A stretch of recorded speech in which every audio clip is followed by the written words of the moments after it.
Great vibes on 10. The Truth Seeker anthem. Yeah, yeah, you know what time it is. Turn it up.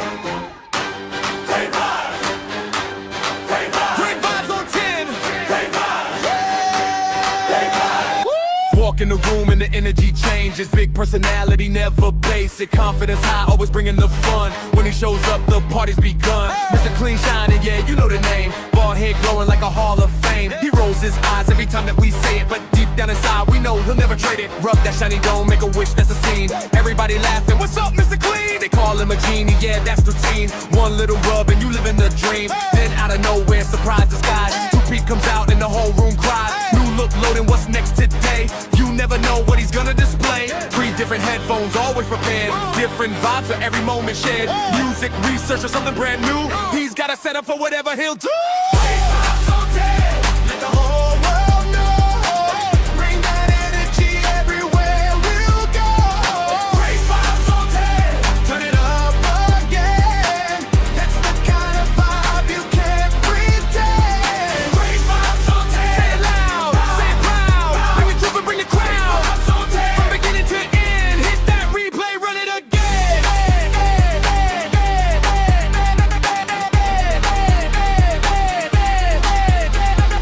Always got questions, always digging deep. Looking for answers that others might keep. Not just the headlines, not just the noise. Searching for facts with a curious voice. Connecting the dots, putting pieces in place. Taking the time to examine the case. Facts on the table, questions in sight. Searching for truth from morning to night. Got great researchers helping along the way. Bringing information into the light every day. Doing the work, taking the time. Looking for answers and following the signs. And everybody knows when that moment arrives. The room gets quiet, everybody revives. You hear that voice, you know what's coming through. The phrase that nobody else can do. I know you fucking lie. Stretched out with style, the way he says it makes everybody smile. Can't copy the sound, can't copy the tone. That's a signature, that's all his own. Who brings the vibes? Great vibes. Hey, vibes. What number? Great vibes. 10. Who wants the truth? Way through. Turn it up. Great vibes. Great vibes on 10. Let the whole world know. Truth, laughs, and energy everywhere we go. Great vibes on 10. We're here to win. Bring the questions and dive right in. From the shiny head to the headphones back. From the facts to research to the phone we bring back. Great vibes on 10. Oh, forever our friends. Turn it up loud and run it. And hit that replay, run it again.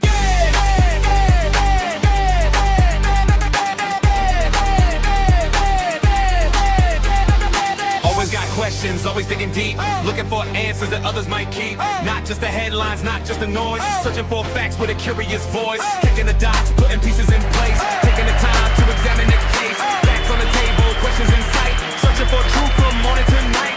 Got great researchers helping along the way.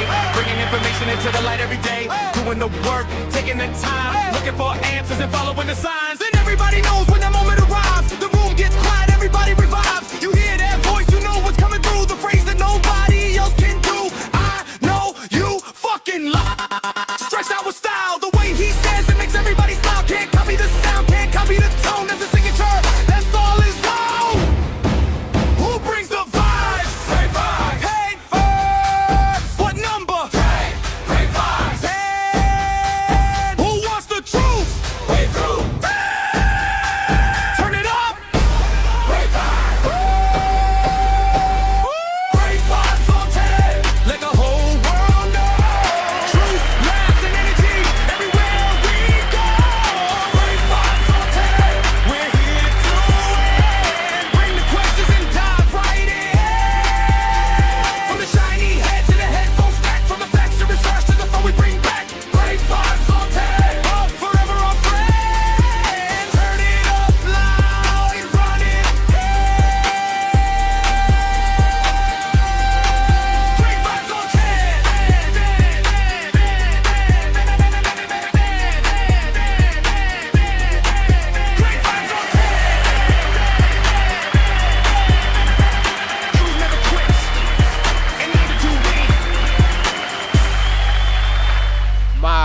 goodness, y'all. God damn the love and support that's in the chat already. What's going on, y'all? Great afternoon. This your boy Great Vibes on 10 for the win. Thank y'all so much for being here on this afternoon, this great Saturday afternoon. So again, thank y'all so much for the love. Thank y'all for the support. Laura, thank you so much for the hand hearts. Nate, thank you for your heart meet. As long as with let's see, who's this? Done that. Thank you for your heart meet. Kiana, thank you for your heart meet.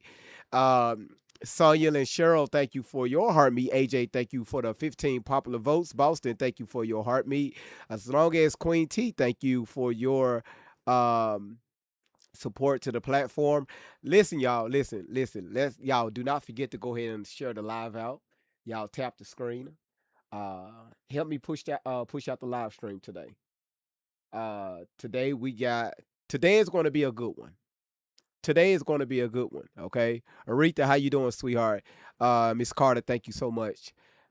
Today is going to be a good one. AJ, appreciate the love you so much. Thank y'all so much. B Gina, thank you for your heart meet. Nate, appreciate your 10 popular votes, and also Miss May, thank you so much for your heart meet. You said you stingy. I don't know why you stingy. I don't think you're not.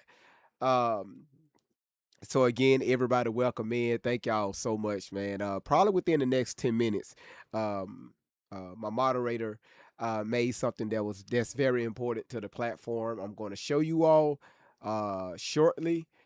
We got to give recognition where recognition is due. Miss M, good to see you, sweetheart. Good to see you. I saw your post the other day that you posted. What was that? Day before yesterday. You had your feet you was laying down. I guess you was laying down in the bed, and you took a picture of your feet. Now I don't know if you was doing the happy feet, but that was a beautiful post. That was a beautiful post. So I love when I see people doing great things in their lives, and they don't allow anything to hold them back. Even when people try to, yank at you and tug at you, you able to shake loose that negative vibration and move forward. Chocolate, how you doing? Yeah, I appreciate that. Again, y'all, today is going to be one of those, interesting days. She couldn't do no but laugh. My job is to piss off a few people today. GV, why would you do that? Because that's what I do. And it's all about critical thinking, right? I'm going to discuss a few things today that's going to have you thinking. And again, don't shoot the messenger. I'm going to stand 10 toes down about what I said from day one. Everybody pertaining to this case is a suspect, including the parents. If you don't understand why I said that, I explained it several times. Ask somebody in the chat. Everybody is a suspect. Well, GV, do you mean suspect of killing him? Really? That's not what I said. Um, Anytime you do a investigation, especially a homicide, everybody gets questioned, including the parents. Did y'all know that? Everybody gets questioned. Investigations don't pick sides.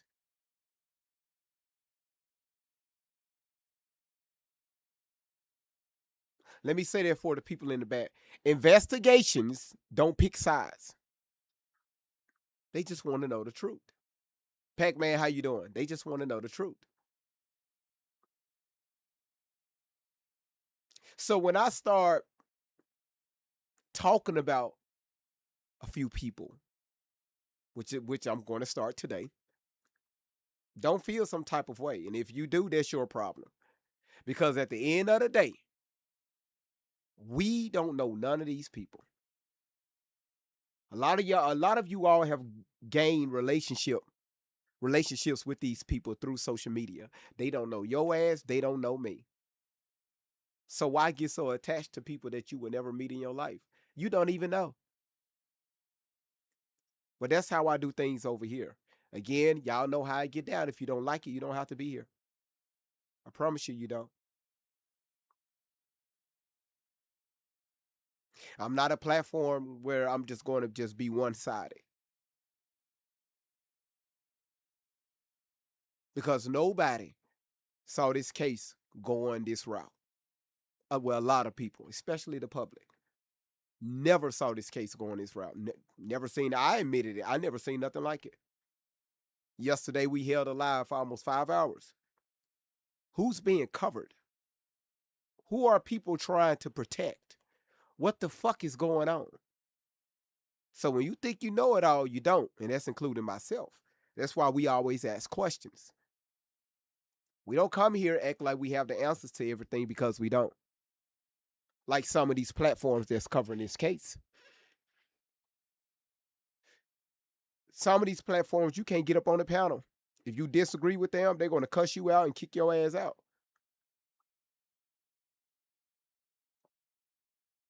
People want you to agree with them and nod your head and not take a step back and say, you know what, let me look at this. Let me try to verify what so and so said instead of getting in my feelings about this. I told y'all last week, remove your feelings for a minute. Because this is not feelings in it. This case is not about feelings anymore. A few of you all mentioned it on yesterday. Wow, Valley, how you doing? Hello from South Africa. Wow, how you doing? This right here is damn near. It's no longer about what happened to Nolan Wells. Who's being protected here? This is straight political now.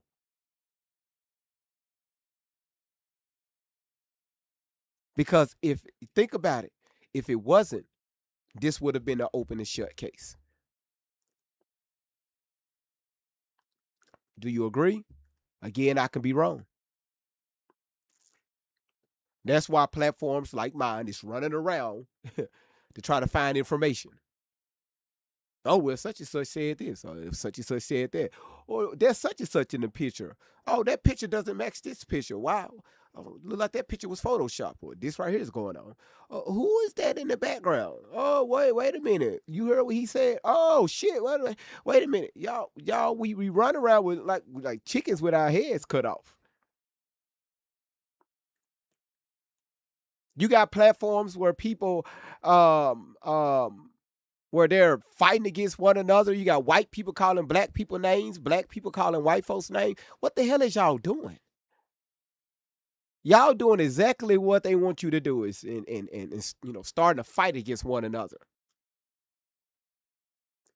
And y'all know we don't do that over here because the moment a moderator see anything racial or something that's being disrespected, somebody being disrespected in the chat, any racial slurs, your ass out of here. I don't give a damn where you from. What's your background? We don't do that over here. We don't go live just for clout. We come over here, we look at things, we analyze things, we talk about it, we ask questions, and we move on.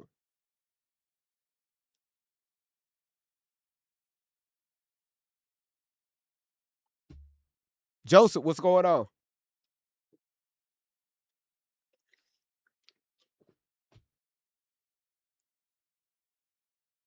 That's why I made that statement. I'm going to introduce a few things throughout this live stream that you're not going to agree with.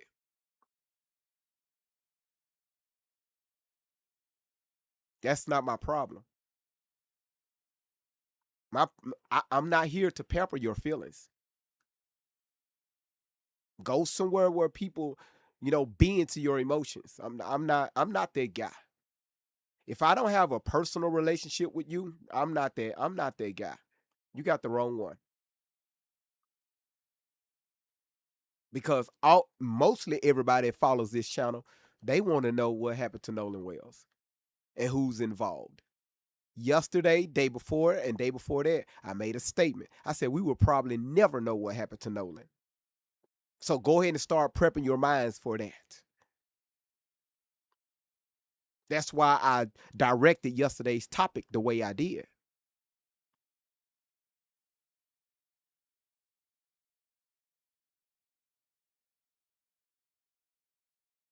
Aloe Vera dropped something in the comments. When you disagree with somebody, that's what you want.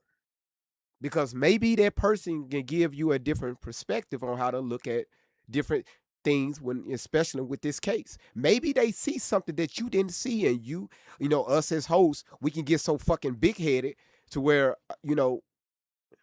man, listen, disagree with me. That's fine. Again, maybe you see something that I didn't see. And y'all know me. Hey, come up on the panel. Let's talk about it. Now, if you just stop talking off this, I can't see the comments properly. Host, your background is too bright. Well, cut your glasses down.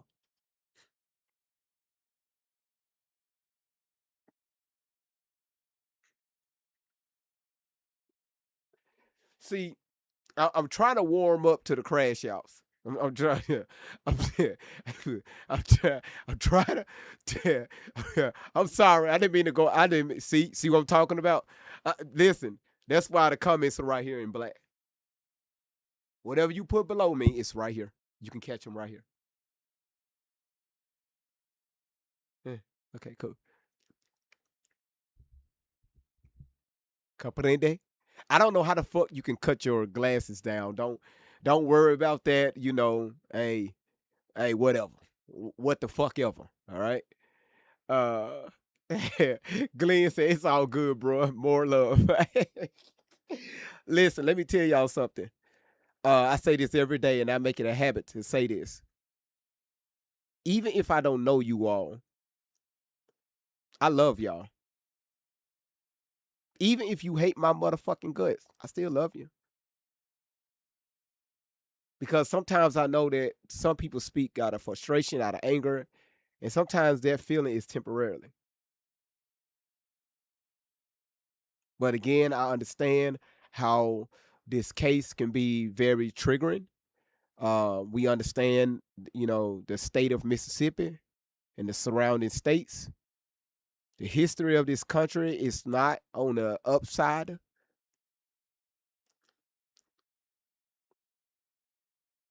So when you got people they're putting all those factors together.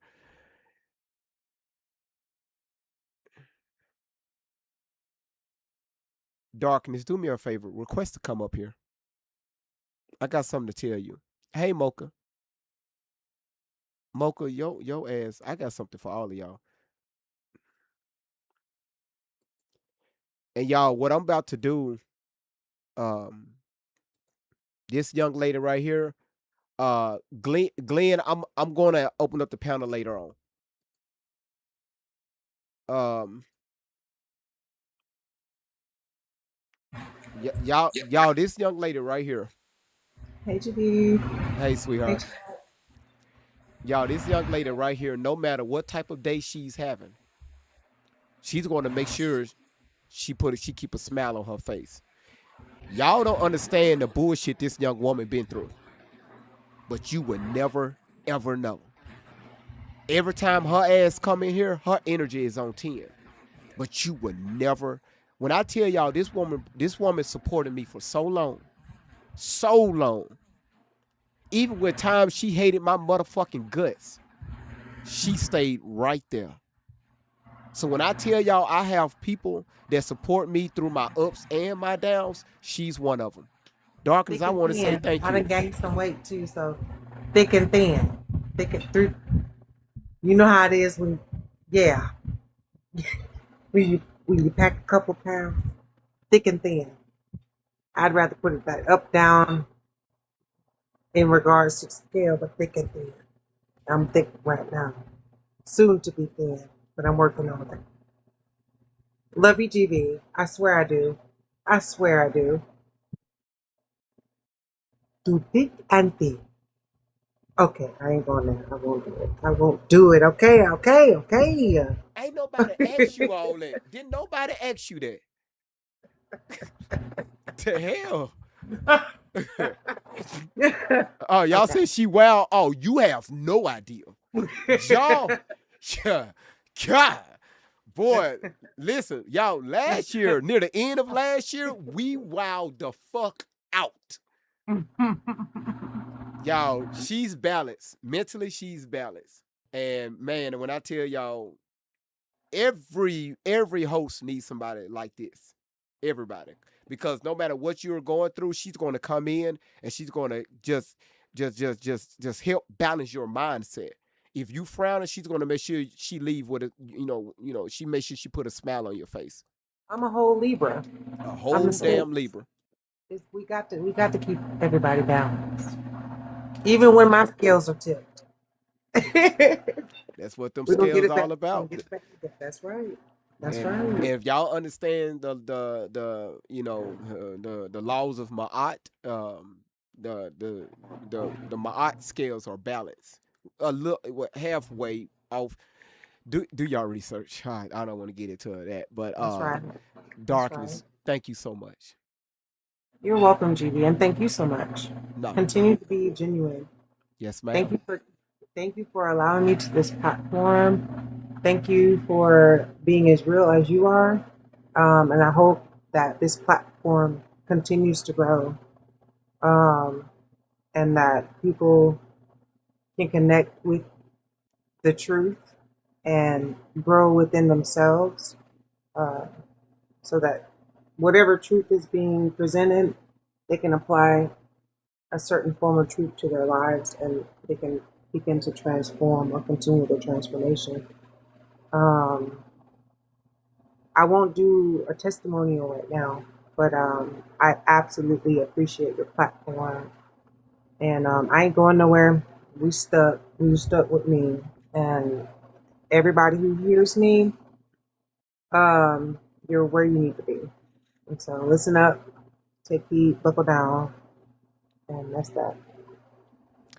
Don't worry about it. She said what she said. Hit me up, Darkness, okay? I will. All right, sweetheart. I need a cup. I want a cup bad. Which one? The tumbler. Okay. I'm almost done with the website, and that way I can just direct you back over to the website. Okay, cool. All right. All right. Thank you, Darkness. Bye-bye. Welcome. Thank you, GB. Bye. So again, y'all, yes, I'm almost done, y'all. So y'all can get over to the website and place your orders. Again, y'all, this is what the platform is about. That's why I tell y'all this platform is bigger than me. It's a whole lot bigger than me. I don't take credit for everything. When y'all come together and speak with one another and encourage one another, man, listen, that's what we do over here. So when I go by and look at other platforms, especially people that's dealing with this topic, they're turning people against one another. And the host is sitting in the background just laughing at that shit. Again, I'm not going to call out the host's name, but it's sickening and it's sad. So y'all continue to push each other up, keep pushing each other in the right direction. And if people don't fuck with you, hey man, hey, so what? So stop taking social media so fucking literal. If somebody don't like you on social media, so what? Fuck damn. I had to get that out of my Ukrainian. Now, I wanna and again, Laura, thank you. Hold on.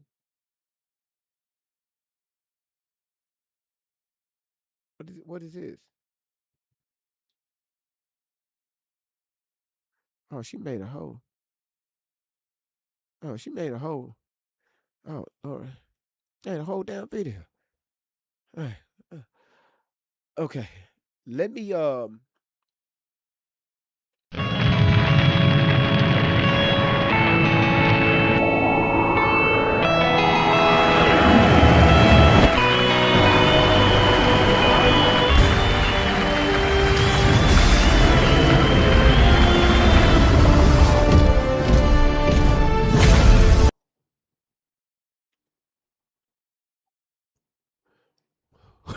Thank you, BJ. Yeah, just to let y'all know that's her favorite gift. Let me show y'all this right, BJ. That was beautiful. Okay. All right. Uh YouTube and Rumble, y'all may have to hold tight. Um, I get it uploaded over there, but I'm about to read out some stuff. Okay. This right here is over the last 7 days. I'm gonna read it out so the other channels can see it. All right. Laura, the moderator, one of them, created this. If you see your name up, I want y'all to give these people right here. These are here the top 20 people. This right here just over the past 7 days. Over the past 7 days. Right here. Okay. You got Winner, Delinus, Miss M, B Jeannie, Neeby, Candy Cane, Pamela Greer, Miss Ty, Laura, So Plain Jane, Miss Michelle, Queen T, Boss Lady 256, Cuz, Amber, Melly Mel, Indigo, Miss V, Kayla, and Gina. So shout outs to these top 20 people.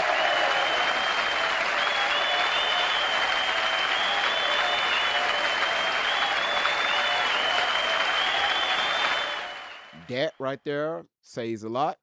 Mrs. V said, what? I made the cut again. Thank y'all so much. These are the top 20 people. Now I got like 50 people. These are the top 20, right? So again, y'all see right here, your generosity keeps the vibes on 10. So y'all keep this up right here. I'm gonna keep acting a damn fool. Thank y'all so much. Gina, thank you for the hand hearts. Miss V, thank you for the amped up. Now, I seen a comment. Nick, thank you so much. Gina, thank you so much for the roses. Nick, thank you for the rosa. Somebody said it was a panel that was attacking Nolan's mother. Boss lady, thank you for take the mic. What mic you trying to take? T, thank you for the rose. Jen, thank you for the rose. Y'all, let me say this right here. Again, other platforms do what they do. But again, I'm going to bring up some information and I'm going to ask questions. Darkness, thank you again for this 6 live goals. She just sent tits to them, y'all. That was a fucking 1,000 diamonds. That was 1,000 damn diamonds. You said GV recognition Fridays. No, I did that today, Aloe Vera, because what happened yesterday. A lot of people was excited. They were really engaged. So I did that on the back end. Normally I try to do it on Mondays, but I had to do that today because of what happened yesterday. So Plain Jane, you just missed it. As you can see, I see you just popped in. As you see right here, Plain Jane, your name made the list right here on the top 20 for this week, supporting this channel this week. So there you go, Plain Jane. I just saw you in the you popped in the chat. All right. So listen. When I show some things, remember again, we're not one-sided. So when I start questioning Nolan's parents, thank you, Kayla. Nolan's parents, don't be feeling some type of way. And if you feel some type of way, that's your problem, not mine. When you're dealing with a homicide, if investigators don't go off their feelings, they ask everybody questions. So yes, I do have questions for the parents. Kiki, thank you. So Plain Jane, thank you. Norman, thank you so much for joining the O10 family over on YouTube. Thank you so much. Welcome to the family.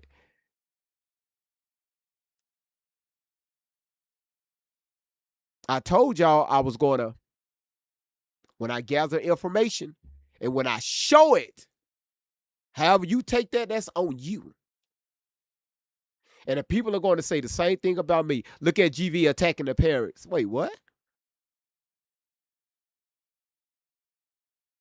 Stop being one-sided. I'm with the boys because I think they ain't had nothing to do with it. Okay. Well, with the parents because they lost the son. Okay. And you want a cookie. People you never meet, people your ass don't know.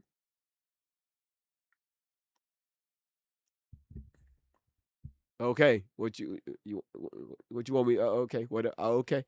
Congratulations. That's why when I see people come in the comments and say Justin's for Nolan Wells, okay, gotcha. What research? What did you come up on in the research? In depth? Have you been talking to people? Lamine, thank you so much for the confetti. Um, Laname, I do apologize. What have you done on your end to bring awareness? Because we've been live for the past 3 weeks, damn near every single day, bringing our form of awareness. Is it always the truth? No, no, no. That's why we use allegedly.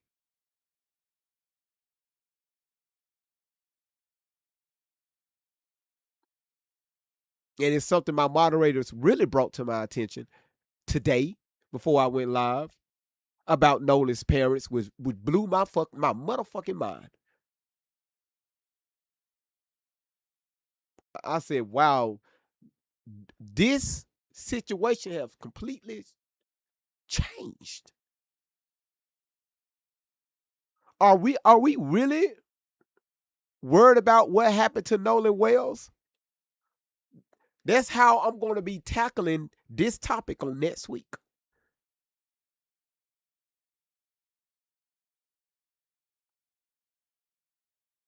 And I can show proof.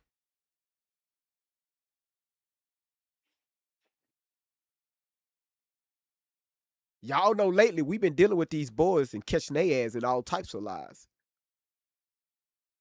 Who are you covering for? Now we got questions about the parents.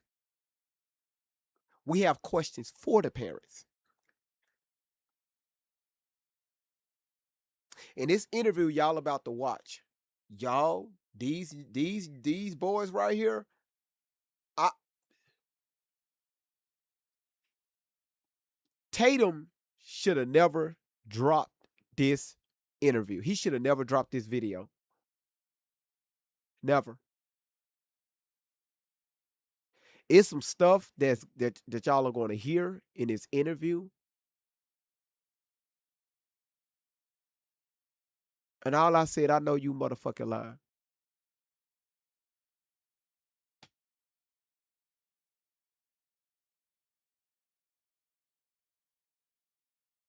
I said, I know you motherfucking lying. The Green Hornet said Christine's story keeps changing if you follow her. Oh, I've been following her, especially the content she's been dropping on Facebook. That's why I tell y'all, we're not a one-sided channel. A young man lost his life. Some people allegedly is trying to cover it up. Allegedly, I could be telling it could be a false narrative. But we're going to deal with that as the days continue. That's why I haven't discussed his mother yet.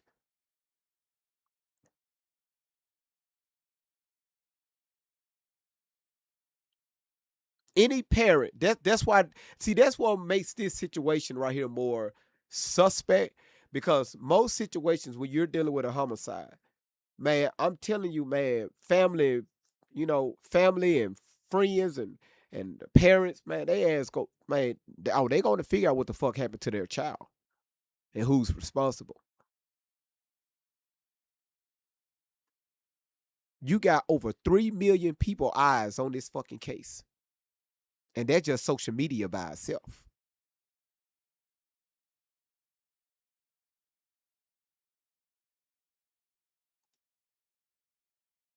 it's a lot of statements gave me pause.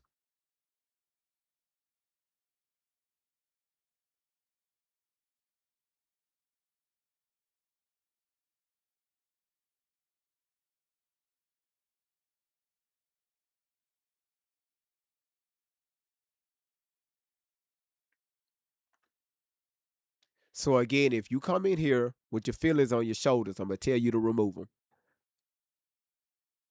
We're not a one-sided channel. If y'all ready for the video, y'all let me know. Drop a yes or no in the comments. If y'all ready for this live to get started, I said what I had to say. I do not bend to people's emotions. Stretched out with style, the way he says it makes everybody smile. Can't copy the sound, can't copy the tone. That's the second chord, that's all is loud. Who brings the vibes? Come on, y'all, let's tap the screen. Let's get those lights up. Who wants the truth? Thank y'all so much. Much love. Turn it up.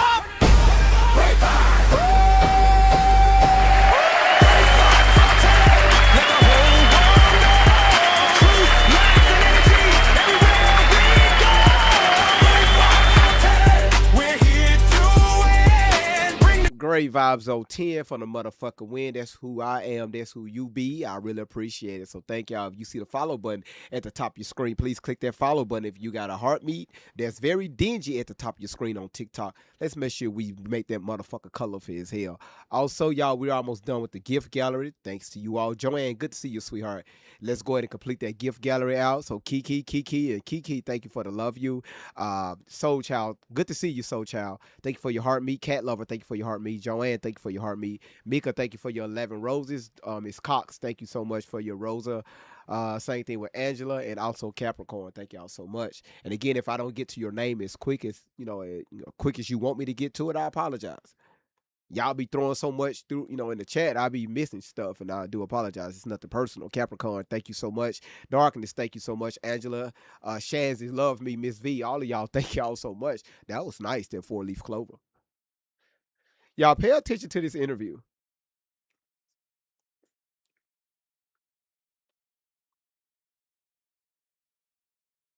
I'm just getting my crash outs ready.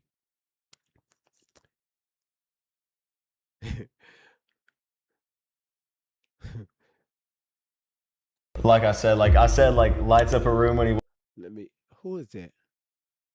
Afternoon. You know why I pulled you over? Not really, I was under the limit. You rolled through a stop sign and... Wait. Are you even licensed to drive? Hard to say. Hey, don't... Stop the car! Dispatch, suspect vehicle just took off on foot...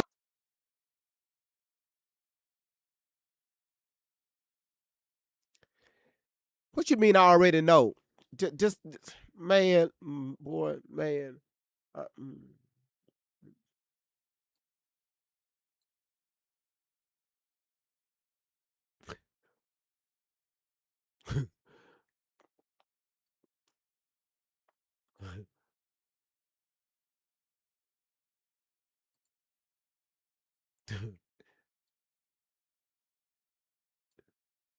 Yeah, let me Plain Jane, woman. So what I'm finna do is Plain Jane, I got something for you. So again, if you know, the video is gonna be small on this screen because we don't want to get the live banned. All right, Miss V, thank you so much. Pretty girl in cover, thank you so much. We don't want to damn, that was a sleeper tater. Damn, I ain't sleepy though. We don't want to get the live banned. So if you're new, if you see the small video, just relax. Every now and then, I'm going to switch it over to where the video is bigger. We don't want to get the live stream banned because TikTok do not like us playing videos. If you keep complaining about it, go somewhere else. Pretty girl, thank you. Neek, thank you. GV, the video is too small. Well, again, cut your glasses up. Turn the volume up on your glasses. Walks in it, but like no, I'm not joking. Jokes. It's like an understatement. No jokes. I mean, he's great, dude. Like most genuine guy I've ever met in my life. Nolan would always be at our houses, stay at our houses, and for his parents to come out and say, "Oh, well, we don't know these boys." Well, then does that mean you don't know where your kid's staying at night? Because he was staying at our houses. As far as the investigation is concerned, did you guys give your phones over to investigators? All right, we have Morgan, Jax, and Warren here. Now that I got you guys all here, what I want to do, and I want the audience to be able to have an opportunity to hear some of the things that have been put out there cleared up. You guys know better than anybody else what happened. I only had, from the perspective of Warren last time, and now that you guys are here, I want to get the full perspective so that people can know what happened and they can judge for themselves. And the first thing I want to start with is your relationship with Nolan. What was y'all's relationship like? I'm sure, jump in however you feel, but there has been talks on social media that you guys are fake friends of Nolan. You weren't really his friend. Can you explain that to me and the audience? Yeah, I mean, I don't care what anyone says about my relationship with someone else. I know my relationship with Nolan. Nolan knew his relationship with me. I know who my best friend is, and he knew that too. I mean, he knew our relationship.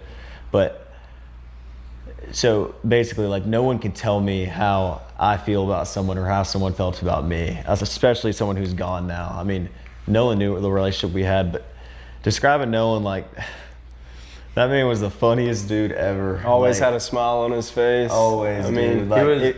if you needed to laugh, I think Nolan would be the only person, one of the only people I would call. Man, I ain't ever seen him mad. Dude. He was the peacemaker of our friend group. I mean, anytime anybody had beef over somebody.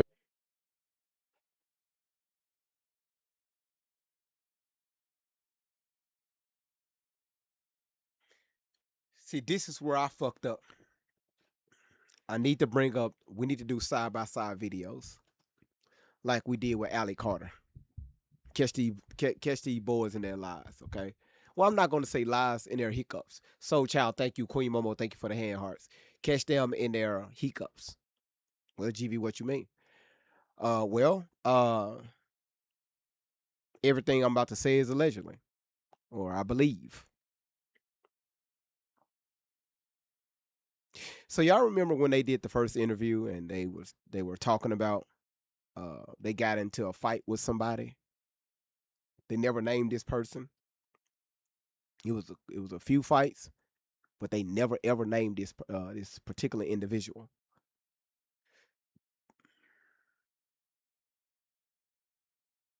If y'all notice, the stories that they're coming out now, even with the first interview, the first few interviews, they talk about how upbeat Nolan was. And anytime there's a conflict, Nolan would be the one to kind of settle everything down. Y'all had two different conflicts, allegedly. Nolan wasn't there one time to calm either one of those situations down with y'all and this unnamed male. Y'all see where I'm going with that? The narrative that y'all are saying about Nolan, he don't do conflicts, he just all around happy guy, woo woo woo woo. Who's this guy y'all were fighting? Who's this guy y'all was on the island tussling with, putting in arm bars and stuff? Who is this person? Because I noticed they keep harping, they keep using that as a signature statement. Almost like reverse psychology.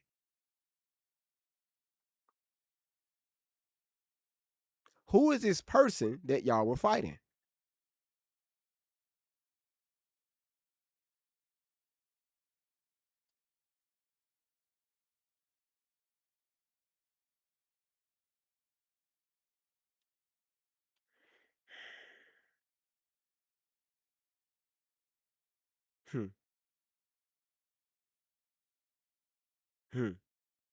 Over a girl or whatever, he would go over there and start talking to him. He's like, man, I think this guy's actually pretty cool. Yeah, this guy's I don't think cool. we should. I think we should become friends with this guy. Yeah. And lo and behold, we would somehow become friends with the dude, even though he's getting with one of our other buddies' exes or whatever. But yeah, he was awesome. Yeah, Nolan's great. Like, I'm awesome. serious, like, most Great genuine kid. guy ever. Yeah. You're asking me, you said, GV, Do you know, Angela? That's your question. GV, do you know who it is? Mm-mm. Again, when I hear those small details, two different persons describe this fight with this unnamed male between this unnamed person, Warren, and his brother. This unnamed male. Remember when Tristan spoke about this fight he got into? He said he was walking with his girl, allegedly, and he passed Nolan. They spoke, he passed Nolan. And less than a few minutes later, he was in a fight with somebody, this unnamed person, because they was talking crazy. He didn't like what they said about his girl or him about his girl or something like that. Just out of the blue, this unnamed person. Who is this unnamed person?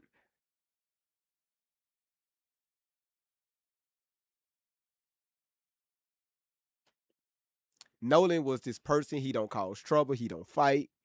He's always happy-go-lucky. You know, y'all see where I'm going with that? I don't know if they trying to push the narrative saying that, hey, Nolan wasn't the guy that they were fighting. I don't know. I don't know. I'm just brainstorming. And I like to think out loud. I don't know. But I'm telling you, somebody's going to crack under pressure. Somebody's going to crack. The question is who? I got an idea, but who? Miss V, thank you so much for that. Marvin. Yeah, I mean, like I said,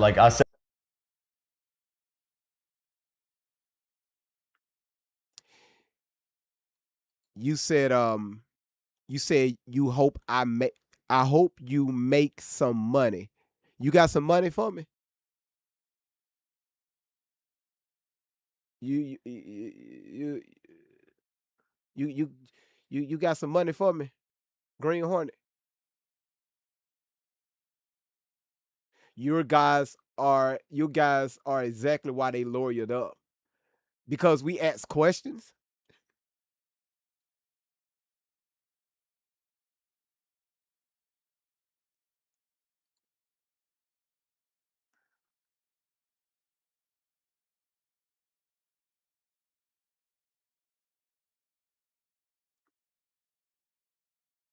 Because we ask questions.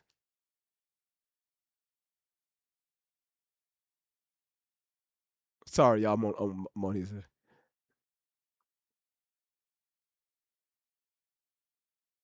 Because we ask questions. You know what? I got an idea what you do. Let me tell you something. I don't know if you a male or a female. I'm gonna tell you right now. Stay in your lane.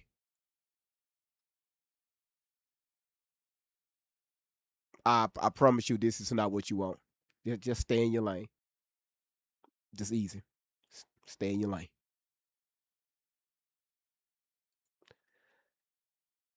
So y'all, let's continue, y'all. Let's continue. Let's continue. You said, but hey, let me up and I'll cook you and your feelings. You gotta be young. you gotta be young. Only young people talk like that. Hey, dude, relax, man. The panel is not even open. Just hang around. I'll open up the panel. Just hang around. said like lights up a room when he walks in it, but like no, I'm not No joking. jokes. It's like an understatement. No joke. I mean, he's great, dude. Like most genuine guy I've ever met in my life. And like I know when people like, you know, I know I've seen like when people pass a lot, everybody says good things, obviously. And you know, this isn't just me like being respectful to know him. Like, dude, that was like one of the best guys I've ever met. Man. I've only ever seen him mad once, literally once. That's it. One time, and it was over something stupid. Y'all see what I'm talking about? Why are they keep pushing that narrative? Y'all see what I'm talking about? Why they keep pushing that particular narrative? Y'all harped on this fight with this unnamed male. Now y'all harping on how just happy-go-lucky Nolan was. Maybe I'm overthinking it. But one thing I'm far from is crazy. All right? But that was the only time I've ever seen him mad, other than that he was always smiling or trying to figure out what we're doing that night or whatever. And then again, like, our relationship really started around, would you say, like, freshman year high school? Like, well, I was like, a little closer with him before y'all because, like, obviously, like I told Brandon last time, like 8th grade COVID year is when Nolan and I like really started hanging out, and then we all started hanging out going into high school. But man, that dude's funny. Life of the party. Like, had so much fun. Like, we had so much fun together. Like, even going up to like Starkville where Morgan goes to school, and like just every freshman Oxford, Destin. Like, his friend. Yeah, dude, it's fun. He's awesome. Great. And so there was a conversation that we had, Warren, last time about you not going or ever being at his house, and people took that as if you weren't his friend. Can you guys describe what engagement did you have with Nolan at his house, with his parents, him with your parents? Like, how did all that circulate? Well, like Jack said, like, he used to pick up Nolan every day. I used to pick up Nolan every day. My buddy Wyatt used to pick up Nolan. Like, literally would pick. We didn't make Nolan drive anywhere. That's how much we loved him, bro. Like, we just always wanted to be there. That's how much, like, everybody knows this too. Like, Nolan didn't drive. Like, especially, at least in our friend group, because Nolan, we always pick Nolan up, regardless of where it was. Like, literally on July 3rd, Nolan rode with me and, like, rode with me to Wyatt's because we had to get parts for a boat. But anyway, just for, it's crazy that, like,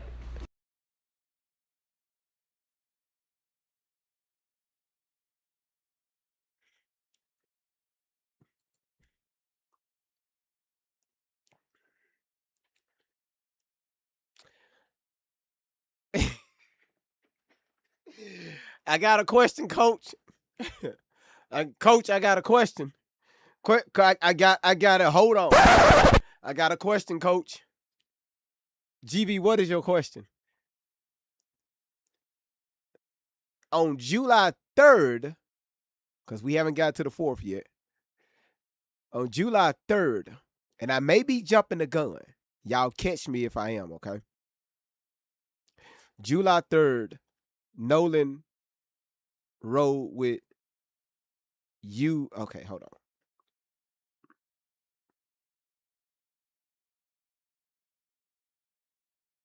Where was Nolan's car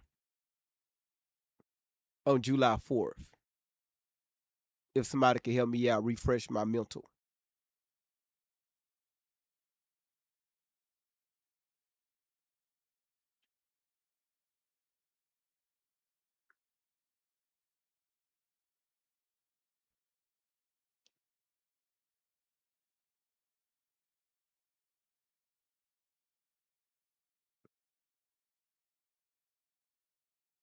Okay, let me help y'all out.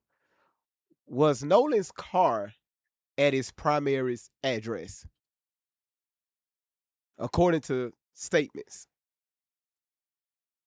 What was his car at his primary residence? According to their statements.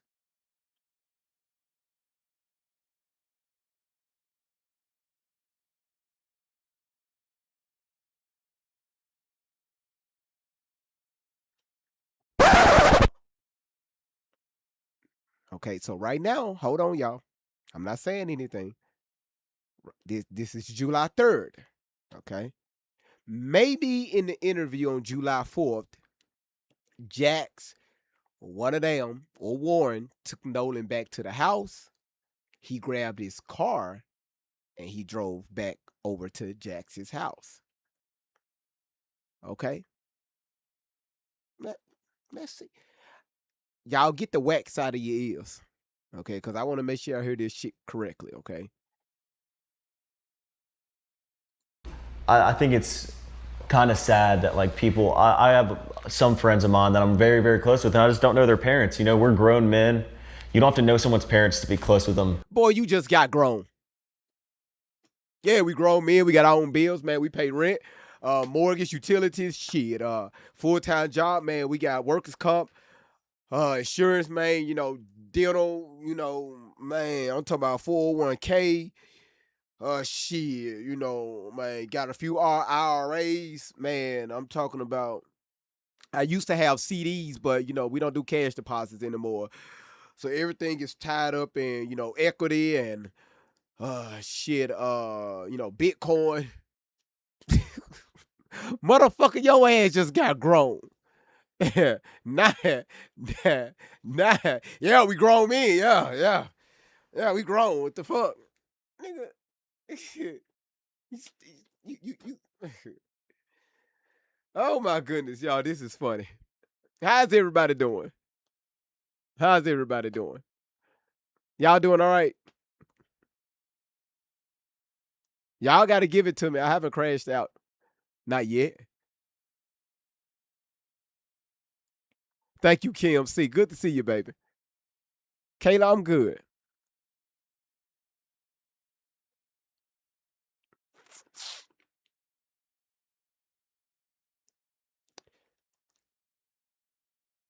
Joanne said, I'm just fine.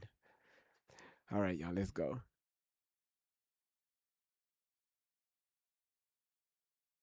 You said, you kind of RG. Thank you, Ella Vera. Let's go, y'all. You said, glad to be here, woke up, and now my favorite show is on. Thank you, pretty girl. And for if someone's like, for, you know, them to come out and be like, oh, well, y'all aren't friends with somebody. Well, how are you going to tell me like my relationship with somebody else? You know, it's crazy. Like they've said this all about us, like, oh, we're fake friends. Well, that's really horrible to say, because if you go look on every social media post on Nolan's Instagram or Facebook or anything else, the only people in it are us and his football guys. Like that's just so real. Every time Nolan's in Starkville, he's with us. Every time Nolan's anywhere, not even just Starkville, but anywhere. Oh yeah, we went on countless vacations and prom, homecoming, everything. Nolan's with us because we were his friends. It's not that hard to understand. I mean, I don't have to prove this to anybody, but that's the truth. I don't have to prove my friendship, and these guys feel the same way. We don't have to prove our friendship with Nolan, but I know Nolan's right. Yeah, so was Nolan around your family then? Oh, yeah. Nolan was always around our houses. I mean, I can even say this. Nolan and Wyatt's dad had a secret friendship that we weren't even in. Yeah, they were like best friends. We would go over to Wyatt's house, and Nolan, we would all be in the backyard, whatever, doing something. And Nolan would be inside on the couch with Wyatt's dad, and they would just be cutting it up all night. Yeah, watching movies together. Like Scarface was their favorite movie. Yeah. They'd watch Scarface all the time. But it really shows you like the effect like all this has had on everybody, not including just our friend group, but like our friends' parents and my parents. Like our friends were really, and families were really close with Nolan. And I mean, this has been a horrible tragedy, not just for us, but for our families and friends too. My mom knew Nolan because she used to drive us from Waffle House to school once a week. My stepdad knew Nolan because he used to drive us, my dad, everybody. Like, and he would always come to the house too all the time. And not just that, but like I'm talking about like from a young age, like from 8th grade. But Nolan would always be at our houses, stay at our houses. And for his Miss Michelle, I don't know if you've seen it.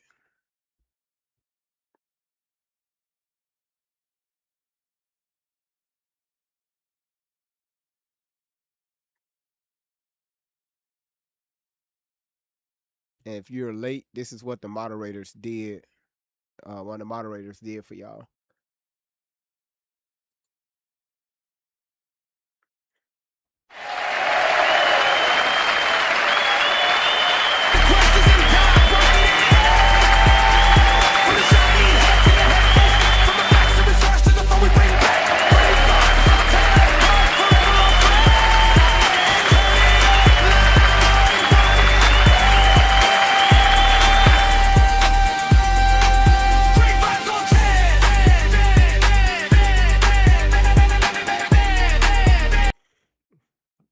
right there.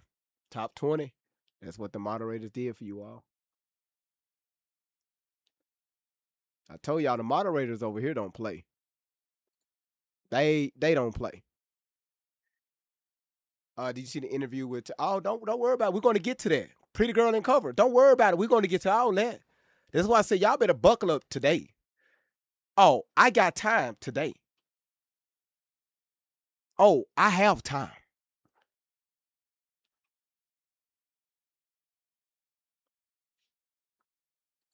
Parents come out and say, "Oh, well, we don't know these boys."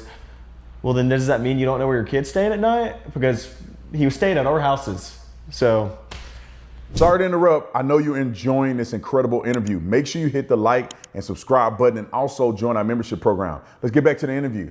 Take me to that day on the 4th. Based on what I know from the interview we had and some of the things that Nolan had spent the night and then at your house, and then you guys got up, you went out. Was this the first time you guys went to Horn Island, or you guys used to do this every year? Or? So we've probably been to Horn Island this year alone 3 times with Nolan. And then the previous year, we went to Horn Island. Nolan was with us out there then. And every time we go out to Horn Island, usually Nolan's with us. And every single year for the 4th of July when we go out there, Nolan's with us. I mean, this is a tradition. I mean, everybody waits all year for Horn Island, 4th of July. Like, that is the place to be. That is a party all day, and it is literally right up all of our alleys. Like, that's what we want to do all day. Like, that's the funnest day of the year. And now let's make it make sense. I was waiting for that. Let's make it make sense, y'all. Come on now, critical thinking. Y'all ready? Y'all ready? Let's go. All right, cool. Guys, thank y'all so much for being here. If you get in your feelings about this, I don't care. It's your feelings. It's temporary. Get over it. Go in the bathroom and somewhere and play with yourself. It's all right. Listen, get off some of that. Let out some of that steam. In some steam.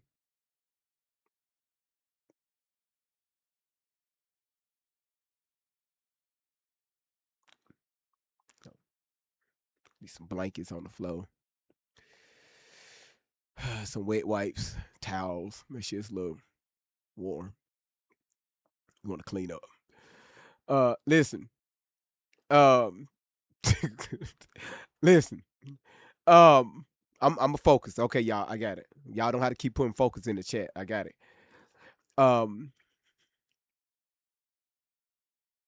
There's something we do every single year. It's a tradition, right? This is what we look forward to this. Listen to this. We look forward to this. 4th of July, it's a lot of people out there. Man, we have a good time. We stay all day long because it's a party. It's an all-day event. It's a motherfucking party. And I don't doubt that. I don't doubt that for any, I believe him on that. You know?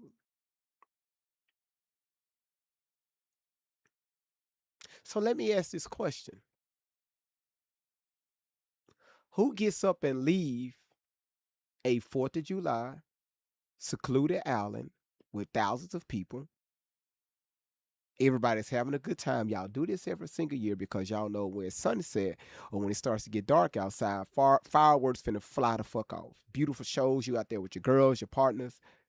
You celebrating the 4th of July. You know, this year, y'all, was a very special, important year for the United States of America.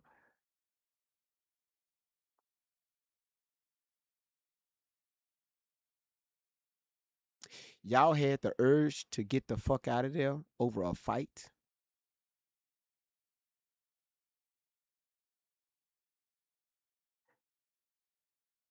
Most fights, especially with guys, not women, because y'all don't know how to stop.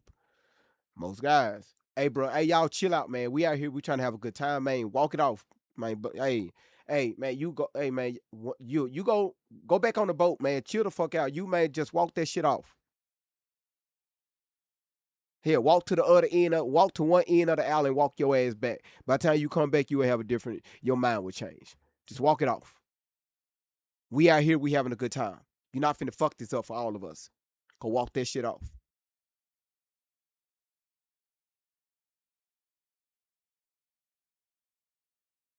The boat The boat was sinking.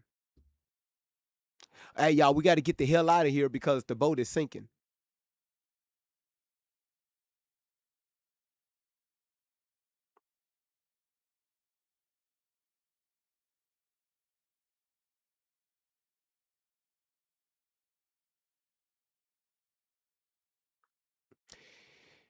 Uh,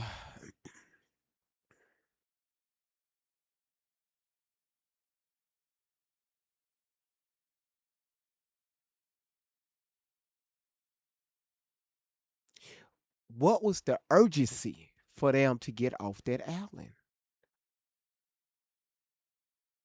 I don't know. Maybe I'm overthinking it. You had to run and leave. Your uncle look over and say, "Hey, let's go. Let, hey man, let's go. Let's get the hell out of here. Let's go." Over a fight.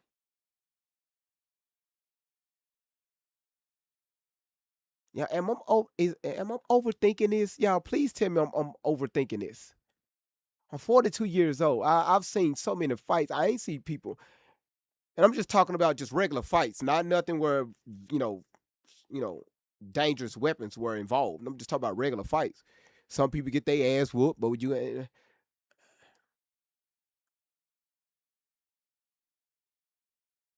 a regular fight where you had to rush and leave? A sinking boat that was that's sitting there on the island. Everybody have a good time. You gotta rush and leave. Again, I don't know. I wasn't there. Just asking. Just asking. Your words. Every single year we have a good time. It's an all day event. 10 o'clock, 3:30, 4 o'clock, 4:30. I'm not understanding. The party ain't even got started yet. If you arrive there between 10 and 11, y'all still trying to get everything set up. You trying to figure out who the fuck is there. You meeting up with friends. By the time everything is settled, it's probably about 2 o'clock, and now you can sit back and relax and have a great time, get in the water, flirt with some girls, flirt with some guys, whatever you do. Y'all had to get the fuck out of there? Why?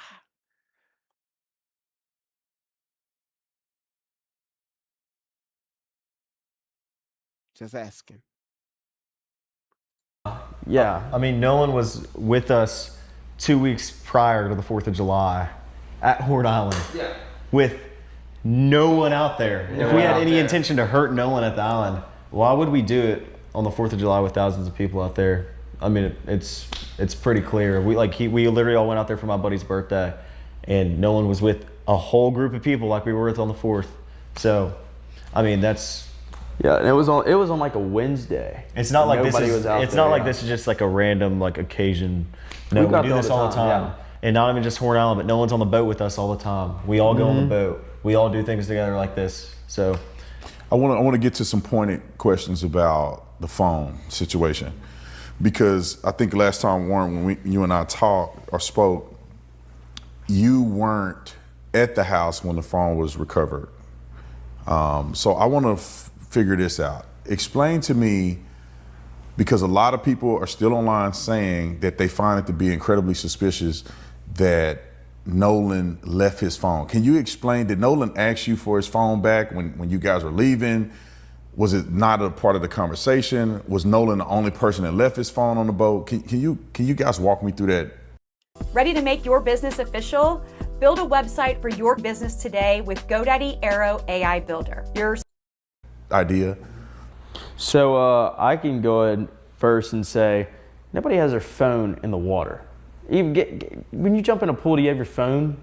No, you don't. You're not going to bring your electronic in the water. So what everybody does is they stick their phones on the dash of the boat and they forget about it because you don't have good service. You can't even send a picture through from Horn Island to somebody else. And so they put it on the phone. And even as teenagers, we don't really get on them. And we go out there and we conversate and we see a bunch of people that we usually don't see on a day-to-day basis, that we graduated high school with, guys that graduated before us. It's a big.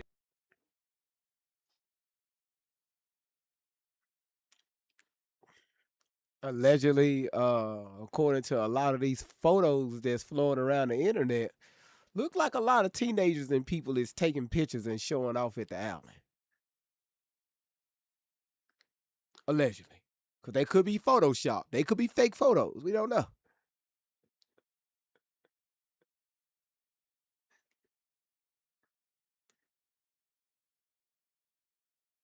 Ah.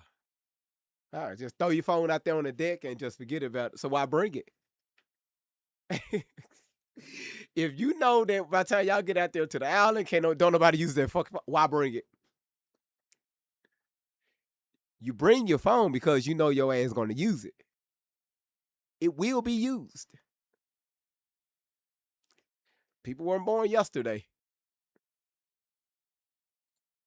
Meeting, like seeing all your friends that you haven't seen in a while. And so whenever we were coming back in, he didn't even think about grabbing his phone. He never asked about his phone, along with 5 other people that also left their phones on the boat, and we had to wait at the boat launch for them to come and pick them up, including Javon. I mean, Javon left his phone on our boat.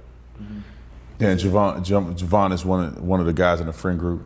Yeah. If I'm not mistaken. Javon's a friend of mine, friend of ours. Like, not as tight as Nolan. Javon's in the class under me in school, and he's a friend of mine. But just like a lot of our other friends, Javon's our friend. He left the phone on the boat because we're trustworthy people. We're not going to steal something. We're not going to delete pictures off of someone's phone. We're not going to delete text messages. We're not going to get on anyone's phone because we have no reason to. But Javon left his phone. And we gave Javon his phone back along with everybody else who left their phone on the boat. So yeah, we'll get to that because I think I have the timeline in my mind. So you guys, the boat is taking in water.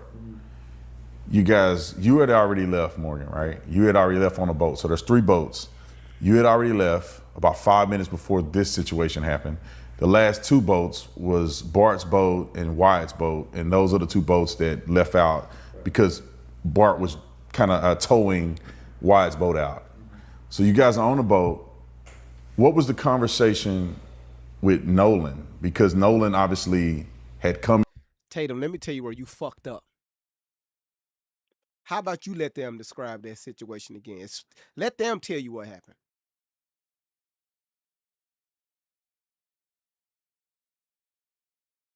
But you know, I think Nancy Grace said it the best. You became friends with him. Let them tell it. You don't paint the narrative. You let them tell it. What happened? Cause once again, the first boat take off, y'all haul ass out of there. And all of a sudden the other boat is taking up on water. And then the other boat, y'all trying to pull. The photo allegedly we saw, you hop on the phone with Cito, you panicking, people cussing, folks hollering at one another. But again, we showed this yesterday. The photo doesn't match what was.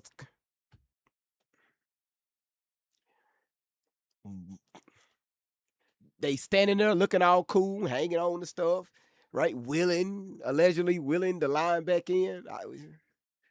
But on the phone call, it was a lot of commotion. Where'd that picture come from? What time that picture was taken?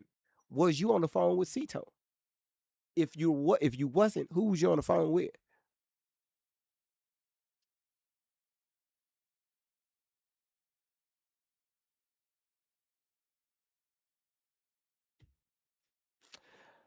Winner, how you doing, sweetheart? Good to see you, baby. Winner, you made the you made number 1 on your own and again, you know, I'm not asking people to agree with me. We're not about that, just all about thinking. All right.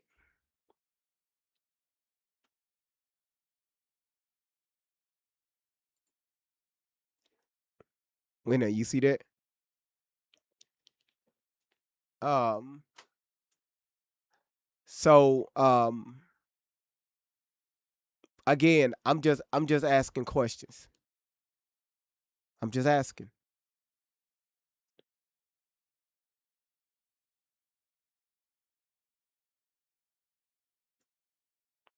I'm just asking questions.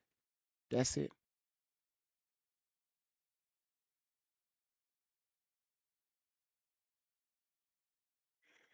I don't like when he lead these questions. Mocha, thank you for that long ass neck. Thank you for that dinosaur. The neck is long. It was 1,000 damn diamonds. The neck on that thing was just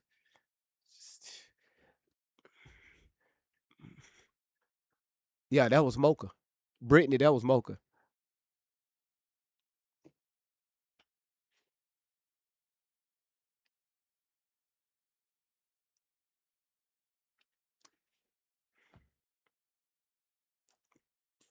Couldn't do nothing but laugh because she already know what I'm about to say. She already know what I'm about to say. Winner had to sneak her ass in there. Let's go, y'all.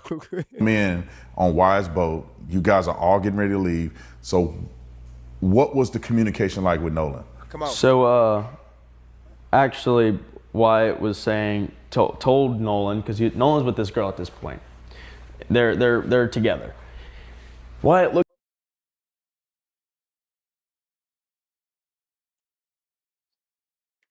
Okay, here goes this girl again that Nolan is with. You know, y'all, he's repositioning himself in his seat. Y'all, the indicators are right there in front of your face. Whether you want to be naive or not, it's right there in your fucking face, man.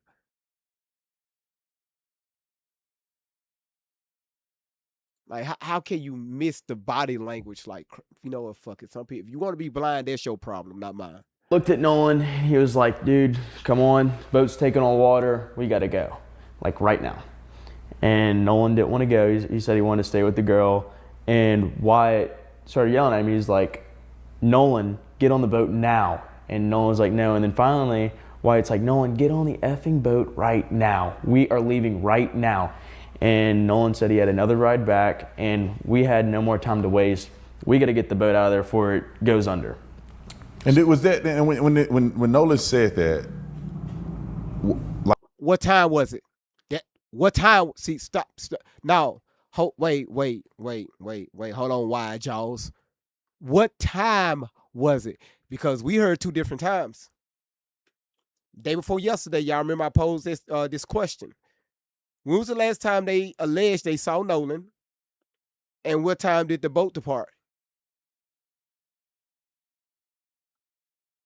Last interviews, they said they last time they spoke to Nolan was around 3:30. Y'all remember? What? The boat left, what? 4:15, 4:30? Last seen at 3 o'clock, the last time they seen him. The boat left, what time? 4:30, something like that? 4:30?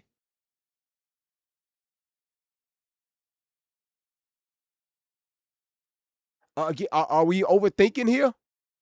So if you last seen Nolan at 3, but right before y'all about to head off on a sinking boat, you telling everybody to get on a sinking boat, it's 4:30. So that would be the last time y'all seen him. Man, right before we jetted out, man, we was telling, hey, look.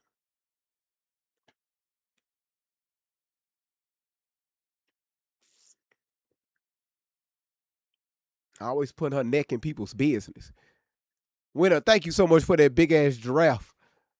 I'm gonna buy that. I'm gonna get that as a pet one day. like, was there an issue that you believe that Nolan would be able to get back, or were you concerned?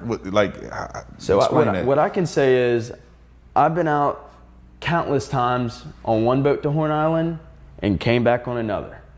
I've done it before where I went out on one boat and my friends left, and I just know so many people out there. I didn't even think about, do I have a ride already set up? I just know so many people out there that I'm like, okay, there's 100% sure I can find a ride back, and which I have before, you know?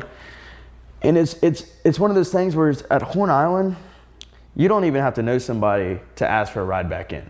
They're gonna bring you in. You know, it's not like, oh, are they gonna bring me in or are they not, should I ask? No, if you ask anybody out there, 100%, they'll bring you back. Southern in. hospitality. Yeah, Here in South Mississippi. I mean, we had somebody.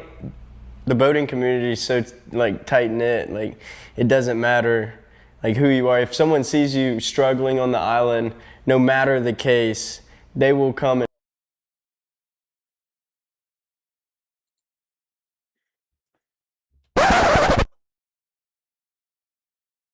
From beginning to end, hit that replay, run it again.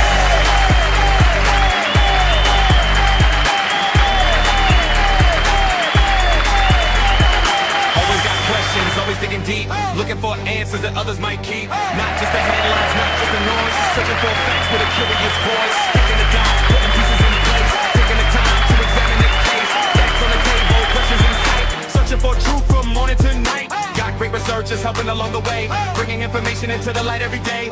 Doing the work, taking the time, looking for answers and following the signs. And everybody knows when that moment arrives, the room gets quiet, everybody revives. You hear that voice, you know what's coming through, the phrase that nobody else can do. I know you fucking lie. Style, the way he says it makes everybody. Shout outs to Winner. Again. Thank you so much, Winner. Spring, summer, fall, in between. Young lady, appreciate it. Thank you so much. Thank you. Mika, thank you. Neek, thank you so much. And also somebody else, 448 Coop, appreciate it. I'm glad y'all are paying attention. I'm watching the comments. Y'all finna hit play. I'm about to hit this right here. But I see what y'all doing in the comments, and I really appreciate that. It's a lot of brainstorming that's going on. And help you. They will do anything in their power to help you and bring you back to the mainland. I put another example out know there. they do. We know another kid. I know there is a tight-knit community out there, especially the boaters, because don't nobody know what happened to Nolan Wells. I know it is a tight-knit community out there because nobody know what happened to Nolan Wells. I know it is a tight-knit community because ain't nobody seen Nolan Wells. Winner, thank you so much again for putting your neck out there again. And neck. Yeah, tight-knit. Yeah. Winner. 12 only me. You see what she doing? Richard said, well, GV, he drowned. Winner, thank you again, baby. Richard said, shit, he drowned. Richard, how do we know he drowned? Let me pin your comment so all platforms can see it. How do we know this?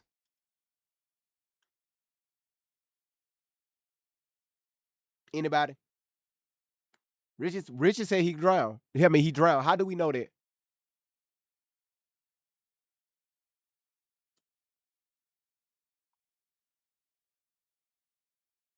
Thick ass said, I can't with this shit.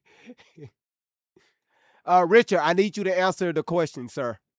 You said, how do you know he didn't? You put in the chat and said he. Can you not read what you put? Richard, you said he drowned her. That's a statement, not a question. If it was, you would have put a question mark. That's a statement, sir. So I'm asking you, how do you know he drowned? Because I never said he drowned.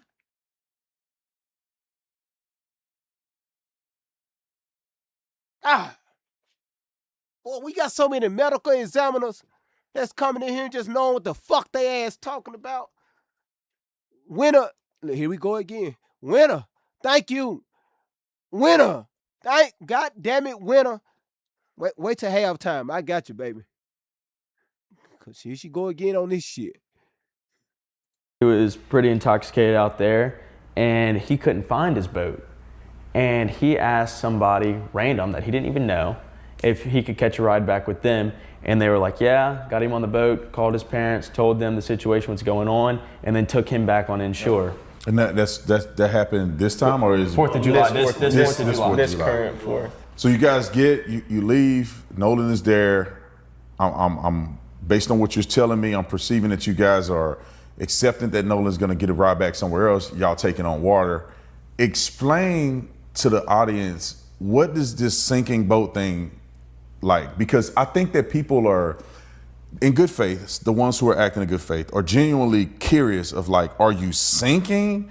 Do you think you're going to sink? Because you hear Wyatt on the phone and he's like, we're sinking, we're going down. Mm-hmm. And obviously you never went down. So can you explain what he was saying about going down? Was there a little bit of water? Was he just panicking more than normal? Or like, what was that? And I want you to explain too, like, what happened to the boat? How did you recover the boat? and how did you get back to the mainland? So I'm gonna go ahead and first off explain a boat. So a bilge pump is in the bilge. The bilge is underneath the deck where you stand in the very bottom of the boat. And there's a space in there where you have all your electronics, your batteries, everything that controls everything throughout the whole boat.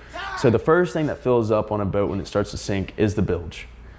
Motherfuckers that don't even own boats, goddamn it, researched about this damn pump. We don't give a damn about this vintage, get it, whatever the fuck you call this weak ass pump. You should have checked that shit out during a pre-trip inspection. You should have checked the oil. You should have checked the gas. It ain't got no gas in it. You should have checked that shit. We don't give a damn about no fucking pump.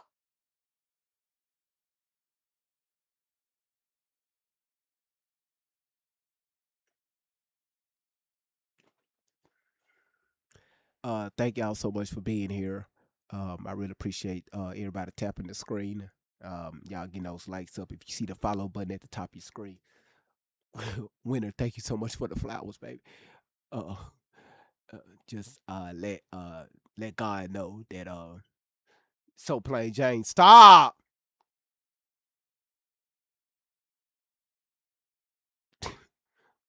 Radical, how you doing, sweetheart? Dear Lord, he goes with the first crash out. Oh, they ain't seen shit yet. Logic, what you laughing at? I wanted to hear nothing about no damn pump. And it goes in the bilge and it starts filling up. Well, then the bilge pump kicks on, senses the water automatically, and starts pumping it out. In this situation, the bilge pump had a malfunction. It didn't kick on, and it got all the way to the very top of the bilge, which is the floor level. And then we started to see the boat actually sag down in the water, and we're like, okay, what's going on? So there's a cap in the back of the boat that you can unscrew and look inside the bilge. When we unscrewed it, there's so much water in the boat, it started overflowing onto the deck. And so at this point, we're like, okay, this boat's going down. It's going down quick. We don't know where the water's coming in from. We don't know what's going on, and we just go into full-on like panic mode. Get this thing out of here now. So we hook up the boats. No, call Cito. Okay. Let's get to that part. Because you called Cito first? No, or you had the boats hooked up first? We had the boats hooked up first. Yeah. Okay. So we hook up the boats and we start towing them out. And he's on the phone with Cito. Because, hold on, let me go back a second. The electronics completely glitched out. Nothing is working on the boat. There's so much water in there, nothing is working. The batteries are also... The batteries are completely underwater. Like they're yeah. Everything's fried, basically. So,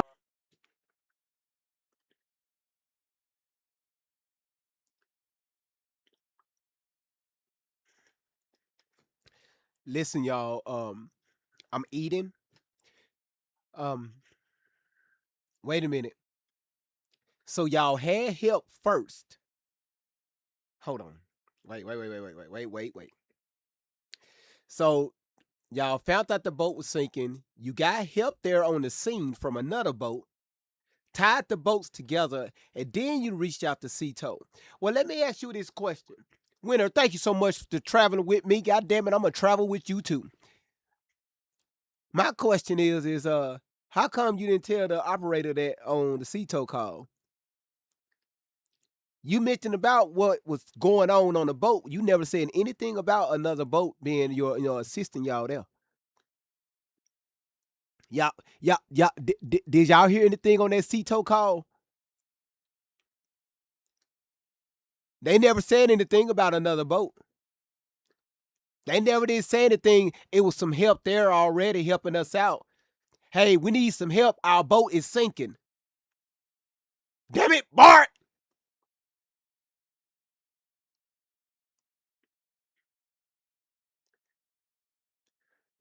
Richard, your white ass still in here.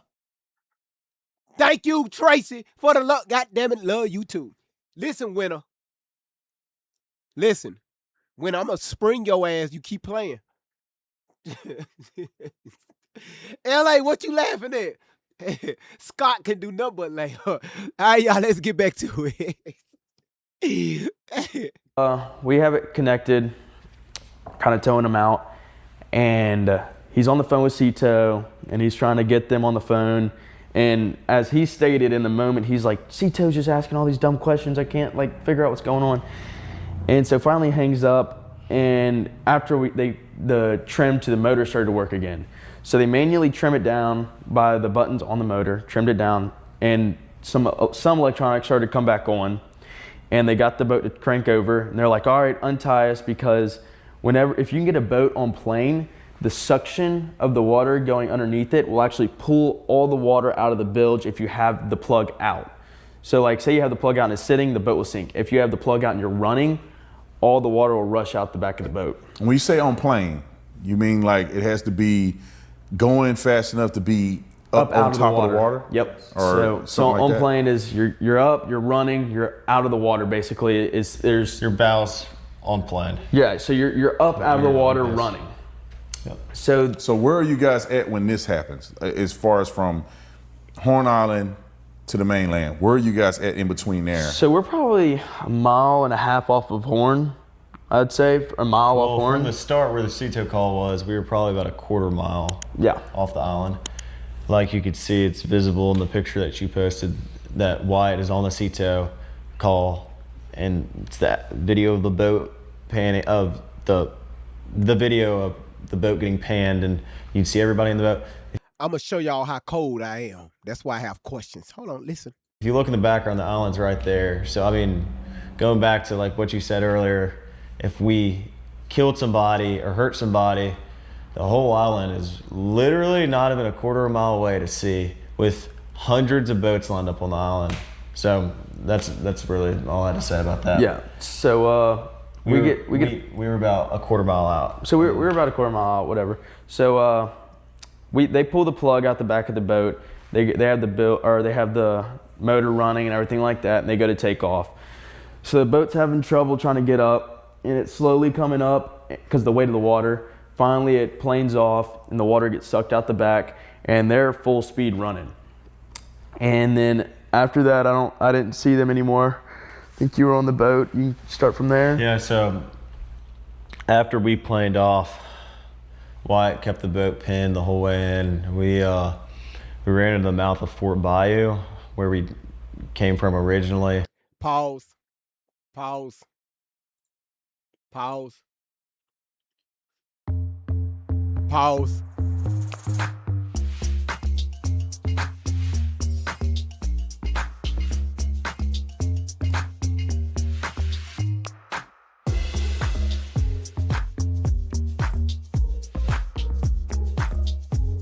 To connect you.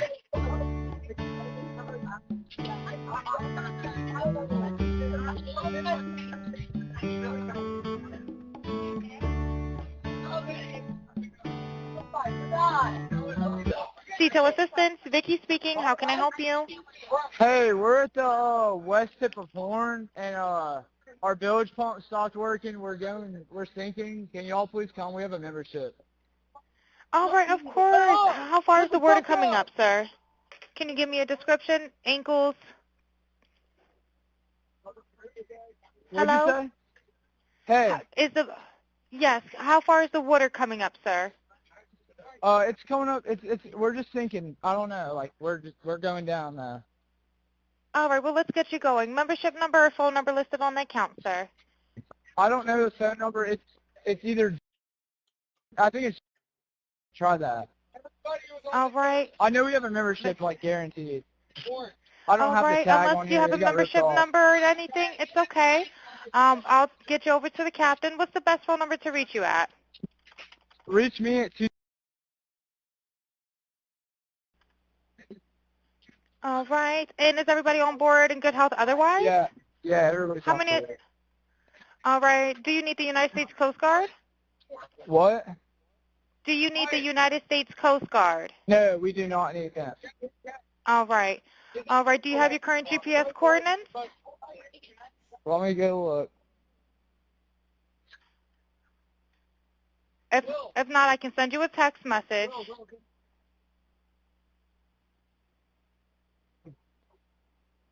North. All right, are you ready? Yes, sir. I'm available. North 30 degrees. 5.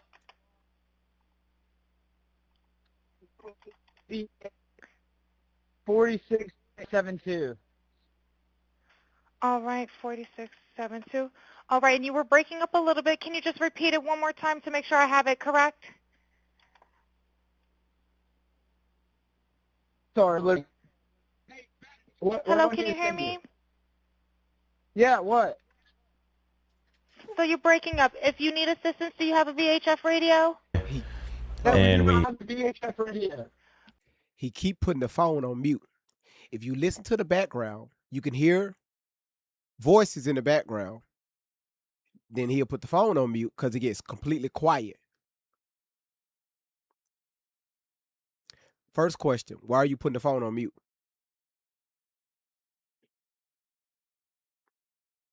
All right, well, let's try to get you going because you don't have good cell phone reception. Can you verify your coordinates one more time?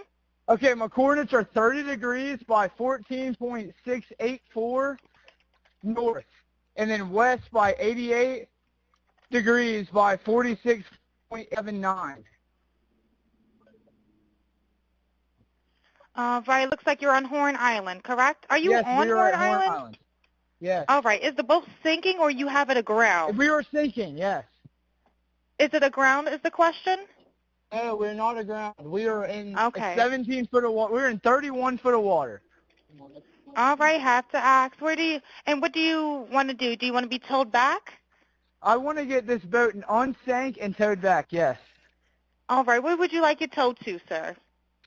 You can tow it to Ocean Springs Harbor, or Fort Bayou Launch.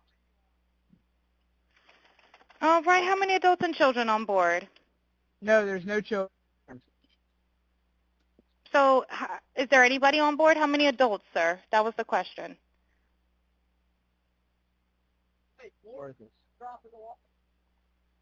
Hello, can you hear me? Gotta jump in and pull the plug while you're going. Hello, sir. Hello.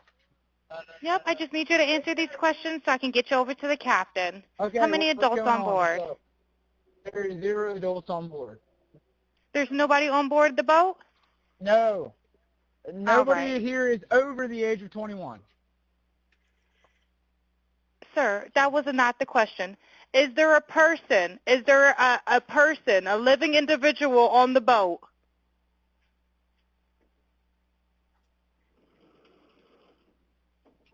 Hello? Is turned there a into Fort living Bayou. person? Someone? Why would she ask that question twice? Did she hear something that we didn't hear? Why does he keep muting the phone? Is he distracted by a sinking boat?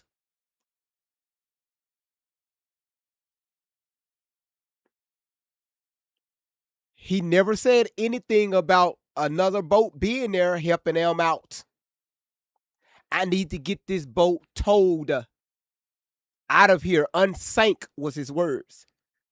Never said anything about a second boat. Breathing on the boat. Is there anybody on the boat? Yes, there's lots of people breathing on the boat. All right, how many people, sir? Like 7. All right, thank you. Does everyone have life jackets on or available to them? Yes, we have life jackets available. All right, verify what boat's sinking. A Triton, 22-foot offshore, 22-foot Triton offshore sea flight hull. All right. All right. Please hold. I'm transferring you to the local captain now. Okay, thank you. This is Captain Seth. Hi, Captain Seth. This is Vicky from International. How you doing today? Doing good. How are you? Good, good. I apologize ahead of time. I really do. You're going to have a fee-for-service come up under... Okay. It sounds like a bunch of kids on board on Horn Island. He's letting me know that his father's a member, but he can't give me any information. And he's saying the boat is sinking, and he's on Horn Island. It's just unfortunate. He's just a kid. There's a lot going on. So Right. he said there's There's about a lot of people on board. He says he thinks about 7. I'm guessing they're all under 18. And I'm not trying to be rude. He wants you guys to go out there and unpump the boat and then tow it in. Do you know what kind of boat it is? He said a Triton 24-footer, but that's all he can give me. Okay. All right. Yeah, I just actually got off the phone with his grandpa, who I'm guessing is the owner of the boat.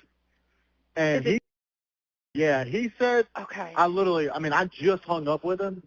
He said that they don't need any help right now, but if something changes, he'll call me back. So let's rewind. Running and everything like that, and they go to take off. So the boat's having trouble trying to or hurt somebody. The whole island is literally not even a quarter of a mile away to sea, with hundreds of boats lined up on the island. So that's really all I had to say about that. Yeah. So we were about a quarter mile out. So we were about a quarter mile out, whatever. So they pull the plug out the back of the boat. They have the motor running and everything like that, and they go to take off. So the boat's having trouble trying to get up. It's slowly coming up. Because the way they're running, you're out of the water basically. There's your bows on plane. Yeah, so you're up out of the water running. Yep. So where are you guys at when this happens? As far as from Horn Island to the mainland, where are you guys at in between there? So we're probably a mile and a half off of Horn, I'd say, a mile off Horn. From the start where the sea tow call was, we were probably about a quarter mile off the island. Like you could see, it's visible in the picture that you posted that Wyatt is on the sea tow call, and it's that video of the boat panning, of the video of the boat getting panned, and you'd see everybody in the boat. If you look in the background, the island's right there. So I mean, going back to like what you said earlier, if we killed somebody or hurt somebody, the whole island is literally not even a quarter of a mile away to sea, with hundreds of boats lined up on the island. So that's really all I had to say about that. Yeah. So we were about a quarter mile out. So we were about a quarter mile out, whatever. So they pull the plug out the back of the boat. They have the motor running and everything like that, and they go to take off. So the boat's having trouble trying to get up, and it's slowly coming up because the weight of the water. Finally, it planes off, and the water gets sucked out the back, and they're full speed running.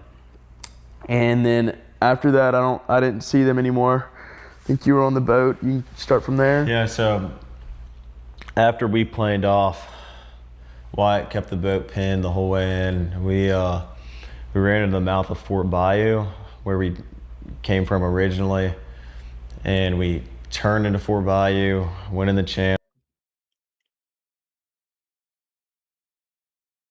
And people want to call me crazy. People want to say, well, GV, you doing too much. No, I use your words against your ass. First of all, you never said anything on that sea tow call we listened to. The dispatcher asked you what's going on around. Talking about some fucking pump, right? The boat is sinking, all this stuff. Do you need to be towed out? I mean, do you need some help? Yeah, we need some help. We need to be towed up out of here. We need to be unsanked. That's what your words. You never mentioned that it was another boat was there. Another boat was there right next to you, tied onto your boat. Why you didn't mention that?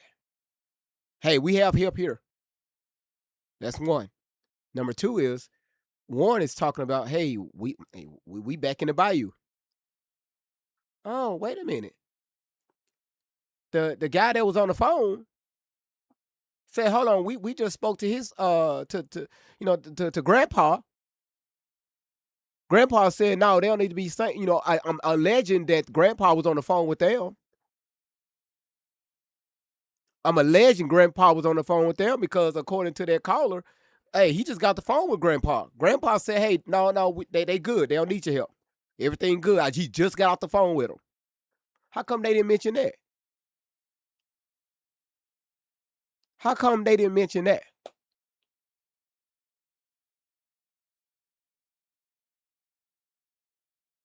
I can see one. Yeah, listen, I can see one. Come on now. And you're gonna have people that's gonna argue that, well, GV, look, let me tell you what God did. Let me tell you what happened with Job. Let me tell you what happened with Daniel in the lion's den. Boy, Christians be eating my ass up. Listen, boy, y'all damn Christians. Listen, again, y'all welcome in. Thank you so much for being here. Thank y'all for the love. Thank y'all for the support. Again, if you see the follow button at the top of your screen, please click that follow button. And also, y'all just keep some tapping the screen, daily heartmeat. If y'all can, y'all let's knock out that live gift goal. For everybody that's gifted already, thank you. Thank you. It's very much appreciated. Also, for everybody that's coming in, damn, Shanique, thank you so much for the jewels and everything over on YouTube. Thank y'all for the gifts on YouTube. And also, if you're watching on Rumble, welcome in. Cool Mama, again, thank you so much for holding down the chat over on Rumble. Again, the love is very much appreciated. Kayla, thank you. Megan, thank you for the pillow fight. I don't know who the hell your ass fighting, but if you want a pillow fights, I'd get down any damn day. All right. Amy, thank you so much for your heart meat. Kayla, thank you so much for your heart meat. And Megan, thank you so much for that sleepy damn taser again.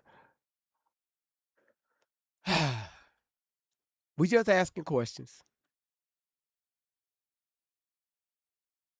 We just asking questions. Now, again, let me ask y'all this question. Did I waste my time playing that Cito call compared to the story he just gave?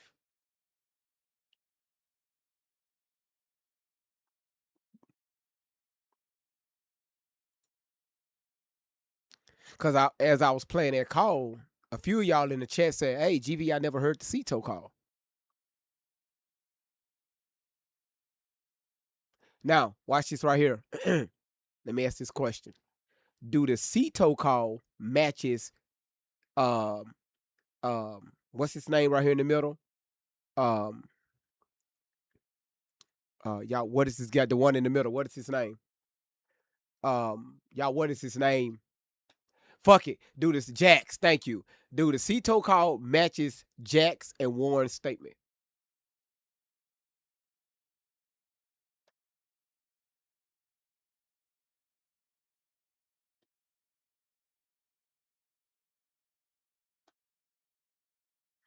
Most of y'all said not at all. Nope.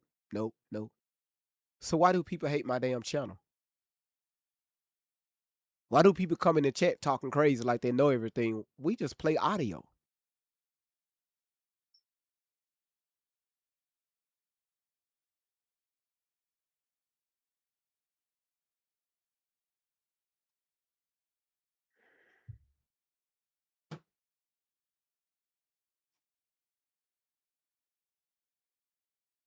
I ain't said shit. They said it. Channel, ran probably 500, 600 yards into Fort Bayou. Why I jumped out of the boat, put the plug back in the boat so access water. So water didn't keep pushing and filling the boat up.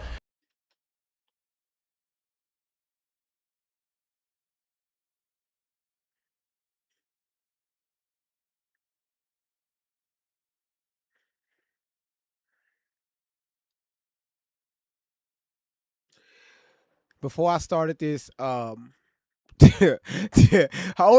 only said, you know what, your sport thing. Yeah. Being good. How you doing, sweetheart? Listen, I'm not saying anything. I'm just watching the chat. At the beginning of this live, I said, you know what, I think Tatum should have never dropped this video. He should have never uploaded this video on YouTube. I don't think it was wise for him to do that. Because you're going to have content creators like myself. We're going to listen to every single thing your ass just said. Just like people do me. Well, GV, you said this right here last year. You said you said you don't eat pork. This year, you shoving a pizza down your mouth. I told y'all, GV, great lies on 10. He's a liar.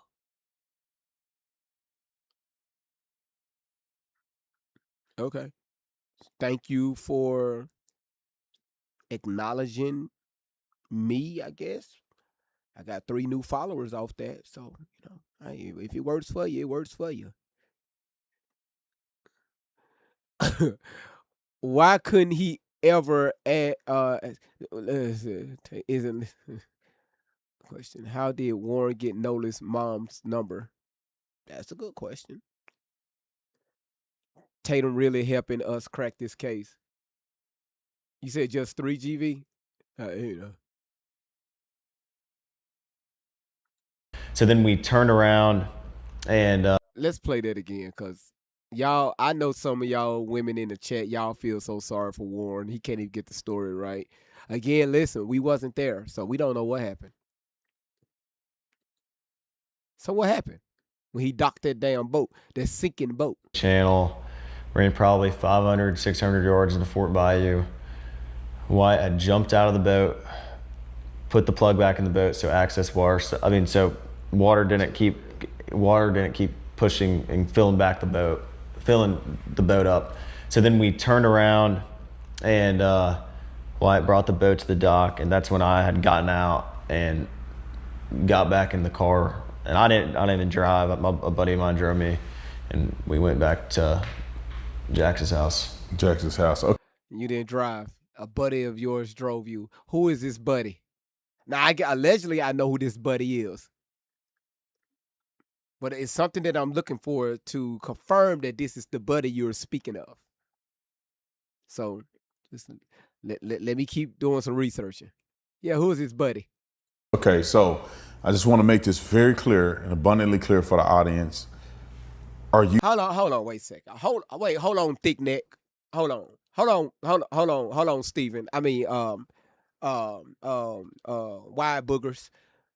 First of all, you didn't hear nothing these boys just said. How he explained what happened when they found out the boat was sinking, when they contacted Cito, another boat was there to help them out. How they was able to get to trim the water on the boat, whatever the fuck. They launched that motherfucker like in some movie until they were able to plane out. Like now we got a whole action scene going on. They got that motherfucker to level out while water was shooting out the back. Yeah, we finna get this motherfucker over a fight. Yeah, we got. Is he paying attention?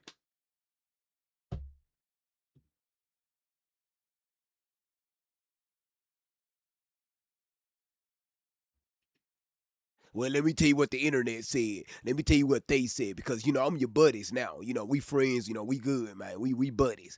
Let me tell you what they said so we could debunk what they said. Because another interview I'm gonna play for y'all that Tatum did with a person that read his ass, and he said some shit in this interview that's gonna debunk the shit. I mean, how he's conducting these interviews. Y'all just wait around. Just again, I told you I got a great live for y'all today. Got a great live. We're going to use Tatum words against his ass. You saying that the video that I posted, which is like a 3-second loop. Now I have a lot more of the video, but to not expose people that have nothing to do with this, I only posted the smaller part, the 3-second part. Are you saying during that time, a portion of that, Wyatt was on the phone with Cito, so a portion of that is the Cito call. My God damn, I hate when these motherfuckers come in here with that shit.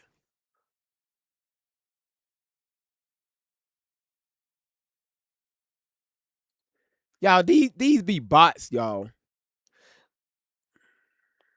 Damn.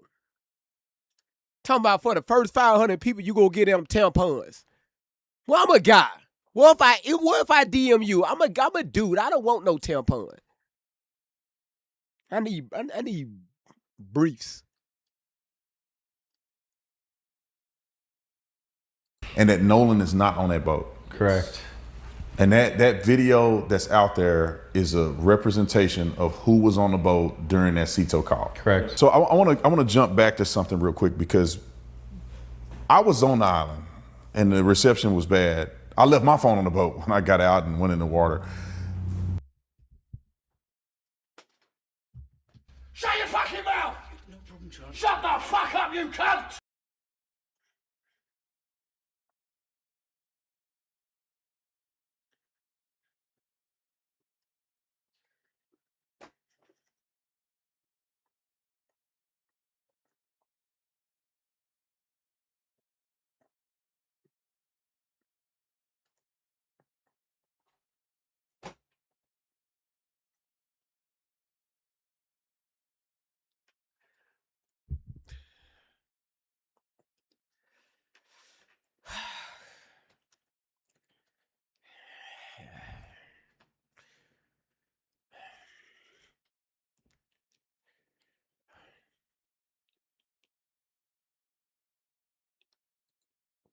That time, a portion of that, Wyatt was on the phone with Cito, so a portion of that is the Cito call, and that Nolan is not on that boat. Correct.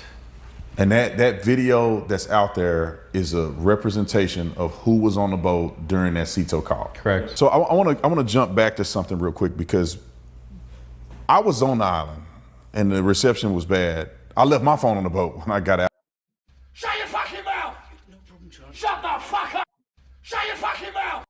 Shut your fucking mouth! Shut your fucking mouth! Shut your fucking mouth! Shut your fucking mouth! Shut your fucking mouth! Shut your fucking mouth! Shut your fucking mouth! Shut your fucking mouth! Shut your fucking mouth! No problem, John. Shut the fuck up, you cunt! Listen, my button got stuck. Y'all can call me whatever.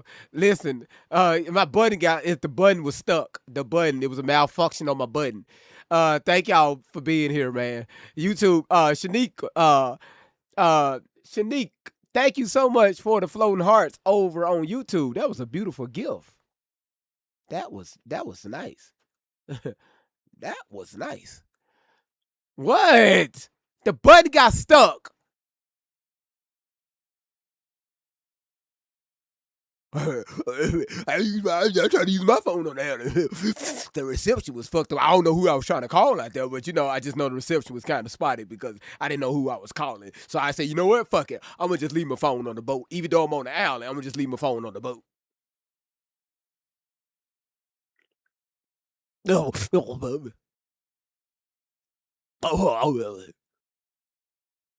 Out and went in the water.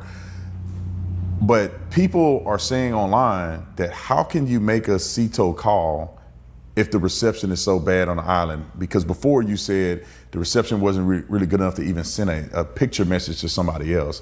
So how is this call being made if the reception is not as good?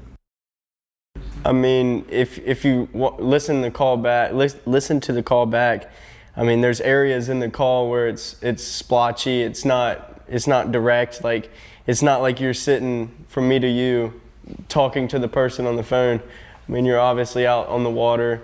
I mean, you can hear it in the Cito call. And so when it comes to the reception, what if there was a song that I never finished? Let's finish it. In middle school, I wrote a song and I never got to mix it and make it an actual song. So we're gonna do that using Suno today. Let's go.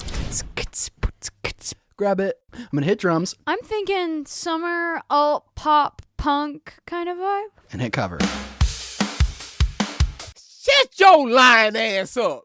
Ain't that you lying motherfucker? Ain't nobody sitting there doing beats with they damn mouth and it sound like that on no damn suit. Stop lying. Sit your ass down. Take your ass to that damn Spencer's Gift or that gothic ass store in the mall and buy some shit. Buy some black rubber bands. Get a black tattoo. Hell, buy a dog headband. Shut up. Just be lying. You said that's what you could do with AI now. So I was wrong. You could do that. You could do that. So she wasn't telling the. So she wasn't lying. She was telling the truth. Shit, I don't even know the hell.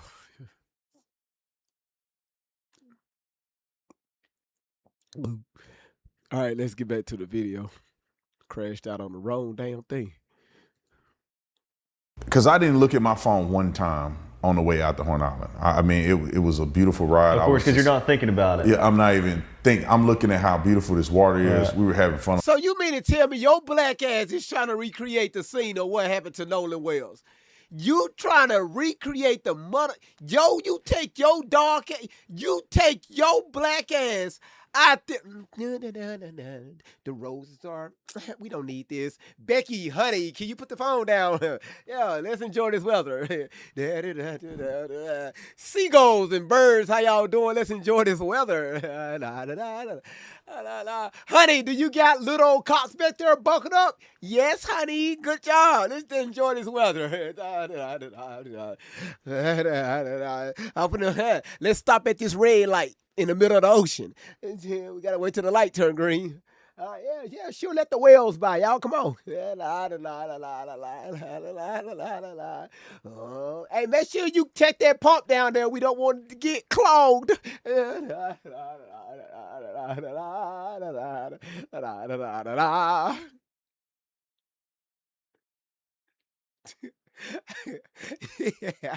Yo, yo, yo, I need. If you, hey, honey, is the pump pumping? Yeah, sure, my sexy black chocolate is working. Check the oil in it. Oh, no problem. 5 pints. We're looking good. I told y'all, listen, my mind, y'all, my mind. When I hear dumbass shit, I'm gonna give y'all some dumbass shit. Together we are TikTok workplace. The fuck she just say? Kiki, thank you. Thank you so much. All right. You see a red light in the ocean? Yeah. It's lights. It's out there. Yeah, they got traffic laws in the ocean. In the Gulf of America, they got traffic laws. That's why you can't be speeding. On a boat, we were playing music, some of Nolan's favorite songs. Yeah. Shut your fucking mouth! Shut your fucking mouth! No problem, John. Shut the fuck up, you cunt! Did he not just say, listen, Narissa, listen, y'all listen to me. Did he not just say, thank you, Logic, that on the way out there to Horn Island, he was playing some of Nolan's favorite music? Y'all, I think we're done with the live today. I think I'm gonna just go ahead and end it. I think we done enough work. We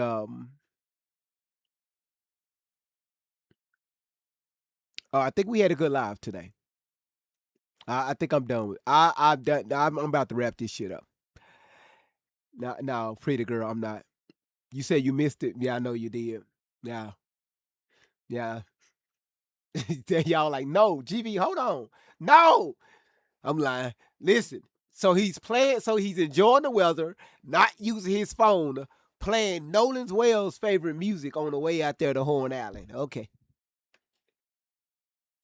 So I wasn't thinking about my phone. So I wasn't checking reception. Now, is the reception recover at some point between Horn and the mainland? Or is it terrible reception while you're over the water until you get to the mainland? No, I mean, there's as soon as you get off the island coming in shore, yeah, but there's really like no again. definite way to tell where the reception comes in because I mean it's all satellite. I mean, yeah, it's different every. I've gotten service 80 miles offshore, like off of a satellite coming to a oil rig. Yeah, and I connected to it from the rig. But like, it just depends. I could go to Horn Island and not have any service. I could go there and have service. I mean, I think it's truly different, like every time. So is it fair to say the service on Horn Island is super spotty? Yes. Yeah. And it was just almost by chance, in part, that the call was successful to call Cito. Okay. Yeah. Partly, yeah. And I want to get to that picture. Because I think a lot of people are confused about the picture. You guys cleared this up for me last time I came, but I want the world to kind of hear this because I don't think I addressed it last time me and you, Warren, was on the interview. People are saying, and this is how the picture went viral, that the people pictured in the photo were the ones that went on the boat with Nolan and came back. Can you explain that? Because I don't think everybody that was in that picture even went to Horn Island on the same boat as Nolan. So I can say whenever we all got out there. Hold on, before you get there, because I think this will address another issue that people have of saying, well, why are they taking pictures if the reception is bad? Can you point out where this picture took place What is going on with this infamous picture now? Yep. So whenever we got there, like I said, I wasn't even on the same boat as Nolan. We pull our boat in. Nolan, their boat pulls in or whatever. I get out in the water. I walk over to Nolan's boat, and I'm talking to Nolan for a little bit, whatever. And I put my phone up on the dash. Nolan puts his up there. As Nolan's putting his phone on the dash, he sees an actual little camera that one of the girls that came on the boat brought. And his first words was, he picks up the camera and he goes, "We gotta take a picture." Just like that. And in my mind, I'm like, heck yeah, like let's take this picture. So that's where you got me and Nolan and one picture. And then as we're taking that picture, Morgan and another buddy of ours come up and they're like, all right, like let's take a picture all together of us on the front of the boat. We're like, all right, yeah, let's do that. So we got on the front of the boat, and that's where that picture is taken. So that was it taken from a phone or no, like an actual little camera. Camera, okay. like And was it taken taken from where you docked at, or was it taken out there at Horn Island? It was taken out at Horn Island. Okay, so but wasn't on the phone. No. Hey, I want to clear this up too, because I'm not aware of this. You guys may obviously have more information. Were people uploading? I know we talked about the service issue, but were people uploading onto social media? I mean, you could. Not really, no. You could be. Realistically, you could. You could. If you want to sit, could. if you're motivated enough to do it, yeah. Like, I made a phone call to my mom, and I had to call her like 8 times before she picked up because either her service was bad, she was on the back side of the aisle on the south side, or my service was bad, and it was just hard to get through. But like, if I let that play on purpose like that.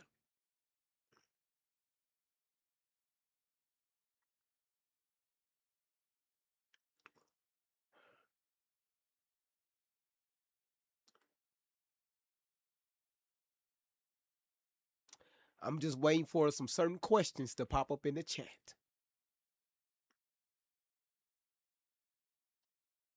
I was looking for my camera bag with all my cameras in it so I can show y'all how stupid this sounds. I have a bag with a bunch of expensive cameras in it. It's somewhere around here. I got to find it. So you laid your phone on the dash. Nolan looked over and said, "Oh, shit, a Polaroid camera. Yeah, sure, let's take a picture off the Polaroid camera. Sure, yeah, cha-ching, ching. That's beautiful." She got there on the island. Hey, yeah, let's see if the cell phone signal works. Let me try to call my mom because she's here on the island too.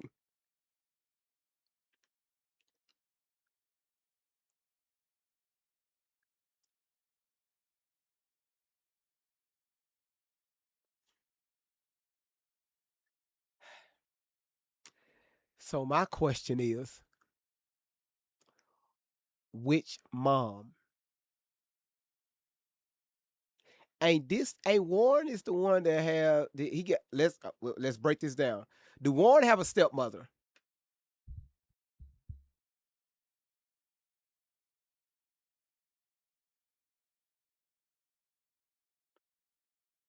Do Warren, hold on, y'all. Hold on. Don't jump the gun. Do Warren have a biological mother that's active and present? I want to make sure I get that right. Everybody have a biological mother. You know, she's active and present.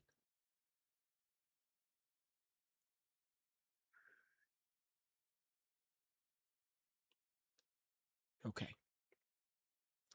So my question is, which mother is he speaking of that he was trying to reach out to? Was it his biological mother? Or was it his stepmama? That's the judge.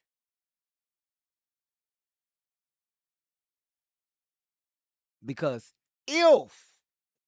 listen to me, y'all, if a big IF, listen to me closely. Remember the title we had yesterday, who are they protecting?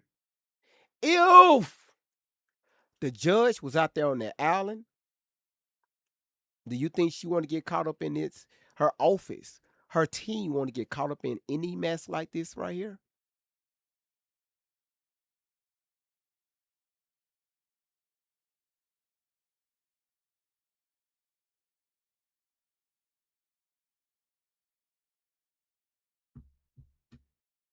Maybe he was calling his biological mother. Hey, mom, I just wanted to make sure you, see where you was at on the island. I can't see you. It's a lot of people out here. Please pick up the phone.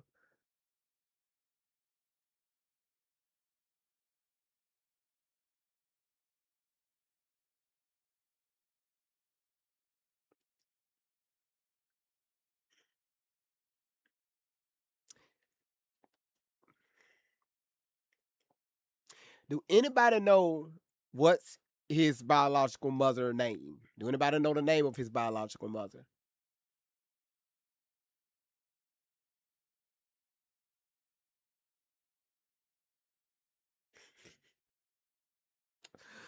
Like y'all ass has been researching.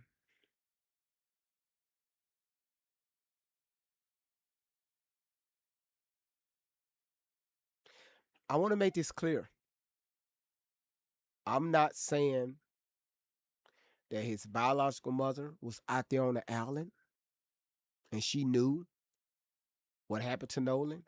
I'm not saying that his stepmother, the judge, was out there on the island and she knew what was going on. That's not what I'm saying. I'm just asking questions.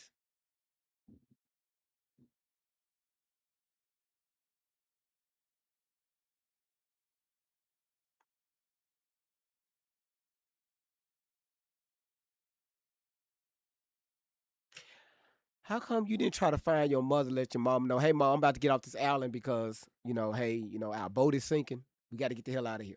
The boat is sinking. We just got to, listen, we got to get the hell out of here. Hey, y'all seen my mom? Y'all seen mom anywhere? Hey, if you see my mom, let her know we finna get out of here. If just in case if she looking for us, I don't want her to get word. Let her know that we finna head out of here.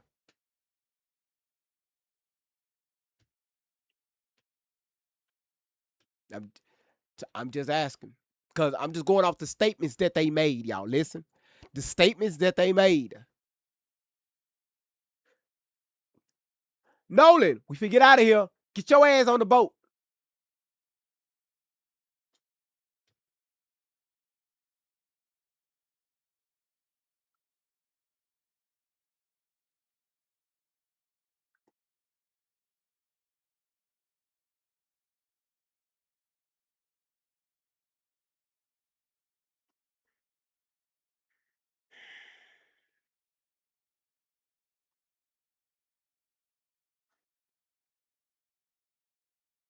If I went and posted a video on Snapchat, like honestly, I don't think it would like either post or send to somebody. I think, I sent my buddy where we were at, a buddy of mine. I was like, hey, come meet us. And I sent him a video and he was like, dude, I couldn't get a hold of you all day. And like that explains the point. Like I sent him a video where we were at and it never sent until I got inshore because I had no service. Would it shock you, because Christine Wells, Nolan's mother, is online, she was very shocked that she said Nolan didn't have any Snapchats or something. I'm assuming that whole day. Is that shocking to you if he did or did not have photos or videos or stuff uploaded to social? Dude, guess how much it cost me to make sure my family gets $1 million if something ever happens to me? You'll never guess. I don't know. Not at all. Not at all. Because I mean, like we said, we've been out there many times before, and no. Hold on one second, y'all. Where we at with the taps? Where we at, y'all? Where we at? Drop it in the chat, y'all. Where we at with the taps? If you haven't followed the channel yet, y'all hit that follow button. With the taps, y'all, where we at? 459. Y'all, let's go ahead and push it to 500. 460. I see 460 on my end. All right, y'all, let's go ahead and get it. And also, y'all, please let that gift the gift gallery that too. But also, y'all, we got 4 out of 20 that hit that live goal. Y'all, let's go ahead and knock that live goal out. And I appreciate y'all being here. I thank y'all so much for the engagement. Thank y'all for just brainstorming like crazy in the chat. Mocha, thank you so much, sweetheart. And Nora, thank you for your rose. Mocha, thank you again. Never give up. Thank you for your rose. Mocha, thank you again. And Nora, thank you for your roses. And also Rita, thank you for your 11 autumns. That's beautiful. Listen, thank you so much. Never give up. Thank you so much. Hope, thank you so much. Lyra, Lyrasis to you. Thank you so much for the hanging lights. TJ, thank you for the rose. Gina, thank you for the rose. Hope, thank you for the rose. Kat, thank you for the rose. Miss Sterling, thank you for the love you. Queen Momo, thank you for the 334 roses. Marilyn said, I don't understand. He so happened to pop up to the interview, damn, so allegedly to get their lives together.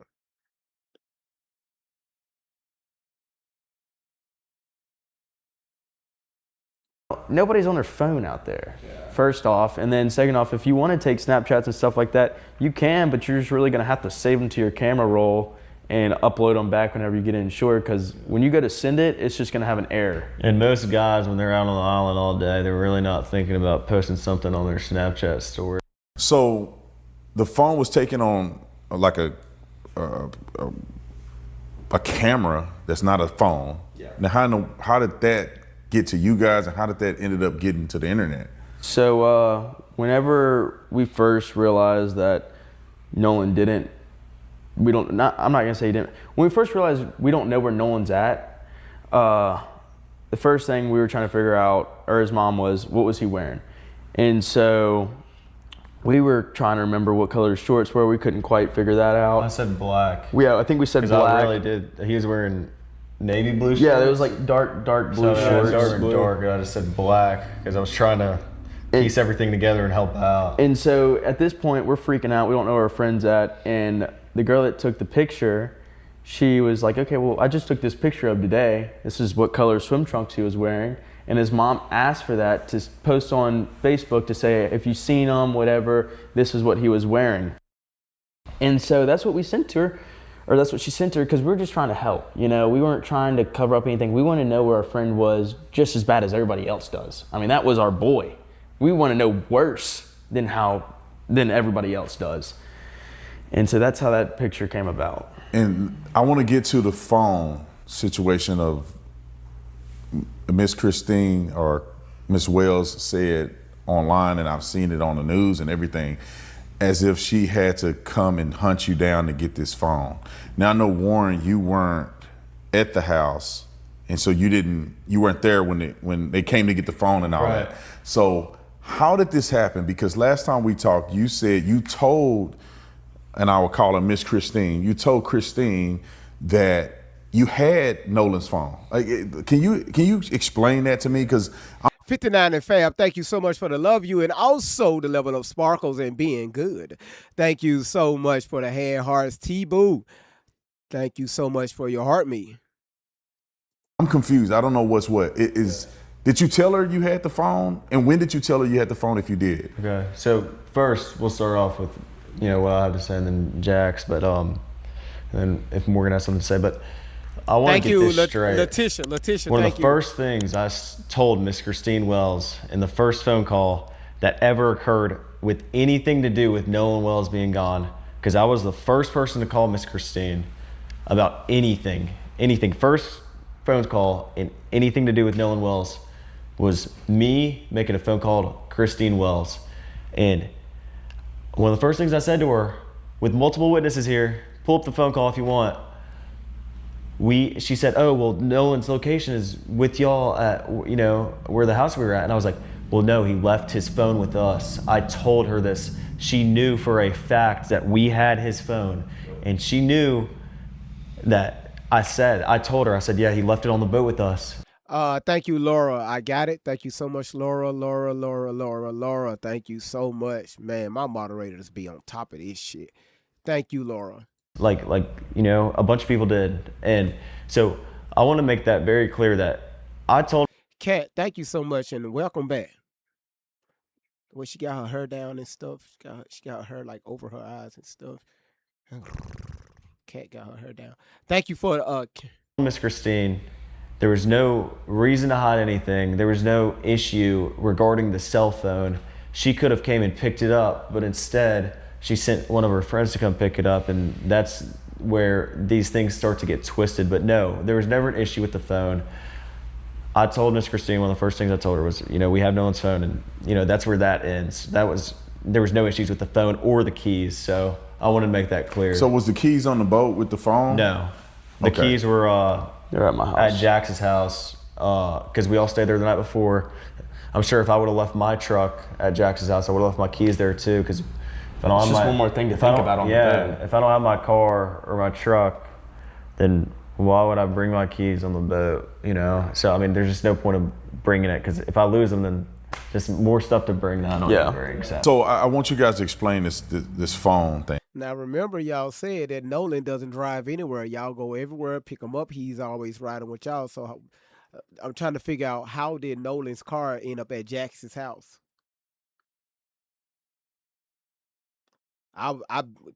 Y'all said that about what according to this video, about what, 20 minutes ago. Of course, I added some commentary, right? Nobody still haven't even told anybody how Nolan Carr got over Jax's house. You said he drove it there. Let me pin your comment, Enora. You said he drove it there. He rode with somebody else, possibly. According to Warren and Jax, they picked him up. Nolan was always riding with them. They was always picking Nolan up from the house. It wasn't no reason for him to drive. So how did Nolan's car get over Jax's house?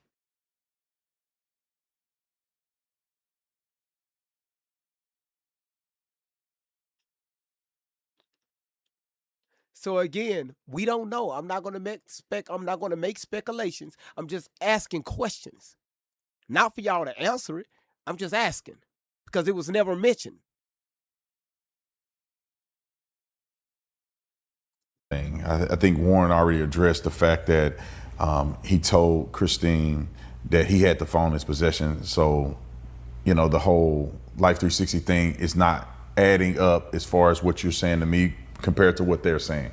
Now, how did whoever came and get the phone, how did they get in touch with you guys, and how did they get the phone back? So I got a call from a kid we went to high school with. He called me just asking me questions. He saw people posting on Snapchat, like the picture that was circulating. And he called and he was asking questions. He was like, "Where's Nolan? When's the last time y'all seen him?"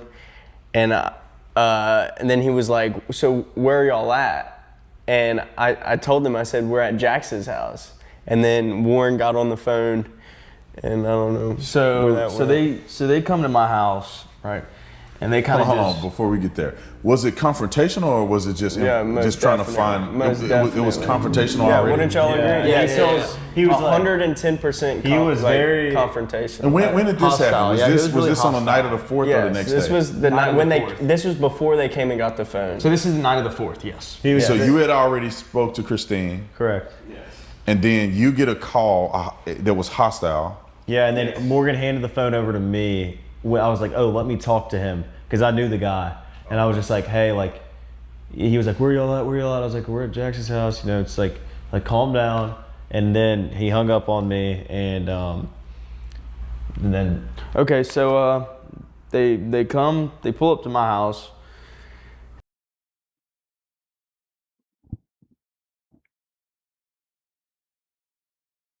And at this point, I'm kind of freaking out. We're all trying to put our heads together on where Nolan is. And I kind of like isolate myself in my room, just kind of get in a ball and just lose it kind of basically for a few hours. And they just walk into my house, and I hear all this commotion going on in my living room, and I'm just like, what in the world is going on? So I walk out there, and there's probably like 10, 15 people in my house I don't even know.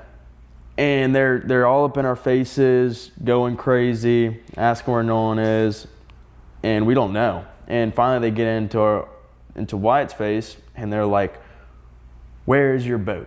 Where's the boat at?" Demanding his address. Demanding his address and stuff like that.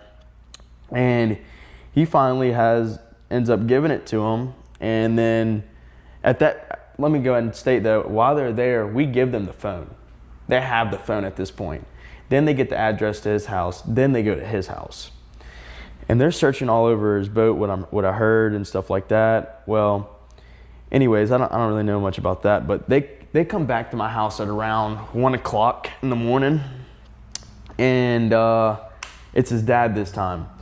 And his dad's being really respectable, really nice to me and stuff like that. And as long as another friend of theirs, and he's asking me like, where are the keys at? I don't even know where Nolan's keys are at in my house. You know how hard it is to find a set of keys in a house and you don't even know where to start? It's pretty hard. So I start scrambling around my house looking. There's stuff everywhere. Keep in mind, all these people stayed the night at my house before. I'm looking through everything. I can't find the keys. I run back to his father or stepfather, and I was like, I don't know where the keys are. And the guy standing next to him's texting somebody. I guess I was at my house, and he said that they're on the Xbox. So I run in, I see him on the Xbox, grab him off the Xbox, and I go and hand it to him. It's plain and simple. Didn't even take 30 seconds. No trouble. No trouble at all. So this narrative that they're pushing, that there was any argument over the phone or the keys, is completely false. Like, let's get that clear. Yeah. Okay. So they just kind of hang around my house, taking pictures of all the cars' license plate in the driveway, stuff like that. And so When you say they, how many people are here this time?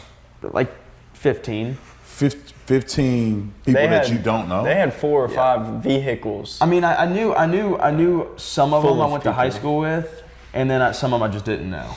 Now, walk me through this. How do you think it got to this point so fast? That's one thing that I'm curious about. Like, you jumping to conclusion. I guess so. I mean, That's plain and simple. They went and searched Wyatt's boat. Yeah, they went and searched Wyatt's boat. Like we're hiding them in there or hiding something. Nolan in his boat or something. Like, what is wrong with him? Like, yeah, 100%. We called law enforcement. I was with Wyatt at the time. After we left Jax's house that night, I was with Wyatt, and one person we were with saw that their location was actually headed towards Wyatt's house. And so Wyatt got on the phone with 911 and was like, hey, these people are on the way to my house, or already at my house. My mom and my dad are there alone, and they know nothing about this. But Wyatt's mom actually, when they were looking at the boat, they were actually walking from the boat, and she came out and started talking to them at that point. But did the police get involved in some degree here? Yes, that's what I'm about to get into. So whenever they were at my house hanging out, just, I guess, hanging out in my front yard, finally they wouldn't leave. And one of the people there came up and started banging on the door again for whatever reason, I don't know. My brother actually had to call the cops. And I think they came around 2 o'clock in the morning and removed them from our property. And after that, we really haven't spoken to them since. But yeah, we had to call the cops and make them leave. The cops came, you told them to leave, and then is there anything else that you addressed with the cops while they were there? Yeah, so the cops were asking me why these people are at my house in the first place, and I told them straight up, we don't know where our friend is at. I don't know where my best friend's at. These people don't know where their friend's at. We're trying to figure it out, and they're basically assuming that we did something to our friend, which we didn't.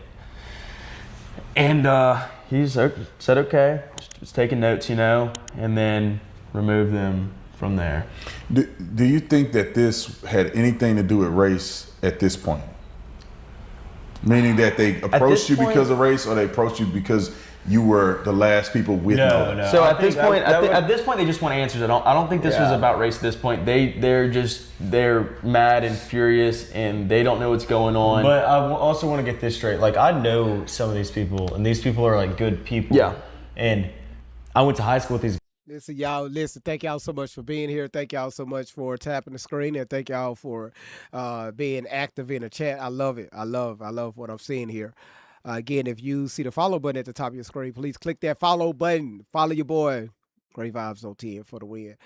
I'm allowing this to play out because y'all know if I keep pausing and stopping, I'm gonna start acting a damn fool. All right.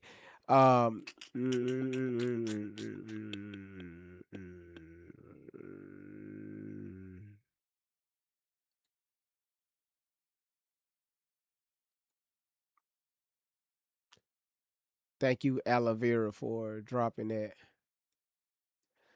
Again, if y'all can, we have 1, 2, 3, 4, 5, 6, 7 more items left in the gift gallery. If y'all can, please get in that gift gallery. Let's go ahead and knock that out. Thank y'all so much for everybody that took care of most of the gift gallery. Thank y'all much, very much appreciate it. I love y'all too. So let's continue. You see, I'm over here acting one for you. No word. I appreciate it, Kit Kat. I appreciate it, Marcella. Thank you so much for the love you. Thank you. Y'all, it's okay. You said not UGV always very nice. I'm behaving, but it's something coming. Like, thank you so much for the love you, Sydney. Thank you so much for the heart meet. Oh, it's coming. Hell, that don't even sound right. These guys, like, they know me and I know them, and they know my friends and they know them. This wasn't about race. They just knew for a fact that Nolan went on the boat with us. And they were worked up, and that's okay. And they were mad, but that wasn't handling things. That wasn't trying to help. You getting mad isn't helping anything. But instead of solving the problem and trying to figure out, hey, where is Nolan? They were just getting pissed off and not handling things the right way. And I mean, that's what happened. You guys said you ended up going and looking for Nolan the next morning, but you said you were thinking about doing it that night. Yes. And why didn't you do it that night? So we already called the Coast Guard at this point. We didn't have access to a boat that was already in the water ready to go, other than one that I'm just not allowed to use at all. And I was still this close to taking it out. I mean, I was right there. So you guys go the next morning, you look for Nolan. Shut the fuck up, you cunt! First of all, that was a whole lot within itself. I'm sorry, y'all. I tried to sit here. I'm trying to behave. I'm trying to be good. I let this shit play. But goddamn it, I got something to say. Aloe Vera said, did I make it worse? No, baby, you good. I got something to say. Coach, can you please tag me in? Y'all got 30 damn boats. When we out there on the island, all of us got, but everybody out there got a boat. We know somebody that knows somebody that knows somebody that have a boat.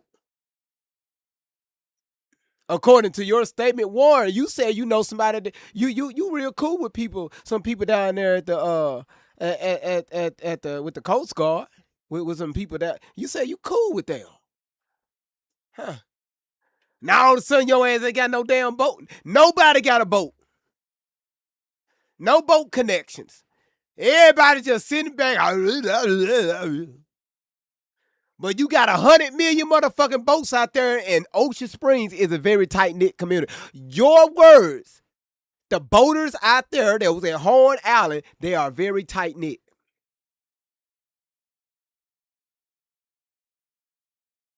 Y'all make this shit make sense, y'all. Letitia, thank you for the hat and mustache. Yeah, and the granddaddy owned a boat, got a boating company. Hell, you could have rolled your ass, opened up them damn iron metal gates. Well, you know, again, you know, the public, we're stupid, we crazy, we don't know. This is what the granddaddy said.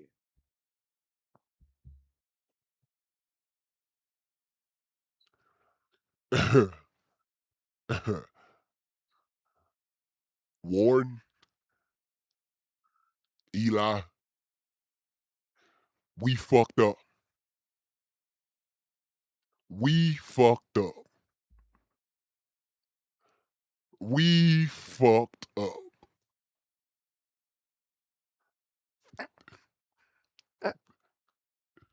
We fucked up. I don't know what else to say. No, you cannot take my boat. We don't need no tracking devices pinning my boats. So no, you don't have access to any boats. Now, Jax, I love you, Eli. Hey, you have a great life. Warren, brother, your ass looks sick. Tell your stepmama I loved her. What happened last year, it was a fling.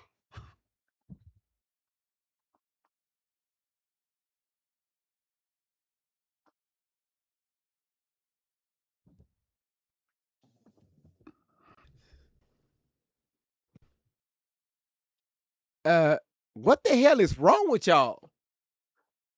Man, y'all, you know, when I tell y'all, we have the messiest chat in the fucking world. Y'all are so damn messy. Y'all are messy. What you mean? What's wrong with me? No, what's wrong with you? Marcella said, excuse me? No, you're excused. Y'all are messy.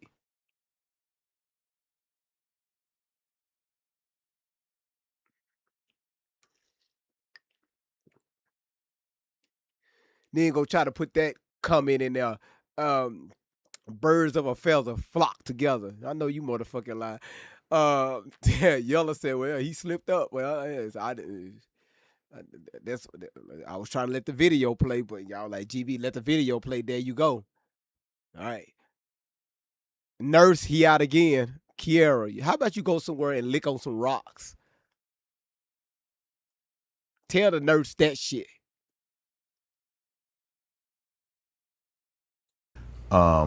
Can you explain how did that happen? Who was looking for Nolan? Who was on the boat? Was it multiple boats? Was Multiple it one boats. boat? Okay, can you explain that? Who was out of this group? Who was on what boat, or who was on a boat or not, going out and looking for Nolan? So, me, Wyatt, and Trayson got in the boat.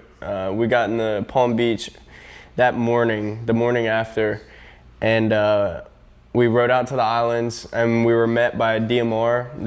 There was 7 DMR boats already out there, DMR and park rangers. We talked to them, we gave them all of our information. They personally asked if any of us were on the boat with him that day. We told them yes. They just said, all right, well, I mean, we got the area scoped out. I mean, and then after that, we just went up to the beach. I think we met up with y'all in the water. I took my boat out with Jax and a couple friends of mine, and then my mom and my stepdad. And they were out there too with you? Correct. And I just met Morgan and Wyatt and Trayson and his girlfriend out there. And we actually, when I rolled up, I parked up next to Morgan and everybody who was with him, and I was like, well, y'all can run around, or we all planned this out, Morgan was gonna run around the south side while we covered the north side, and we were just gonna try to cover as much ground as possible. But I mean, there were so many DMR boats and helicopters and drones and everything else out there. I don't really know what an 18 and a 25-foot bay boat is really gonna do. So I mean, we sat out there, we went for a couple hours and we looked around and we searched, but we also don't fit the requirement that DMR has, and the tools that DMR and United Cajun Navy and all these departments have to look for somebody. I mean, we didn't put that much of a help out, but yes, of course, we went out there and looked for a friend. That's not a question. Who else in the friend group was out there? Did you see Nolan's family? Did you see some of the other kids that showed up at your house? You see anybody else out there? We did see a couple other. We met up with a coach that was previously Nolan's high school coach. We met up with him. They said that they had previously already been on the island. They walked a good bit down the island both ways, and they were just driving around the island like we were doing. And we eventually got off the island. We got on this rip current. It was going west out towards Ship Island and then back towards Biloxi. And we drove that for a couple miles. People were also looking on that too. There was multiple boats out there not associated with DMR with binoculars. There was people fishing the rip, and we asked them, they rode it all the way from Ocean Springs all the way out to Horn Island, and we were like, did you see anything, blah, blah, blah. Because, I mean, if a person is floating in the water treading water, they are going to be most likely in the rip. And that all comes into play with the washing machine. I mean, you got Horn Explain Island, the washing machine for me. Horn Island and Ship Island, I mean, they come like this, and then there's no island right here, so it just tons of water flows Forces through, it, the tide goes rolls out. it through. I mean, sometimes it gets pretty gnarly in there, and it creates this big old pool, basically. Yeah. And I mean, if someone was floating, treading water out in the water, that's where they would be. They could be hung up. They could grab onto a log and float with a piece of driftwood or something, or they could find a channel marker or buoy and grab onto that. So I mean, there was just main keys that you search for, like when you're trying to search for a missing person that has to do with water. And I mean, it's either the island, the buoys, or the rip. And then after that, there's not really anything else you can do, seriously. And when did you guys communicate with law enforcement? Because the internet, I think, has this false information that you guys never contacted authorities, and that Warren actually talked to me, or you guys talked to me first before you engaged. So when did you guys actually talk to law enforcement and give your statements to them?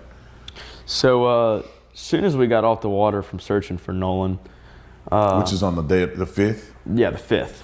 As soon as we got off the water, I got a phone call. And I believe he got a phone call too. Yeah, I got a phone call while we were out there. I got a phone call as well. So basically what it was saying was, hey, take a few questions over the phone, answer the questions, and then they had a date for us to come in for actual questioning. Okay. And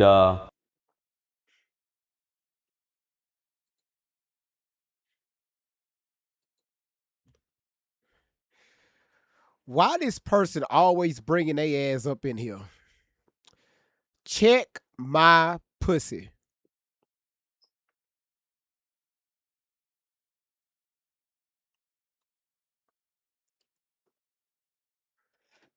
What you want us to check? Why we need to check it? What's in there that don't belong in there? Was it something that was caught up from last year? Something that got, dangled up in the past? Is it something that was, what's in your damn pussy that we need to check for? How about you check your own damn pussy? Because obviously, if you got to put that as your username, nobody don't want to go up in there. Hell, you don't want to go up in there.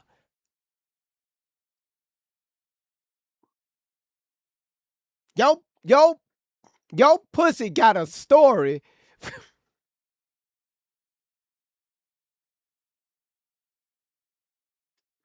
Stop coming in my chat.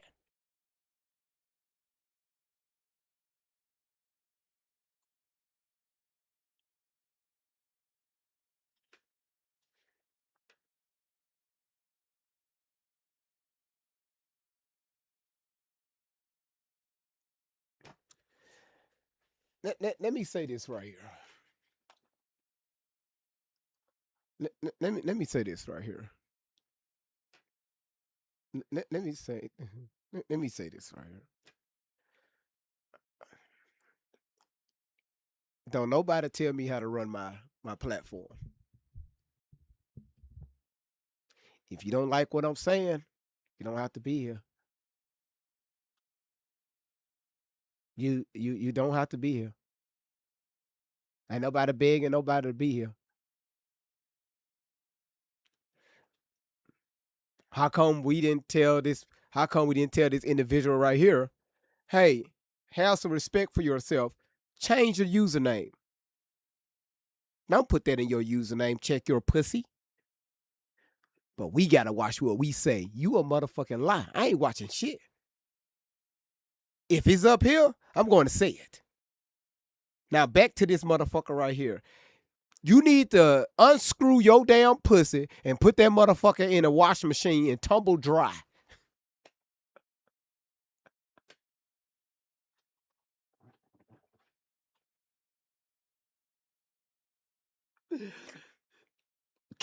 You keep calling the nurse Kiera, it's going to be a problem.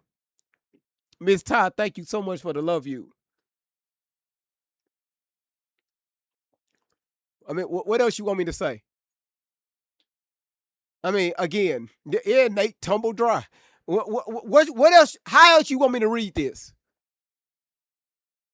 If somebody come in here with a username with this, what you want me to say?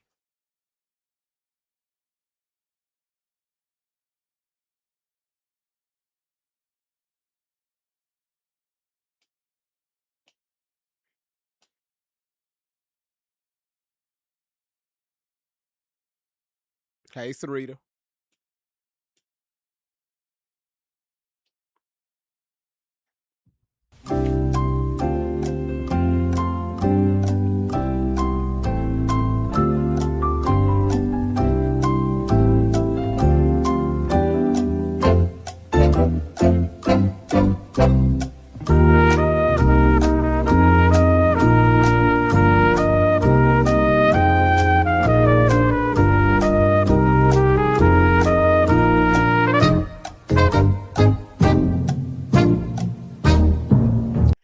Check my pussy. Chill out. Hey, Lisa, how you doing? Pretty girl, thank you for the live. Appreciate it. You said you just love the timer. Hey, I was just waiting for an answer. You said you hollering. Hey, royalty. Hey, you stop hollering. We don't want you spitting your shit. I was looking at some of y'all replies. Some of y'all is spitting water out your mouths and shit. You talking about your stomach is hurting. I didn't do this. That's not me. When I say people username wrong, AGV, hey, correction. You know, this is my username. So I made sure I read, I thought this out before I said it. I thought it out. YouTube, I thought this out very well. And I looked at it and I pronounced it out.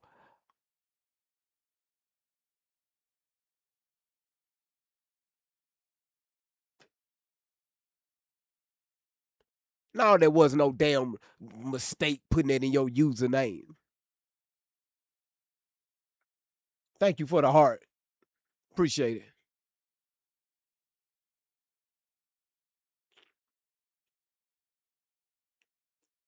Just check it.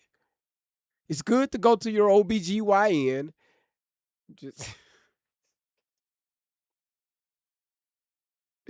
I'm not even going to go down that route. I'm not.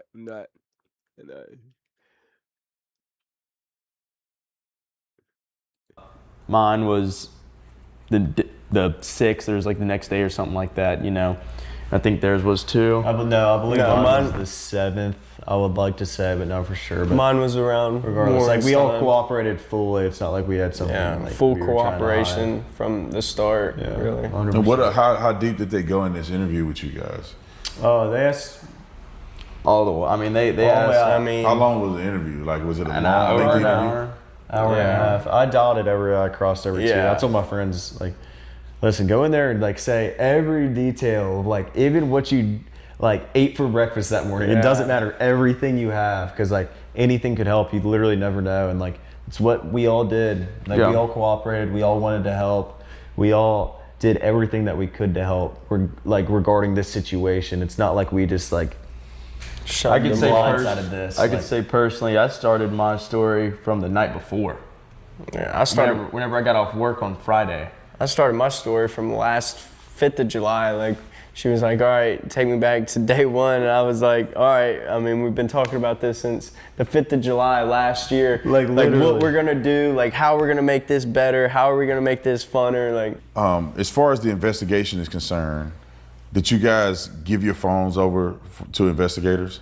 Yes, we gave our phones over freewillingly. It was our choice just to give our phones over, let them look through them, whatever they wanted to do, and got them back. Because we have nothing to hide. We wanted to be fully transparent with, the sheriff's department, everybody else including the FBI, and anything to do with justice. We wanted to help out, and that's what we did. We gave our phones up.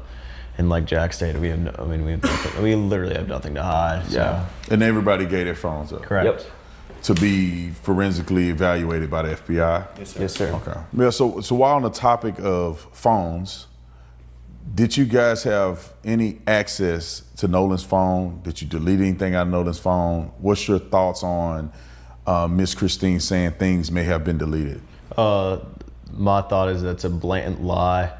I know for a fact that this is the thing. We have no reason to get on Nolan's phone. I have no reason to get on any of my friends' phones. If I had a reason to get on Nolan's phone, I wouldn't be able to get on it because I don't know Nolan's password. I don't know any of my friends' passwords. If I handed Jax my phone right now, he wouldn't be able to get on my phone. I have nothing. I'd have him permanently locked out of that thing. Correct. Yeah. I have no idea how to get on Nolan's phone to delete anything. But in the first place, we have nothing to delete on Nolan's phone. Like, I don't know what this, because Nolan didn't take Snapchats that day. That means things were deleted. He was just living in the moment. We were just living in the moment like every guy on the planet Earth does. I mean, like, I'm not sitting here filming my whole day. And I get Nolan, took a lot of pictures, but just because Nolan didn't take any pictures from July 3rd to July 4th doesn't mean we deleted something. No, Nolan just didn't take any pictures. And that's perfectly fine. I have one video in my camera roll saved from the 4th of July, so.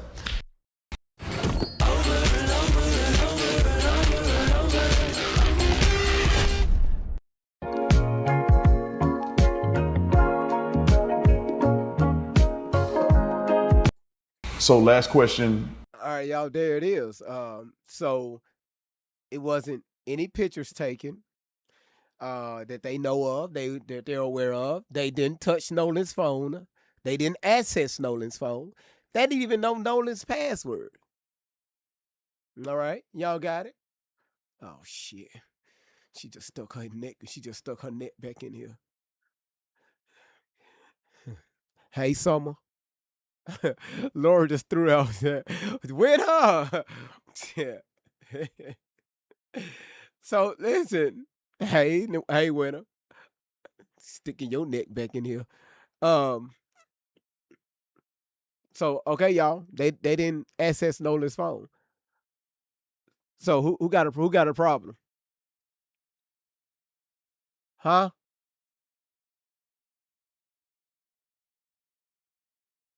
Who got a problem? They said they don't know the password, no facial rec, no fingerprint, no nothing, because he didn't take any photo. So what's the hype about?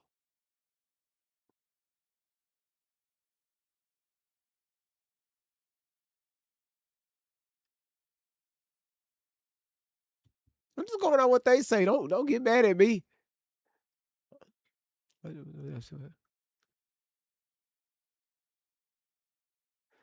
Lady T said, what?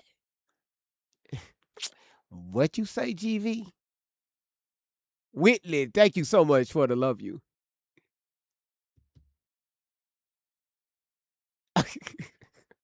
That's how she, oh shit. Damn. Is this motherfucker rich? When are you hiring?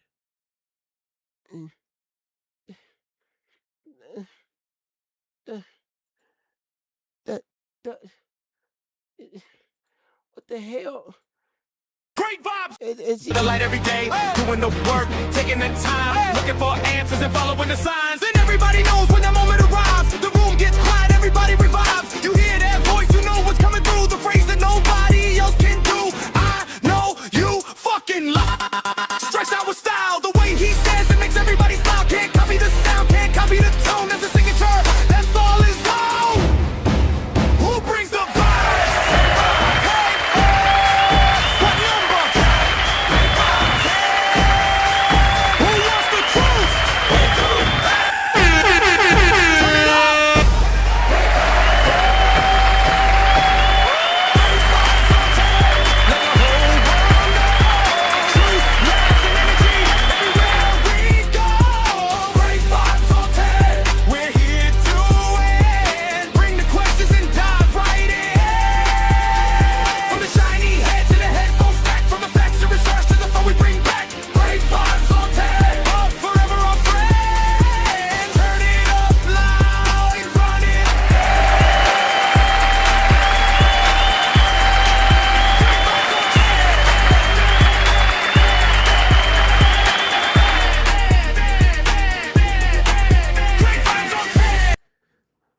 Man, let me tell you something. God damn it, winner.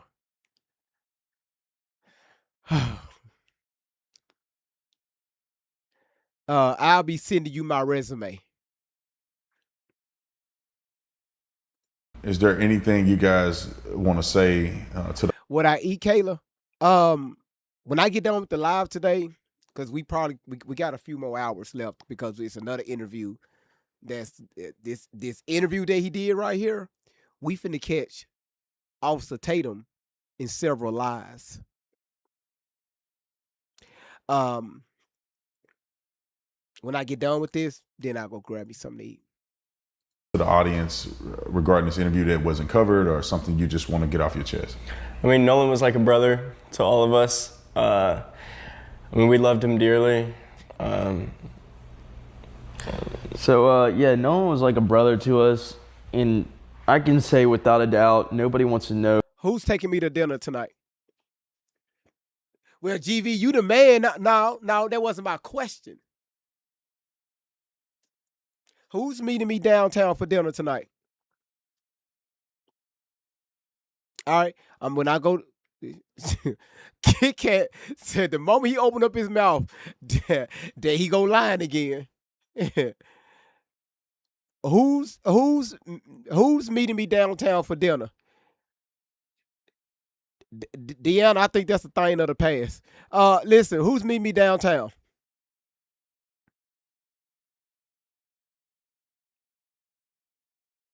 Okay, appreciate it. Appreciate it. I'll see you down there.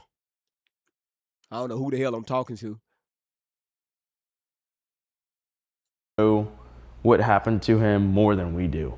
I mean, we want to know. Most of y'all don't even know what state I'm in.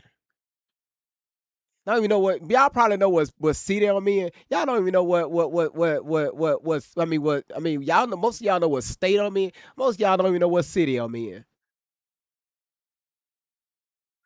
I'm in the most ghetto ass. I ain't nowhere near Texas.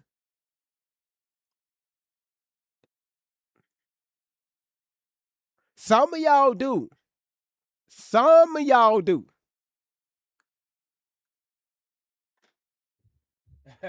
Jackie said, she said, I'm gonna find you. Some of y'all don't even know what oh shit. God damn it, April. Shit. April just snitched.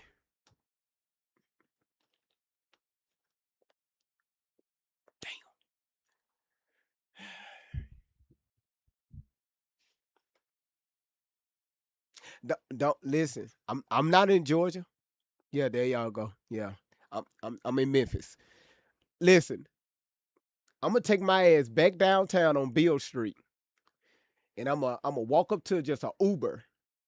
And I'm gonna tell him or her, y'all just wait right here. I'm about to go up in the hotel room and grab my stuff. And I'll be back in 1 hour. I need y'all to take me to Chicago. Don't worry about it. You know, how much is it? Okay, cool. And I'm gonna walk the fuck away. And I'm gonna never come back.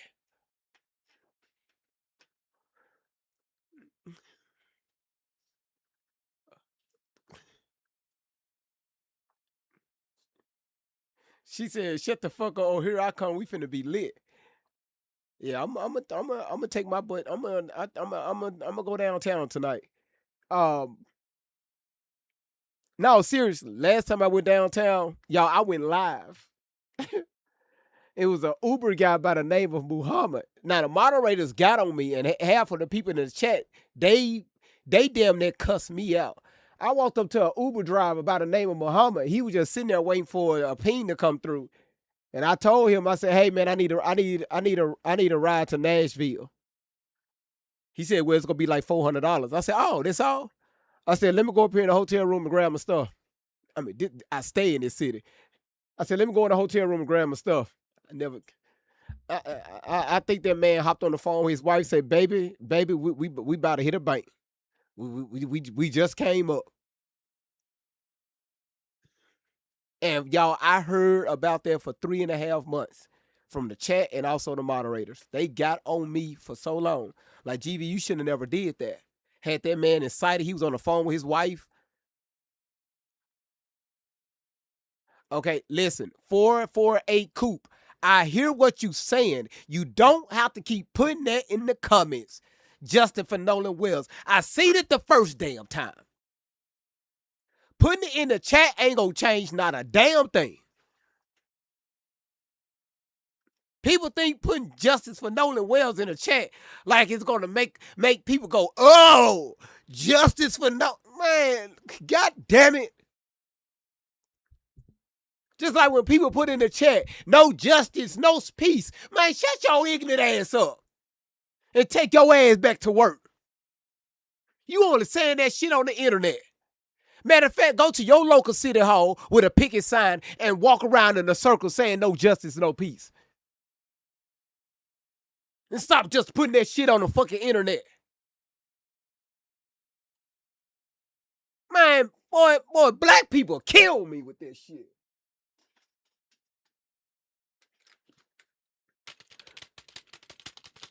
Y'all remember we was covering that case where they was talking about what's his name? What's his name, y'all? Kirk, Erica Kirk husband. What's his name, y'all? Erica Kirk husband. What is her name? I mean, what's his name, y'all? Charlie Kirk. Remember we was dealing with that situation and we was playing the preliminary hearing, and on Thursday, this all you was hearing. Who remember that? It's all your ass was hearing from the judge. Your bro said, OMG, that damn keyboard. It's all your ass was hearing. That shit, y'all, I crashed out so motherfucking hard going off on that damn judge. When we cover cases over here, we have a good time covering it. We're going to try to get to the bottom of it because we still working on Charlie's Kirk. Because now we just found the head of security, and some lies. We caught his ass lying. Y'all, did we not? Did we caught the head of security? Did we catch his ass lying? And we crashed the fuck out. Kayla said that's when I fell in love with your channel. And we still got to finish Charlie's. So we don't discriminate over here. I don't give a damn what your skin color is. If somebody get fucked up, we need to figure out what the hell happened. What happened to our best friend more than anybody, and I promise you that. I just want to say thank you to everybody who's like sat here and supported us through this horrible moment. I mean, ain't no damn horrible moment. Y'all gotta go. Y'all gotta fund me. Go fund me. Y'all got money. Just like Nolan's mama. Damn, that raised it up to $1 million. After she buried her son. Don't worry about it. We'll talk about that later. Chrissy, thank you so much for the big booty corgi. we're all we're still teenagers at the end of the day, and for someone to you ain't. Hold on. Hey, hold on. Hey, hold on, wide shoulders. Hey, wait, hold on. Whoa. Hold on, shoulders. You just said in this same video, we're grown men. We're grown men. That's when I crashed out talking about bills and 401ks and different retirements and different investments and and different how to build equity that you can use for cash value one day. Now you want to throw out this sob story talking about at the end of the day we still teenagers. We still teenagers. Motherfucker, you just said you was grown.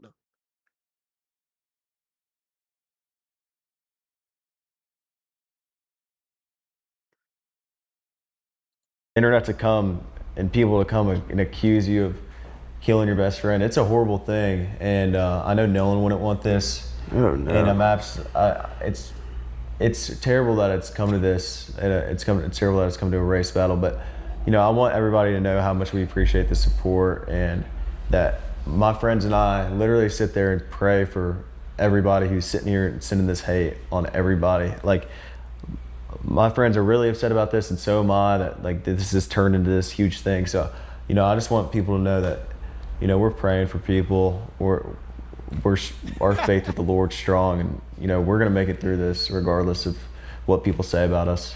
Yeah, I just want to say one more thing. Nolan is turning in his grave right now. This is the last. Thank you so much, Kayla. I'm so glad you dropped that in the comments. It's not a race battle. Now, yes, we can use the history, but thank you, Kayla. We don't do that over here. All right? And that's why a lot of people enjoy this platform. We don't do that bullshit over here. We don't. If you want to help curve that mindset, stop talking about it. Stop encouraging it. Stop pushing the narrative. Yes, I act ignorant over here, but if you look at the chat, it's very diverse over here. Ain't nobody cussing each other out. It ain't you don't see none of that shit over here.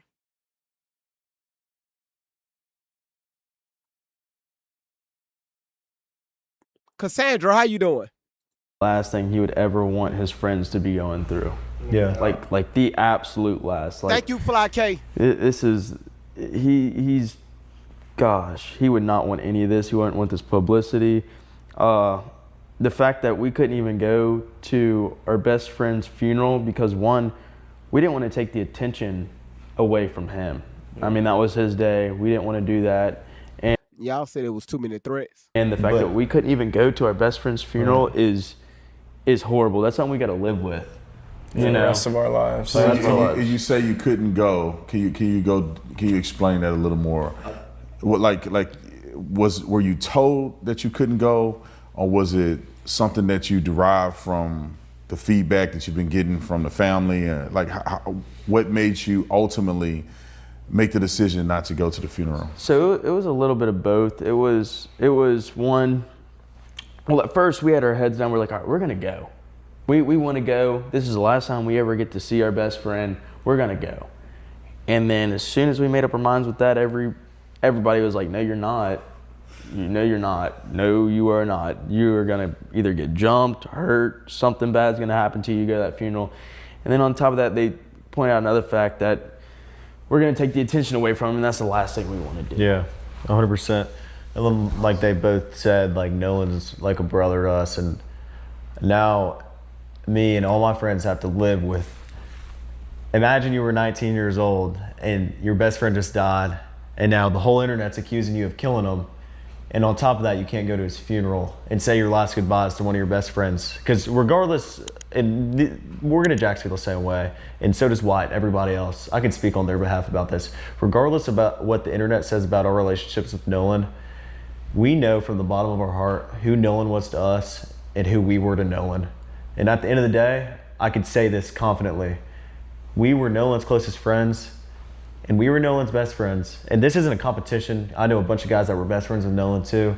Like Javon and him. Javon and Nolan were like brothers too, but this isn't to take attention away from them, but this was a brotherhood. Like this was my brother. And for someone to take away, and the internet to take away our privileges to go to his funeral because they think this was a racial thing is absolutely horrible. And like we all feel that way. Like it's sick. Like seriously, it's absolutely sick. Thank you guys for coming on the interview. I think it's very courageous and brave. I know that you guys know this, that people are gonna say things about you, lie on you. My shit show.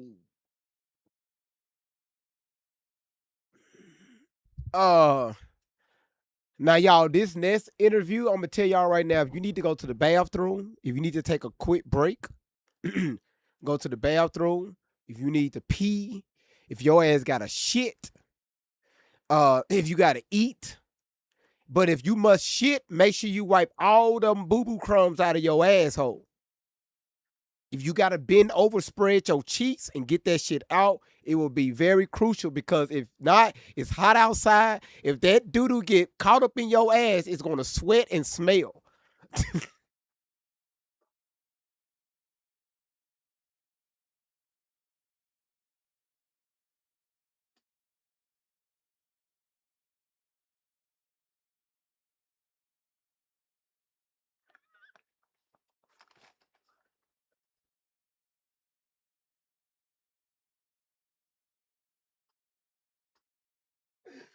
Yo. Yeah. Yeah.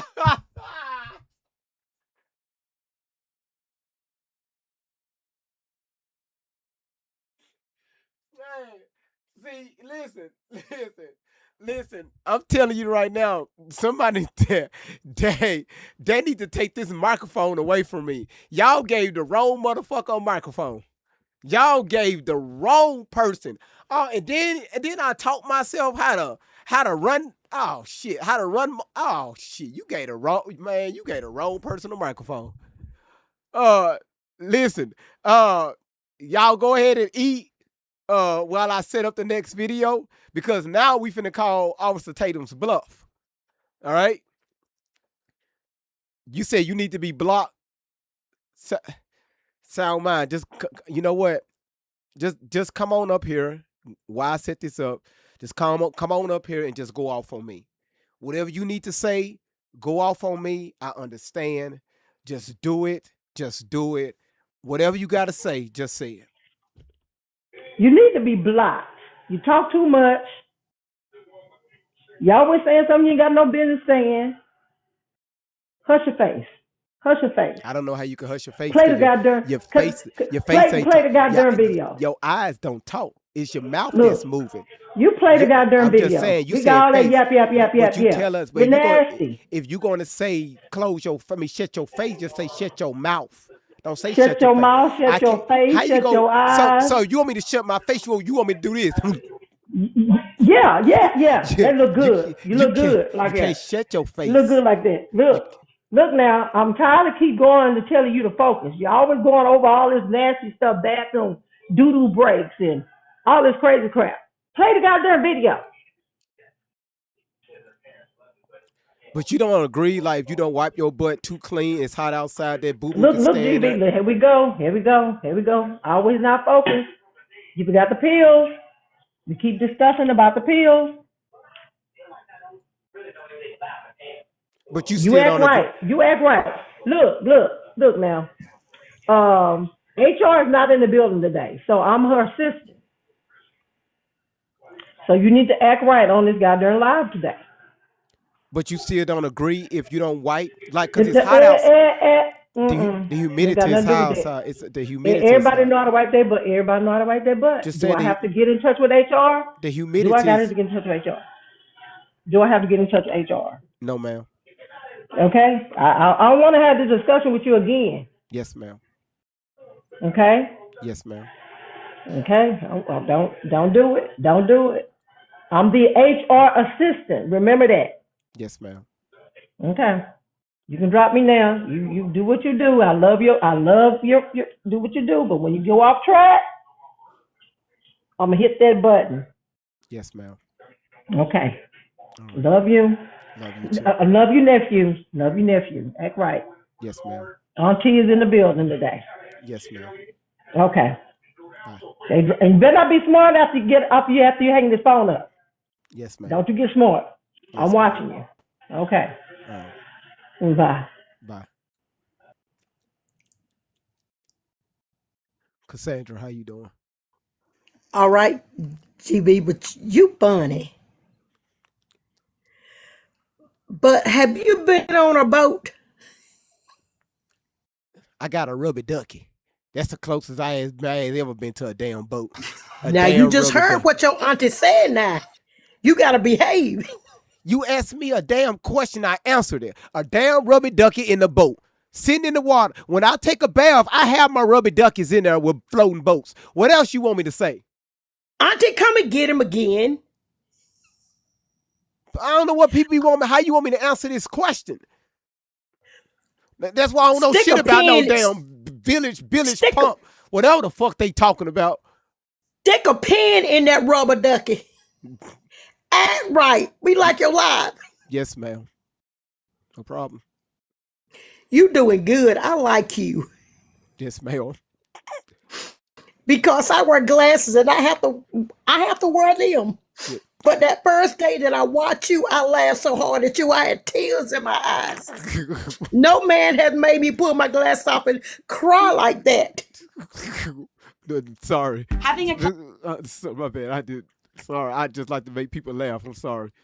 But you never thought Believe about like me, you it, like do. if you do like you never bent all the way over I just come out the bathroom. Let's get off the do. and just showed your whole ass and just like just like get up in there. No, I'm not trying to shoot nothing, baby. Kiara, no, baby, I'm not. I just love his lives.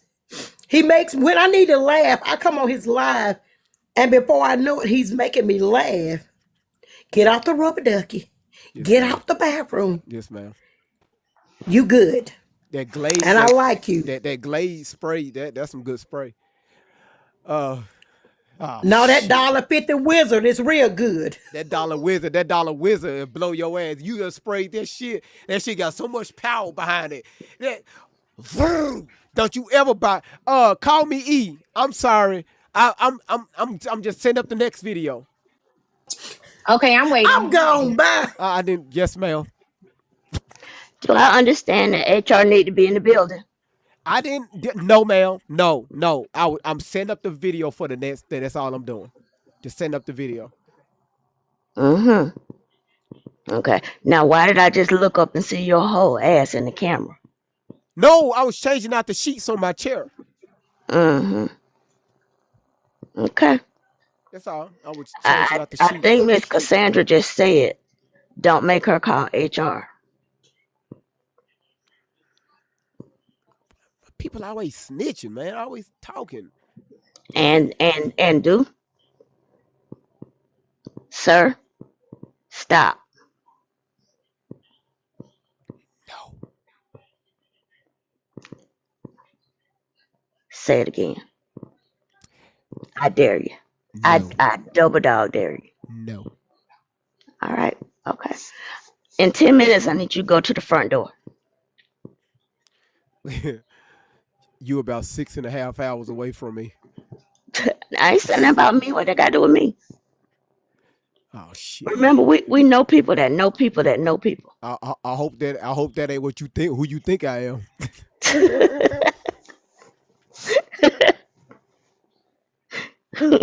Sorry, y'all. That's an inside joke. That's an inside joke. I'm sorry. Hold on 1 second, B. Gina. Hold on. Call me E. Call me E. How you doing? I'm okay. You know, I just had to come up here, show you some love while you had opened the panel. Yeah. Okay. Yeah. No problem. And we just waiting on a video. Yeah. This second video finna be ignorant as hell. Like this. I'm ready. This second one finna be ignorant. Like ignorant, sweetheart. Like Tatum finna. If y'all ready, put a 1 in the chat. Listen. I can get one more person. Then we're going to get on the video. And again, listen, thank y'all so much for the support. Thank y'all for being here. And oh shit, I'm really finna get cussed out. I'm finna get gone off on, man. They is really coming up here going. I'm really about to get it. Oh my goodness. GB, man. no, we love you. Yes, ma'am. I ain't doing. Let me take my tapper off. Hold on. Okay, this is the phone I got. That's right. So we're in the car the other day, and my baby's in the back seat. She out there All of a Horn Allen. sudden, I hear my baby. She mad. Yeah, that's that Horn And Allen then bust out laughing. It's GV, Mama GV. Mm-hmm. She was doing, yes. Yep. And she bust out laughing and said, GV, Mama. Hold on, Tania. That's why I told you how to Hold on, Tania. Listen, your signal sound like you on Horn Allen. Can you? Yeah, I'm sorry, y'all. It's spotty. That's what they say. It's spotty. Okay, I'll come back later. But you said in trouble. Get it, BG. Yeah, yes, ma'am. Drop. Yes, ma'am. All right, so I'm gonna drop down. We're ready for the video. Yes, ma'am. Hey, Huh? don't make me come back. Yes, ma'am. Yes, ma'am. Okay, you want us to drop down for the video? Yeah, because we got some Horn Island signals going on up here. Thank y'all so much for coming up here.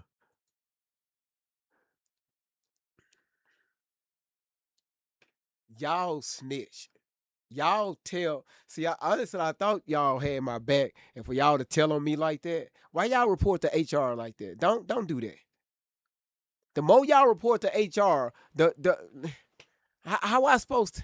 GV, I have a question. Why haven't the other 3 people haven't been for an interview? That's a good question. That's a good question. You said they was telling they've been telling on me. All right, y'all, we about to start this next one. I want y'all to pay to pay close attention to Tatum. Because this guy right here in this interview, he's very good at what he does as far as reading people. And since Tatum done these interviews with these boys, he's like, wait a minute. Hold on. Because y'all know Tatum don't like to sit down and talk with black people. That's not he don't like doing that. Allegedly. I believe Tatum don't like sitting down with black content creators and having a cordial conversation with them. I believe.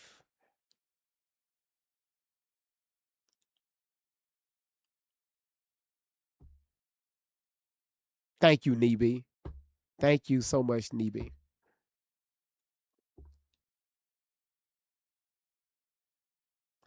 Who's meeting me downtown tonight? I'm still trying to figure that out.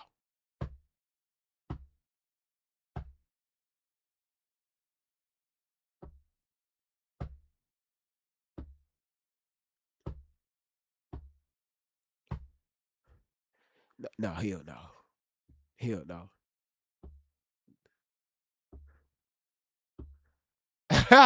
She said, "Hey, free food." No, we gonna be on the no. See, we gonna be. I'm be standing on the corner. You said what time? Wait, I gotta be outside in the swamp. I gotta be outside in this swamp as well. Yeah, yeah. Uh huh. Uh huh. Yeah. Yeah. Yeah. Yeah. Yeah. Yeah. Yeah. Uh huh. Yeah. Yeah, we're gonna be on the corner.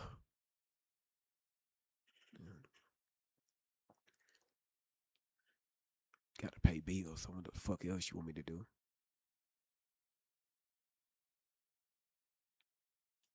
You said I could make some money off you on that corner. I wouldn't mind. Just make sure you give me a percentage. Thank you, Crystal. Mm-hmm. Amy, thank you so much. Ooh, Amy, thank you for that. Cindy, thank you for that. 335 roses. Wow. Miss Michelle said $40. Miss Michelle. Boy, y'all got jokes. Boy, y'all got jokes. All right, y'all. Let's go. Check this out, y'all. Oh shit. Hold on. Need some volume. Me and supporting my platform, my mission, and my purpose. Amen. Thank you for that spin seal. Thank you. That was beautiful. That was nice. Cindy, thank you for the 2. Love you. And Kayla, thank you so much for the Gamer Press. Amen. That was nice. We have a cool conversation scheduled for today, something I've been looking forward to doing for a good while. And it's gonna be cool. We're gonna have a good talk, Kiki. and hopefully get some things out in the open in a way that is positive and. Did y'all see that? Kiki, thank you for the 2 loves you. And Amy, thank you so much for the sleeping tater. Neebe, thank you for the hand hearts. Neebe, thank you for the hand hearts. Neebe, thank you for the hand hearts. Neebe, thank you for the hand hearts. Neebe, thank you for the hand hearts. Sound Mind, thank you so much for the team chaser. Sound Mind, thank you for the team cheers. I don't know why I say chaser. Productive. But before we get to that, I need everybody to do me a favor. One of the best ways you can support people like this is former police officer Brandon Tatum, currently one of the leading voices in the right-wing movement here in America. And he has been controversial at times, but I think it's time to have a very appropriate conversation. So everybody, let's welcome Mr. Brandon Tatum. How you doing, Mr. Tatum? I'm doing well. Thank you for having me on. No problem. I appreciate you being here, man. So I'd like to get started by asking about your origin of how you started developing conservative ideas. Yeah, I think that's a good starting point. You know, I grew up in an all-black neighborhood. I grew up around people who believed the Democrat Party was the only party sustainable for the black community. It wasn't until I got saved in 2008 that I started to open my mind more. And when I became a police officer, that's when I became more conservative, looking at the policy positions of the Democrat Party and realizing, well, wait a minute, I don't agree with any of these policy positions. Standing for what's right when it comes to God, standing for, secure borders, standing for, you name it, what the Republican platform is all about. Who is that breathing on the damn mic?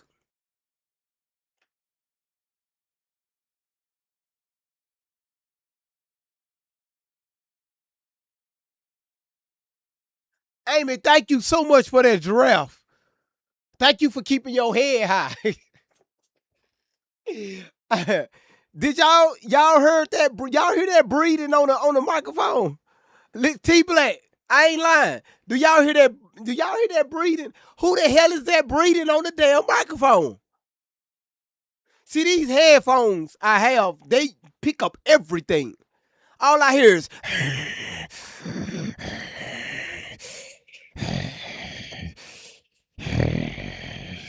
that's all I hear. You can't blame it on me because I'm not even by the microphone. Listen. Lean more towards what I believed. Ben Carson was one of the leading voices that I felt I identified with the most. And it really opened my eyes to realizing that I'm more of a Republican, I'm more of a conservative than I am considered a Democrat or a liberal. And then when I looked at the historical context of y'all hear that shit? So listen. We're just going to have to deal with this throughout this interview, okay? Let's just deal with it.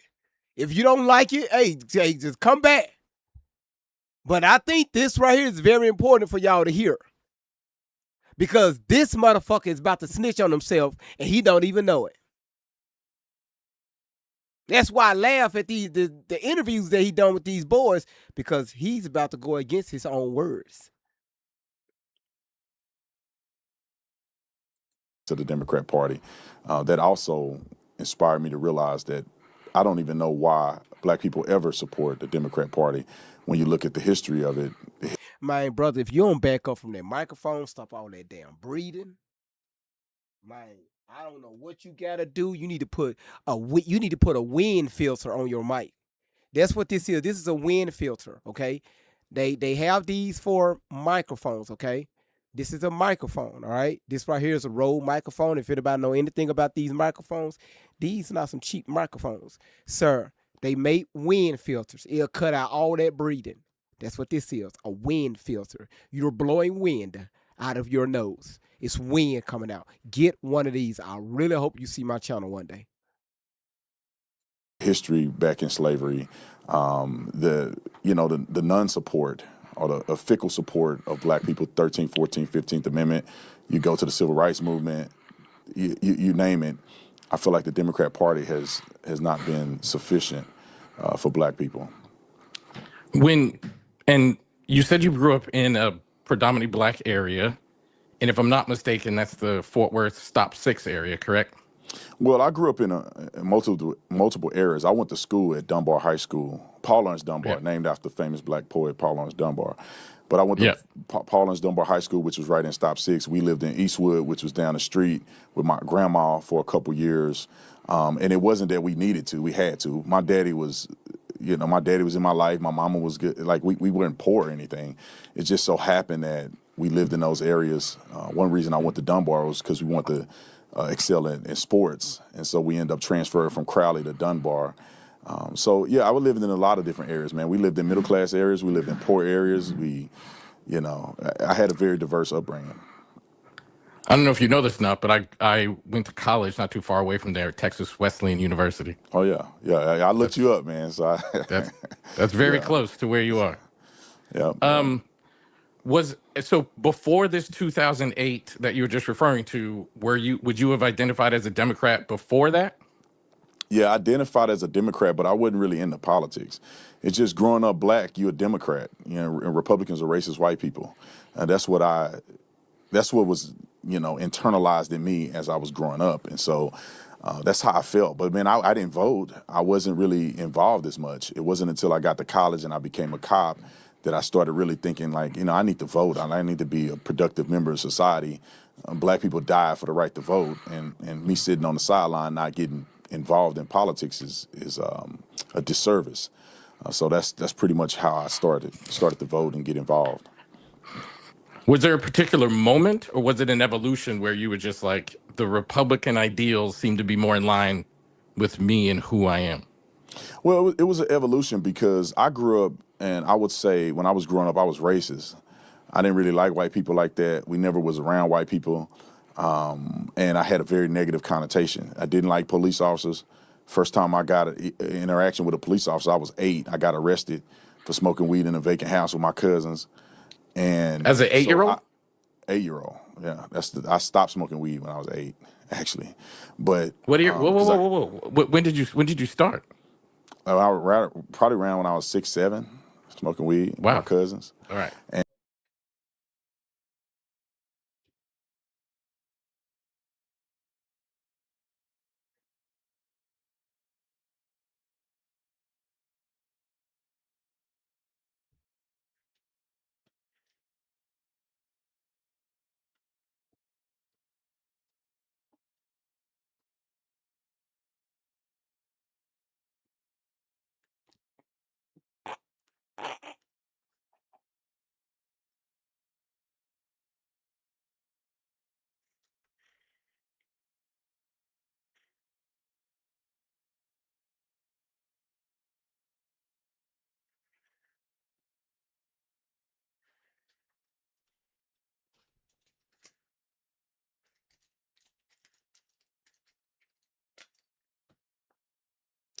You got arrested at 8 years old. You got arrested at 8 years old. 8 years old, you got arrested.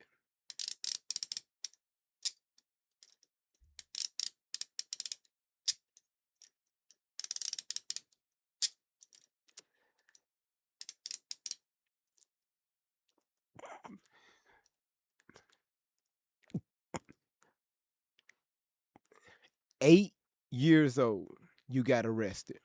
Tatum.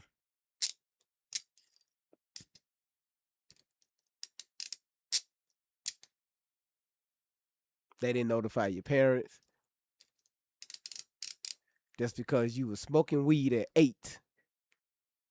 The police came and put handcuffs on you and arrested you at 8.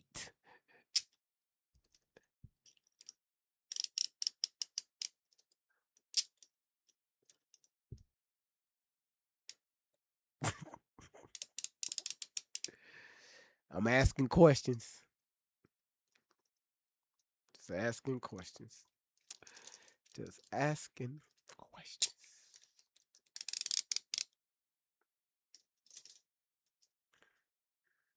All right, so you stop at 8. Okay. because I got arrested. We went to juvenile. We didn't spend a lot of time in there, but we ended up getting arrested. Went to juvenile.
Um, my father taught me sometimes if you can't say anything nice, just don't say anything at all.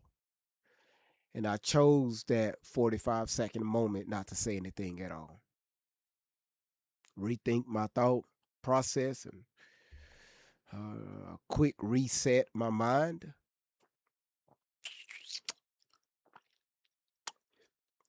You was caught in a little somewhere smoking weed with a group of people at the age of 8 because you started at the age of six smoking weed.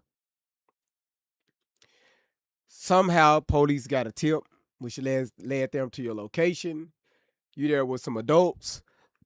The police decide to put you in handcuffs at the age of 8 years old, put you in the back seat of the car, and take you down to juvenile detention for smoking weed at 8.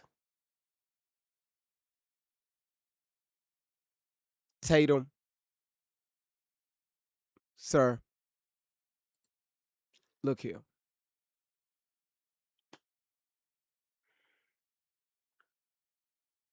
I, y'all, I didn't even look at the chat because I can only imagine what y'all are saying.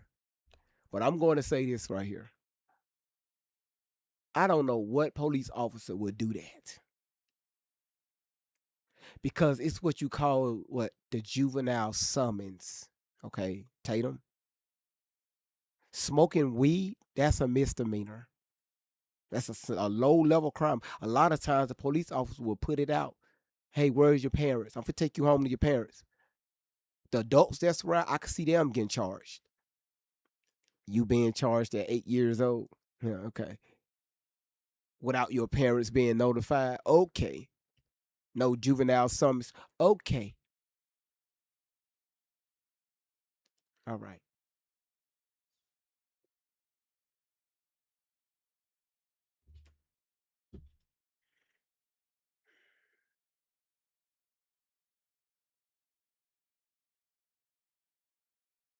Y'all, I thought we just get started on this video and I'm already just I'm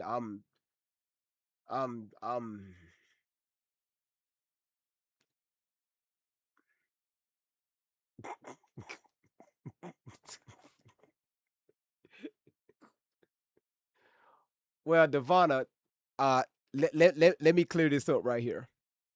Because a lot of people get a lot the chat is moving. Hold on. A lot of people get that confused. All right. You can arrest somebody and take somebody to jail without reading their Mirandizing them. Whenever y'all get a chance, look up the case law, right? With Miranda. It's Miranda versus somebody. That's where the Miranda rights come from. All right. That's number one. Number two is, like I said, the police officer, they can arrest somebody, take their ass to jail without reading them their rights.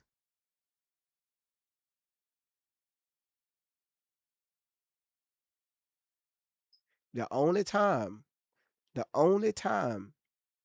police will Mirandize you, you have the right to remain silent. Anything you say will be used against you to court of law. You have a right to an attorney, blah, blah, blah, blah. The only time they do that is when they ask you questions that they need answers, right? Someone asks questions, hey, do you see who ran up in there? Hey, what happened here? Whoa, whoa, whoa. Someone would do that. And if you refuse to answer, then a lot of them be like, okay, well, you have the right to remain silent. Anything you saying, because now they have to cover their ass. But a lot of them do it from the jump street. A lot of people get Mirandized and don't even get arrested. They just want you to know that you do have the right to remain silent. You don't have to talk to me. I'm about to ask you some questions. You have every right to deny me and have a lawyer present. That's all that is. That's it. That's it. That's it. It's just to protect your rights and to protect the department. All right? Detention. We stayed there for the majority of the day. My daddy came in there like he was in the WWE, saying he's gonna kill us and everything, and that changed my life. It's a whole story around that because Anyway, moving forward. So I grew up with that perspective, and when I left high school, went to college, I had an opportunity to be around white people in real life. And I realized that, wait a minute, I don't think white people are as racist or as punitive towards black people. It appears to me when I was in college, they didn't even care.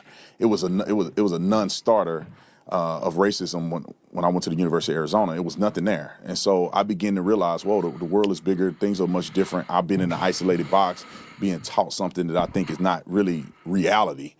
And I got saved, and then I quit worrying about race. Race became irrelevant when I got saved. When I gave my life to Christ, I don't only look at people based on the color of their skin. I look at people based on their character. I look at people based on who they are, who they present themselves to be. I believe that we're all God's children, and that the color of your skin is irrelevant. And so moving from that point, I get to policing, and then a lot of times the guys that on the police department, they challenge me. You know, they like, hey, do you believe in that? I'm like, no, I don't believe in that. I don't believe in this LGBTQ movement. I don't mind people doing what they want to do with their own time with who they love, but the movement, I don't agree with that. I don't agree with pushing it on people, you know, different things like that. You know, I believe in lower taxes. Can y'all imagine watching a movie? Ladies, can you imagine watching a movie and your dude sitting next to you breathing hard as hell? And he talk about, baby, I just want to lay on you. and and his ass breathing so every time he get close to you, you gotta cut the so y'all come up with a bullshit ass excuse. Hey babe, I'm finna sit right here on this end of the couch. I'm trying to sit near the fan. No, you just trying to get away from his loud ass breathing. And I'm not saying I'm not getting on, dude. It's just the breathing is loud. Some of y'all will get up. It's not y'all not even on your time of the month. Y'all tell your boy, hey, I'm about to get up. I need to change out my tampon. Oh, sure, baby. Hey, you know, I mean, yeah, sure. I'll be over on the couch waiting for you.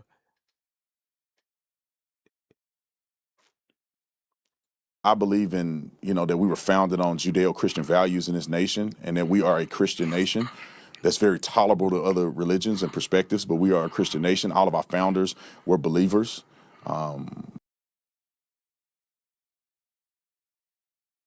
Tatum. What? So who the fuck? What book you read that out of? Who told you that? Who found her? All of our founders. Who found us? Who? I know you ain't talking about black folks. Who found us? Because we was already here in this motherfucking country. Who the hell you talking about? Sorry, y'all. I didn't mean it. I didn't mean to crash y'all. Somebody, y'all come get your boy. Come get your damn boy. When most of our founders were avid believers. Most of our early scientists were believers. So I understood the perspective. I studied Africana studies in college, Black history. Was that your major? That was my minor. I had a thematic minor, so I was studying Africana studies as my minor, but I happened to need 2 classes, so I had to throw sign language in another class in and create a thematic minor.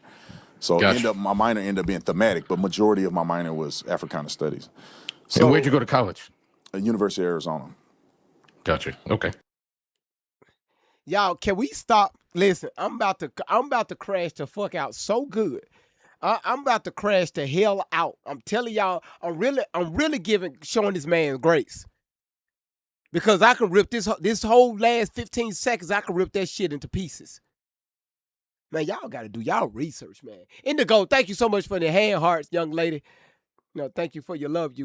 Love you back.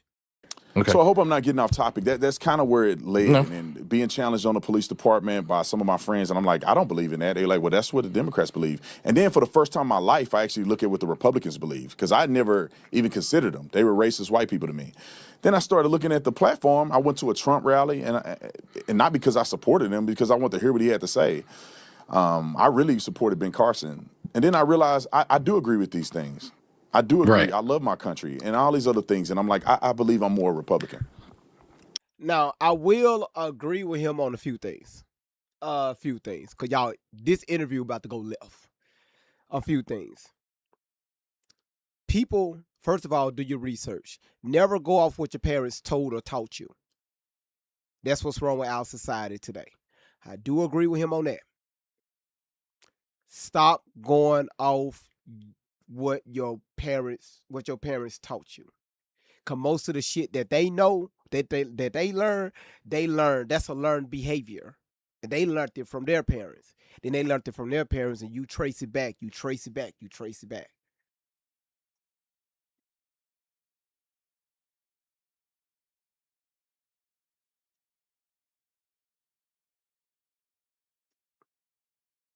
So it's good to do that, right? It's good to do that. That's all I'm saying. Do your research. And here we go. Got you. And so before that, you were just Democrat by default. This is what I grew up around. Yeah. I didn't really explore anything else. I was just birthed into this. Here I am as a Democrat. Yep. Okay. So recently, I've become aware of your work, and I wasn't really aware of you up until recently, and have been following you and paying attention to some of the things you've been saying, posting, et cetera, et cetera. And there are a few questions that I'd like to ask you about some of the messages you have. Now, I want to be very, very clear. I do not agree with a lot of the things that you say. But in my opinion, that's perfectly fine. People can disagree. You're allowed to have whatever opinion you'd like to have. I'm allowed to have whatever opinion I'd like to have. But I'm a psychotherapist, and I've been a psychotherapist for 20 years. So I hear things through a very particular lens as a result of being a psychotherapist and the experiences I've had through those 20 years. And that has led me to want to ask you a few questions about some of this content. Are you okay with that? 100%. Okay. Because one of the things I'd like to start with, are you familiar with the term naive reality? I can deduce what it means, but I'm not familiar with that specific term scientifically. Well, so I want to use the term clinically. Like some of the terms that we use, I want to use the term clinically, and it's the psychological phenomenon when people believe their own perception of reality is the only objective one. Did he say he can dush about what it means? What the hell he know about dushing?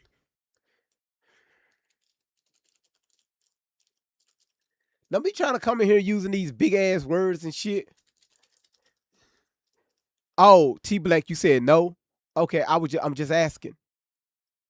Oh, the deuce. Oh, the deuce. Oh, I thought he said he know how to dush it.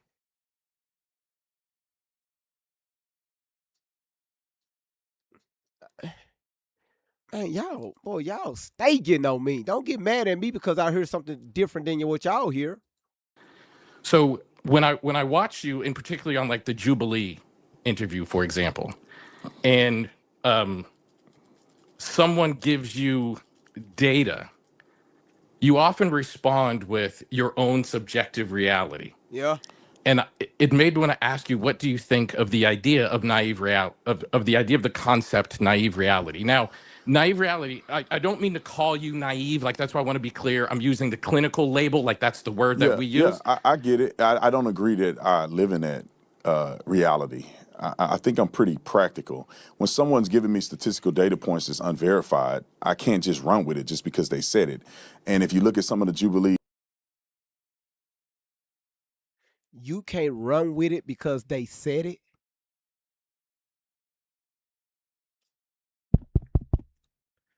Tatum.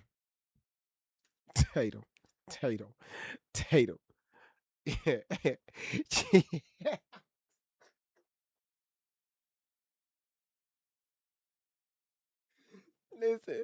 Listen. I told y'all it's about to get ignorant. It's about to get ignorant. You can't run with it because they said it.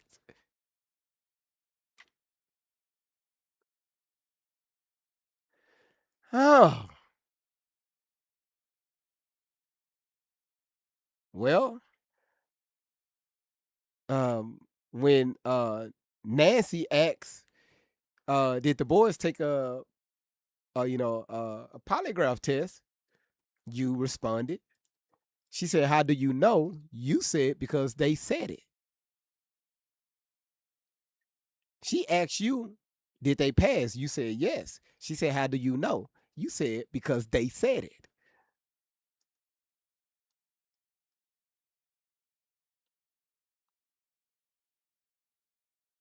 You never once said that I saw the test results. I saw this or I verified that. No, no, no, no, no. You said because they said it. But proceed. Please proceed.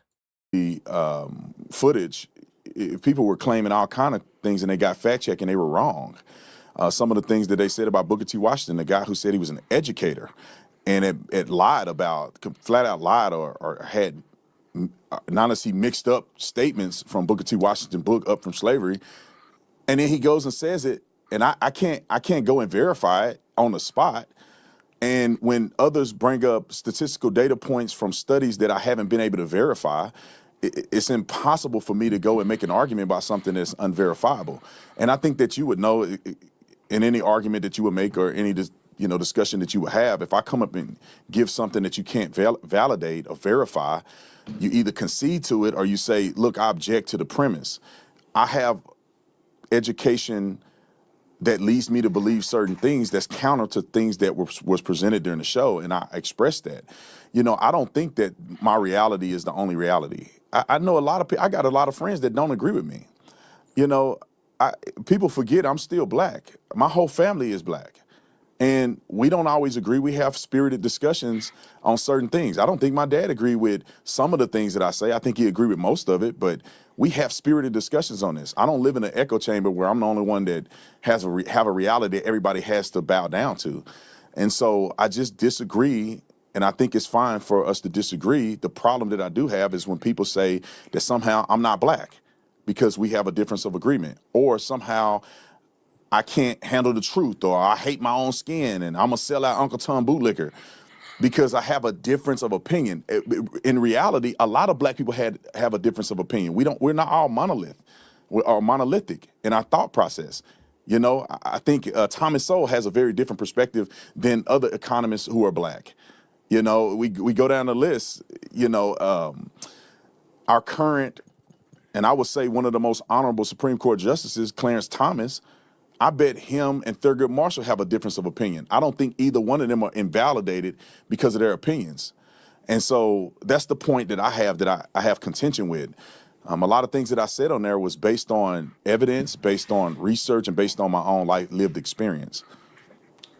So you said earlier that when someone presents you with data that you can't verify, it's hard to argue with, correct? Did I catch that right? It's not fair to make a debate argument on unverified data because you're arguing from a false premise. So I can't concede to something and I haven't verified, because people do lie and people do tell half truths, and I haven't had a chance to evaluate the study, right? Y'all, do we hear something wrong here? Listen. What the hell is going on? I told y'all, the shit he's doing to these boys, he's saying something totally different here.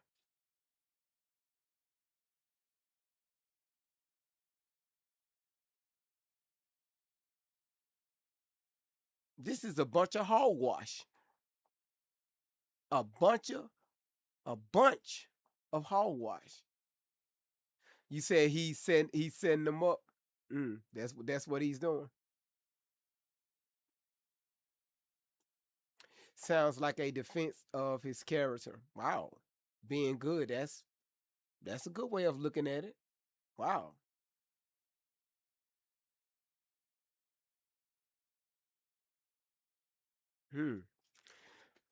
Logic said he's playing the game. Okay. If you gave me a study and I haven't been able to look at it or verify it, how then will I give you a fair enough argument in return? So I don't want to argue something that I haven't been able to verify. And most of those individuals were just making up stuff. So how would you be able to determine if someone is somebody that you could listen to versus not? Like, for example, I'm a very credible psychotherapist. I've been trained. I've been doing this a long time.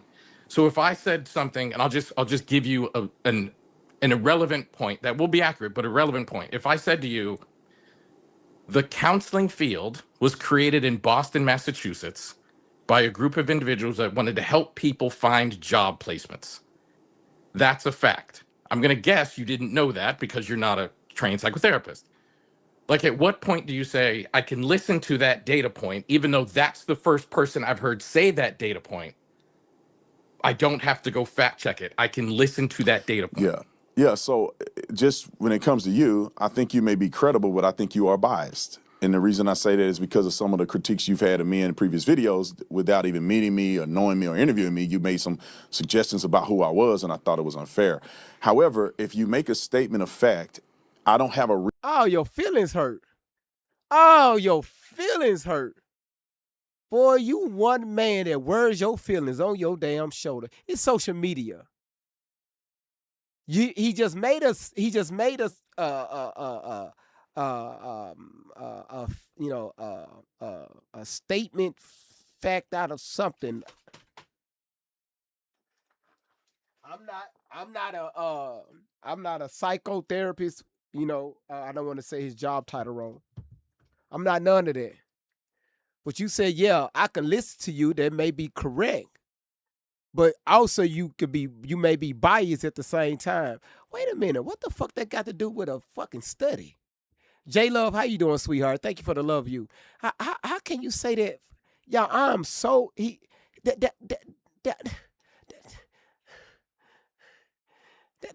came from out of a book, maybe a study. How's that bias? Y'all, somebody come get your cousin. You say how you can't be biased to a fact. I don't know. reason to believe that it's different because I don't have any basis to argue it. Like, for instance, you gave me that statistical data point, or not data point, but you gave me that factual reality. I have not read or heard or have any reason to doubt what you said. Now, if you said that counseling and therapy was generated to make sure black people will never make it in life, then we're going to have an argument about it or a conversation about it, because that does not seem to be practical in reality, and I've never heard it, and I've never heard anybody argue that. So I may push back on it. That doesn't mean that you can't prove me wrong. It's just that some things I may push back if it sounds nonsensical or not rooted in reality.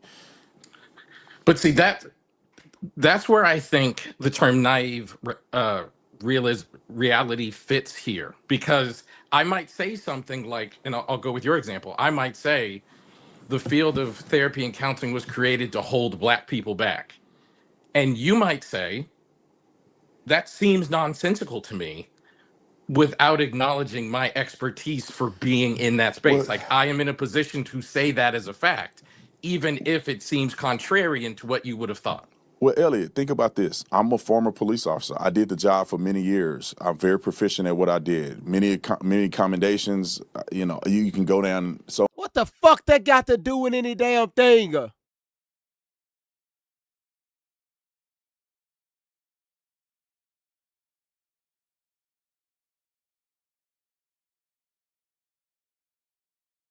Based on your attitude, your outlook in life, don't nobody give a rat's ass if you was a police officer.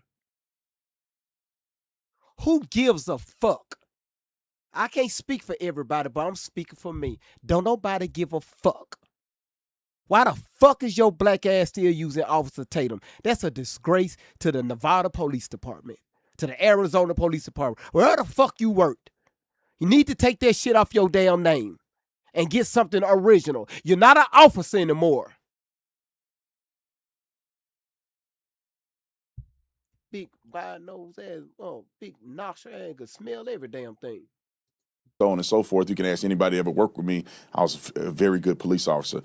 Just because I'm a police officer don't mean that everything I say pertaining to law enforcement is correct. It doesn't mean that that you have to accept it as being correct. Maybe I'm wrong about some things. I'm open to that. But just because I have credentials in the field, it doesn't mean that you have to concede to everything that I say. And so I think that when if I say something to you that you think is invalid, or you don't think is rooted in factual reality, or that you have contrary facts, it's okay to challenge me on it. And I don't think that you should just go off everything I say at face value. And I'm not going to go off everything you say at face value if it contradicts what my lived experiences are and my research have shown. And then we have a debate on that. You know, like when it comes to policing in America, I mean, there's Harvard research that have been done that determined very clearly by a black man who is now alienated. I forget his name. We can look it up. But, you know, he made a very distinct finding that there is no bias in policing against black people disproportionately. And that person was shunned. He was Harvard educated, one of the most intelligent young men that's not even a conservative. And when he makes statements like that, coupled with my lived experience as a police officer, I begin to realize, well, maybe, just maybe, people are projecting a reality on law enforcement that's not necessarily true because of their own biases. So you have statistical data and research that contradicts some of the research that the gentleman presented to me on Jubilee. I think his name was Ronald Fryer. I think it's Ronald Fryer, I think his name is. But anyway, people can look that up if they want. But see, that's the interesting thing, which is why I'm so interested in talking to you about these points, because imagine being able to build an app with your name on it just by thinking about it. Meet Base 44, a complete AI creation platform. Describe what you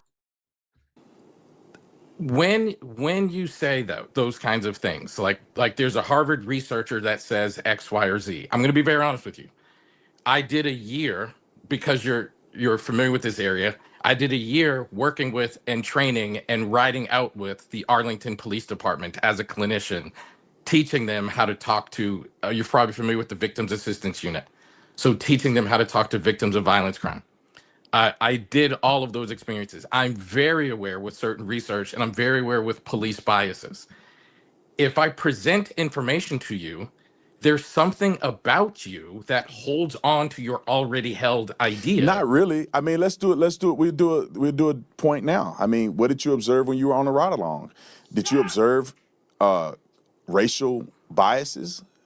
That not only did I observe it, but the police, one of the things that I really enjoyed about the Arlington Police Department was the Arlington Police Department is one of the only police departments in the state of Texas, in the Dallas-Fort Worth area. I believe there were three at the time. I don't know what there is now. But it's one of the only police departments in this area that required a bachelor's degree. So we would have very, very intellectual conversations. And not only did I observe it, I observed police officers calling each other out on it, and I observed police officers acknowledging it and addressing it. And acknowledging racial bias in policing? 100%, yes. And can you give me an example of when you were on a ride along that this occurred? And what was the scenario? I can absolutely give you an example. Are you familiar with hold on, let me give your dumb ass a scenario since you want to be, and again, y'all, this is not addressed to the majority of the police officers, because over 90% of your police officers are great people. Great people. No, regardless what the news say, I'm talking about great people. Great people, all right? Let me say that first. And I know that for a fact. But you got a percentage of officers that's out there in the uniform. April, the nurse, woman, I'll come through the screen and hug the hell out of you for those 5 hearts. You have a percentage of officers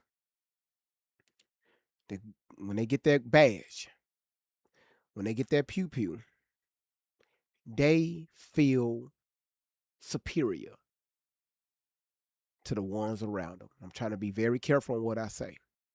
All right, because I have a lot of people that's connected to the police department. And I have a few that's in the chat right now. Based on my experience, Cindy, thank you so much for the 2 love you. Based on my experience, it was a certain group of officers, deputies. I want to make sure I say that correctly. Deputies. I'm not going to say the county. Deputies. They worked the north end. They worked a particular highway. You can hear them from car to car radio. The next black suspicious person you see, pull them over. And we will find something like a broken tail light. They're going to have something wrong with their car. Just follow them and find something. A broken tail light, a fucked up rearview mirror, right? A broken windshield. The air pressure is too low in their tires. And the list goes on.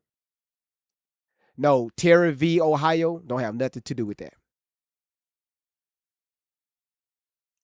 That's a different way. That's a difference with pulling somebody over for a proper cause, right? So you could pull somebody over for anything. Like it's over 200 different things you can pull somebody over for.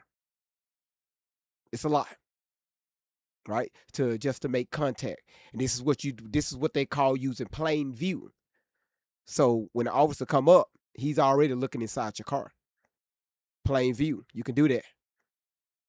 Hey, I'm such and such with the such and such police department. The reason I pulled you over because your tires appear to be a little low. Just want to make sure everything is okay, and you need to check your tire pressures. By the way, can I see your license, registration, proof of insurance?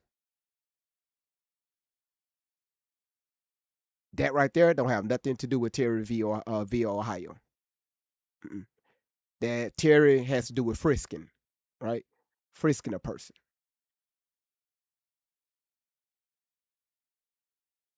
But I know this for a fact that this happened in a particular county.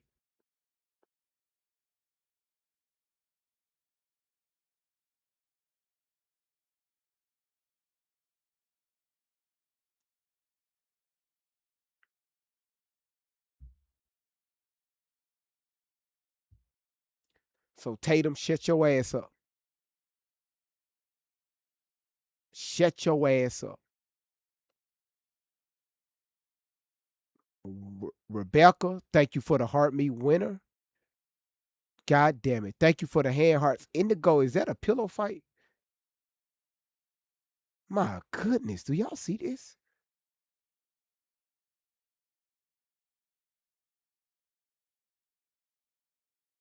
Do y'all see this? Do y'all see this? The love that's being poured inside this room? That's beautiful. Winner, thank you so much, sweetheart. Indigo, thank you. Indigo, thank you. Thank you.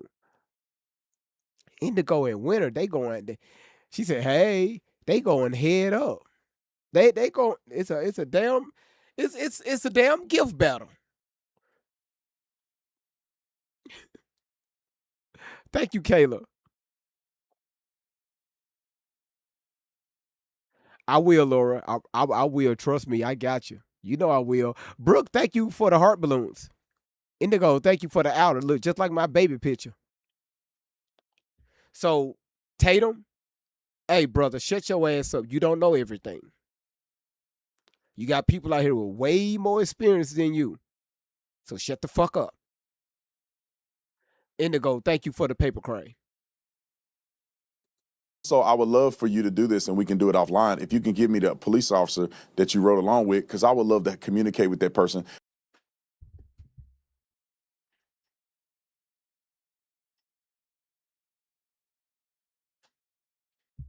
Tatum, why would he do that?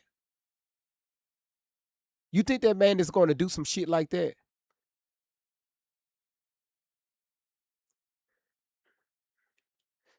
But who the fuck you think you is?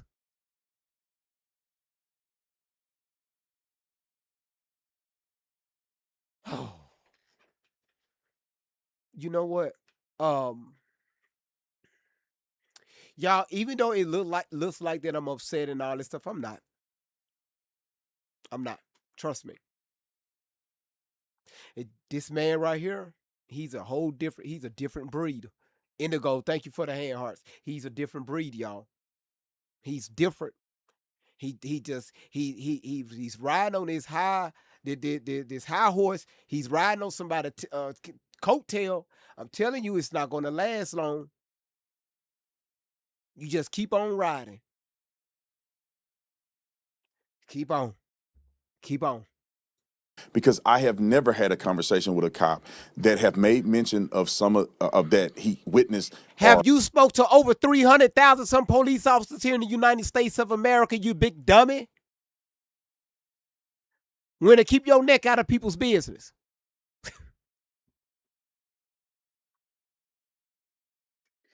You mean to tell me, thank you, Winner, for that giraffe. You mean to tell me that you spoke to over 300,000 police officers that's here in the United States of America? And it's more than that. I ain't never spoke to nobody that didn't believe in Jesus. It don't exist. It don't exist. If I ain't speak to him, it didn't happen. That's a narcissist behavior at its finest. What real what?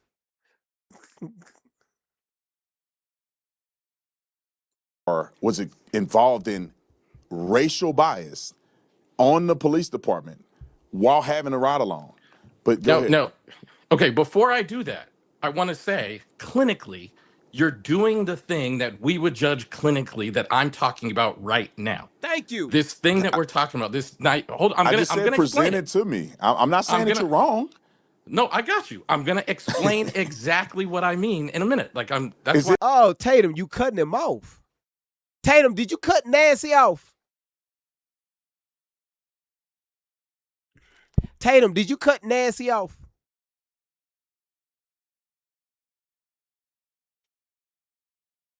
But Elliot, is it unfair for me to say I have never heard of this?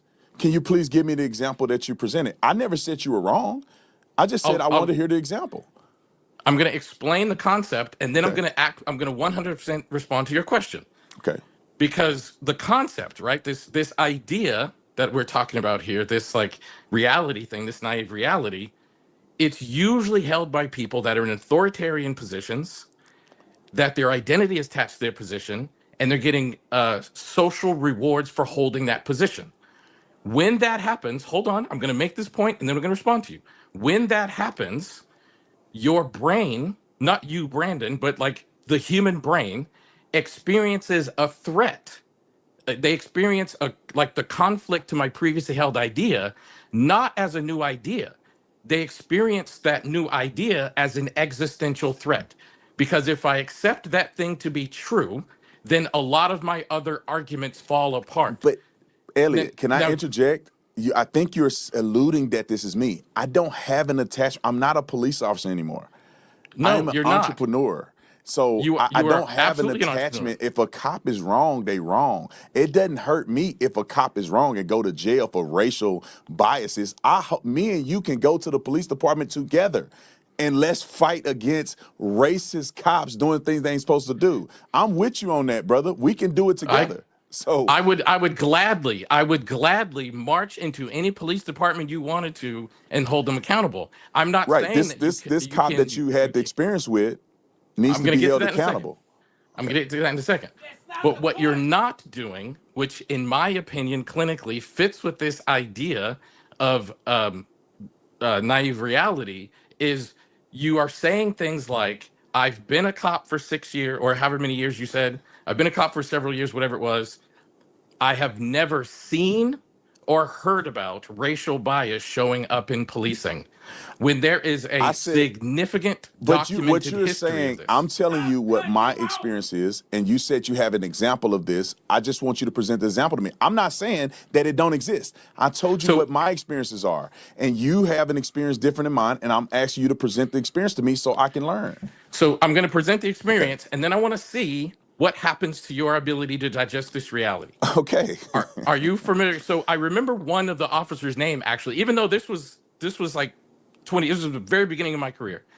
This was about 20 years ago, but I remember one of the officers' names because he ended up getting very famous doing something else. So are you familiar with the name? No. Are you familiar with the name Ronnie Coleman? Yeah, Ronnie Coleman, bodybuilder. The greatest bodybuilder. The greatest bodybuilder of all time. I'm familiar with him as a bodybuilder, but I met him as a police officer. Did you know he was a police officer at the Arlington Police Department? Yes.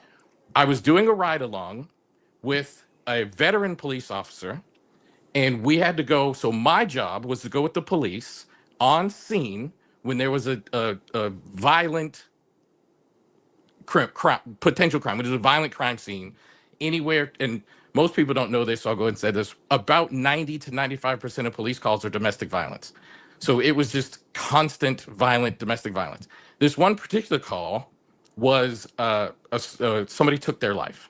And we had to go talk to the people that were in the setting where it happened.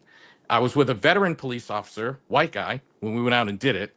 When we got onto the scene, there was a newer rookie white guy, police officer, that was talking very, very aggressively and disrespectfully to kids in the area who happened to be all black. Well, wait a They minute. actually, Do you think that he was talking to them because they were black, or they just happened to be black? I'm getting there. Okay. When we showed up, the veteran white police officer and myself showed up.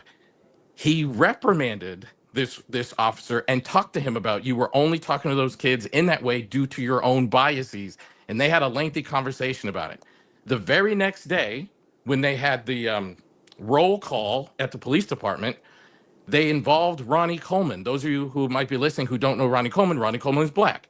They involved Ronnie Coleman, and they all had a conversation with this officer who then acknowledged that his previous experiences have caused a bias that led to him conversating with those kids in that way. So that is a clear, concrete example where it happened. The very thing you're saying doesn't happen. No, happened. I didn't say it does not happen. I said I have never had the experience with somebody telling me that or experiencing it myself. It can happen. Now here's the thing. This would probably shock your mind. I don't think that policing is without fault. I know that there's people who are on the police department that are racist. I've never experienced it. I'm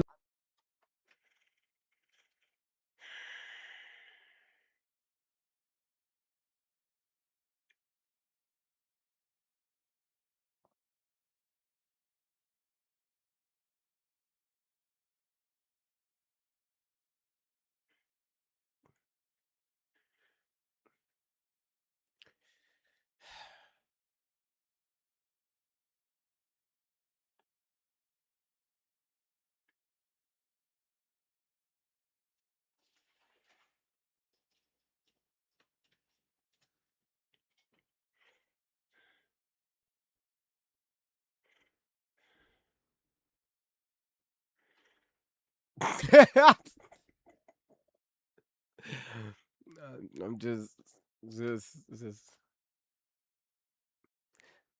Most of y'all just shaking y'all heads.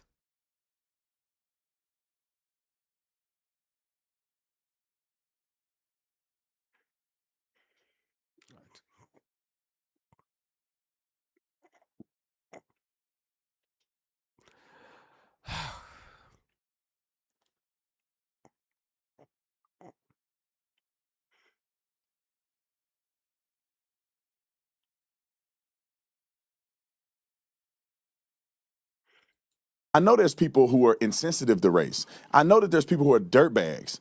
I work with some of them that were dirtbags and they got fired, and nobody hates them more than other police officers. So I'm not here telling you that there's no such thing as racism. I'm just saying it's so infrequent that I have never experienced it. But you have your experiences. He was reprimanded by another white officer, and his behavior changed. So what that tells me— I didn't say his behavior changed. I did not say his behavior changed. Well, if his behavior didn't change, then he shouldn't be a police officer anymore, correct? He might not be. I was only there for a year. Well, we need to find out, because if somehow he was— see, here's the thing that I think is— That's not what the conversation is about. Tatum, you made the conversation about that. He wasn't making the conversation about that. He was using the example on his experience, but he was leading to a point. You made the conversation about that. That's not what he was doing. You know why, Tatum? It's because you don't listen to black people. And we are proving this in real time. It's sad when somebody like Nancy have to get up here and tell you to shut up. Be quiet. And you shut the fuck up and you're quiet. And y'all, again, just to make sure, I'm not making this about a racist thing. If you're new to the channel, right now we are just making an observation. because this is the man that has been taken up for these young men that he claimed as innocent of any wrongdoings with the disappearance of Nolan Wells.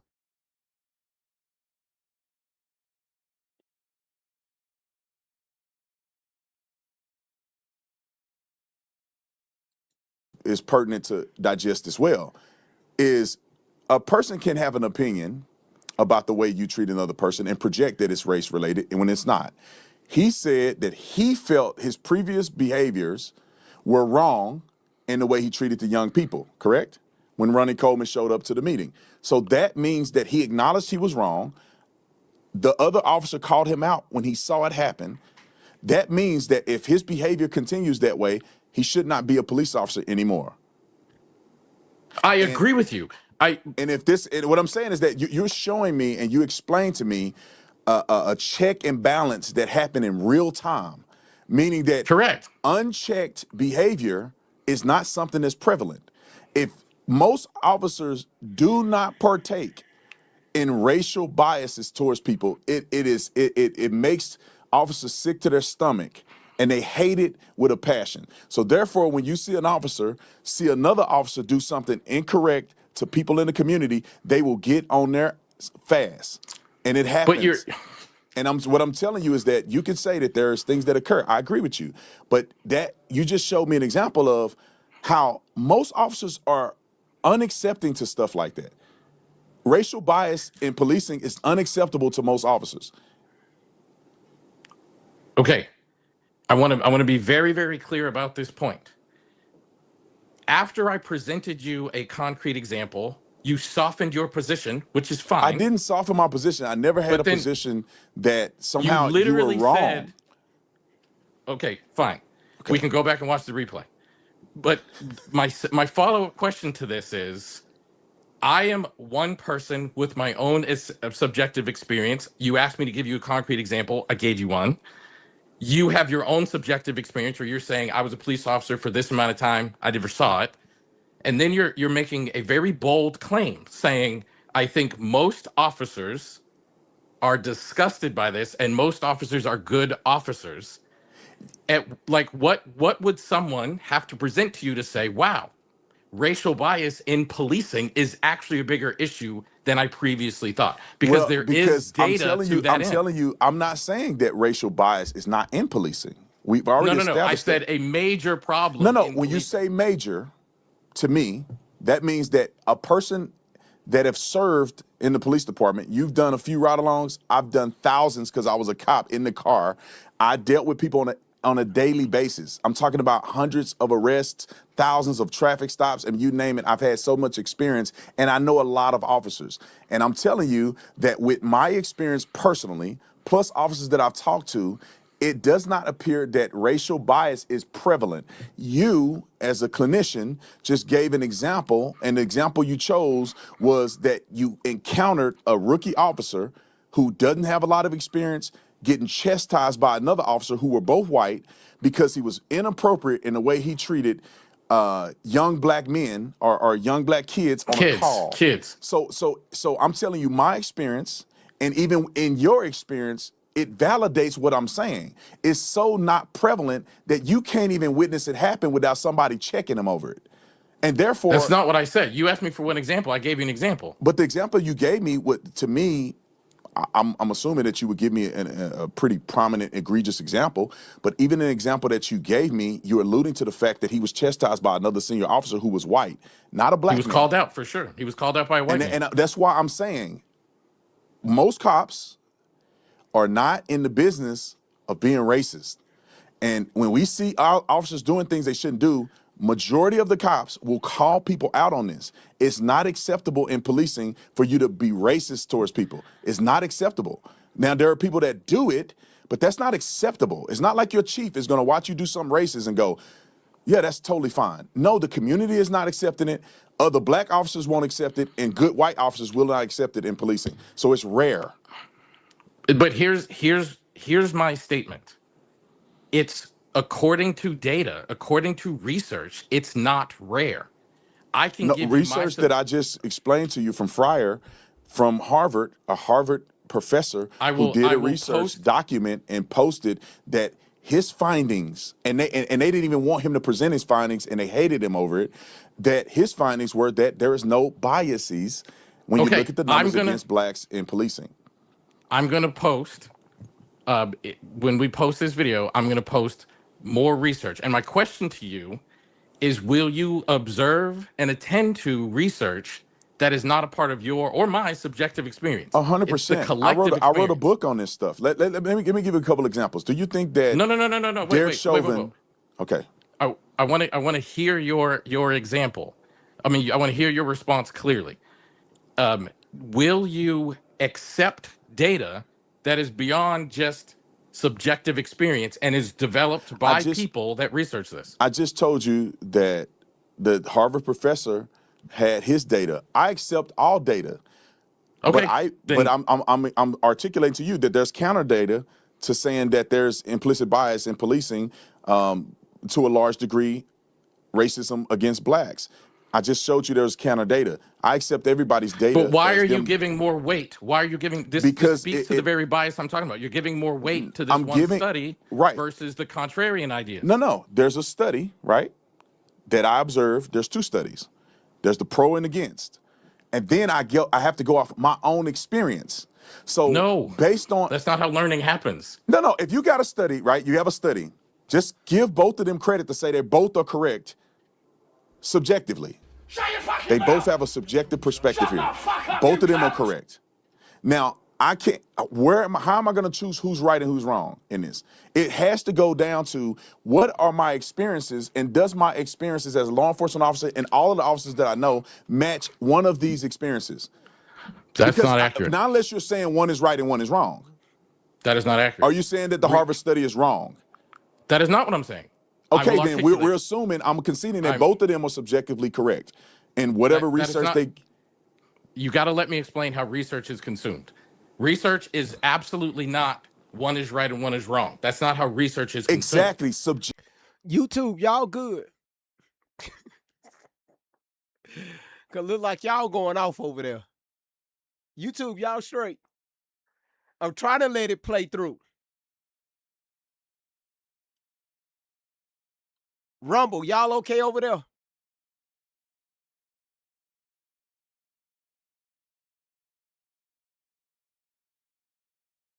Small second delay. He's giving me a headache. Hell no.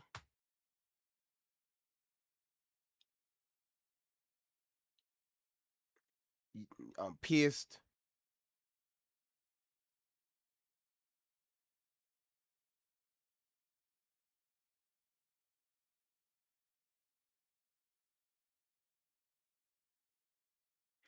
He got caught up in all public schools. Is okay.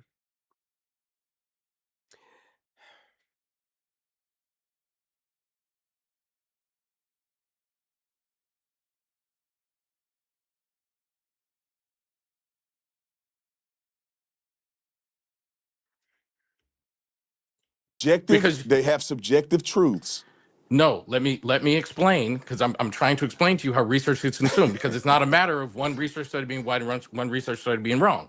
There are many factors in the research study, meaning what kind of study was it? Was it a double-blind research study, which is the gold standard? Was it a meta-analysis, which compares all kinds of research? How many subjects were in that research? Research is weighted, so it's not just like one is right and one is wrong. No. You can absolutely have two studies saying contrarian things, but one of them did far more rigorous things to get their response, and that matters. Yeah, but you can also, and I agree with you, research can be wrong too. People can have malicious reasons to do research and have imperfect findings because they've intended it to be that way.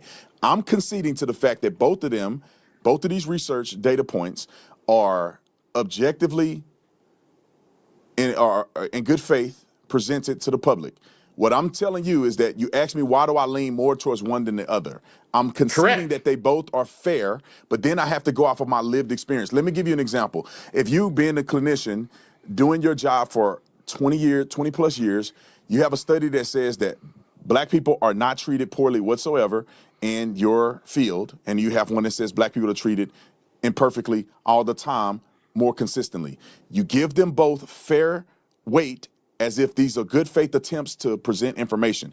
You have to then rely on your personal experience to say That is, you which keep saying one that. That is not weighs accurate. more.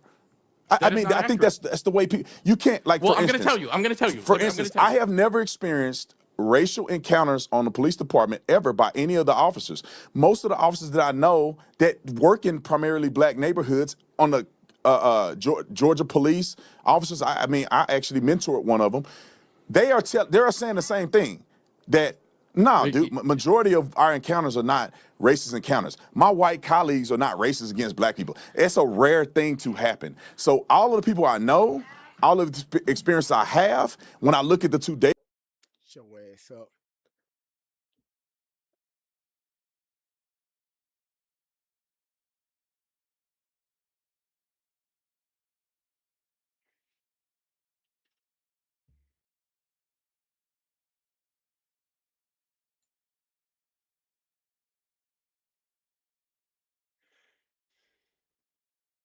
Huh?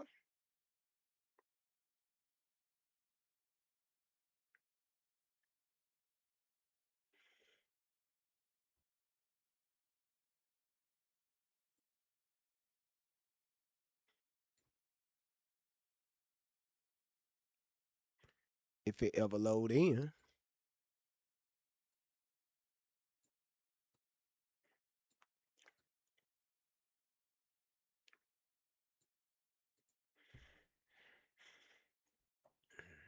Come on now, load up for me. Load up for me. Yeah, I'm just waiting for it to load in.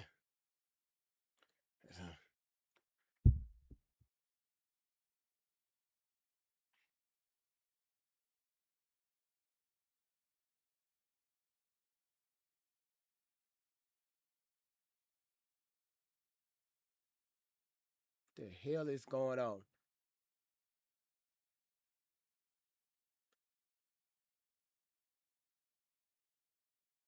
The hell. Now I'm trying to see if I pay my damn cell phone bill, because this thing just in here loading. We'll come back to that. Let me call my cell phone service, make sure they ain't fuck with me.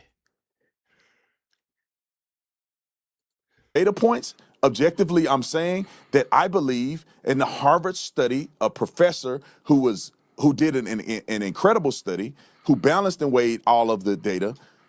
I'm saying that I lean more towards believing what he's saying because that's also my experience. Due to time, I have one more one more question I'm going to ask you, so we're going to move on to a different subject. But I am going to make this point about research. I am a consumer and producer of research. My entire field is based upon evidence-based research. I have to read it constantly to do my work. So if I read a study that says something like a particular therapeutic intervention is useful, and then another study that says that same particular therapeutic intervention is not useful, you are making the argument that I have to go on my own. Let's play this one.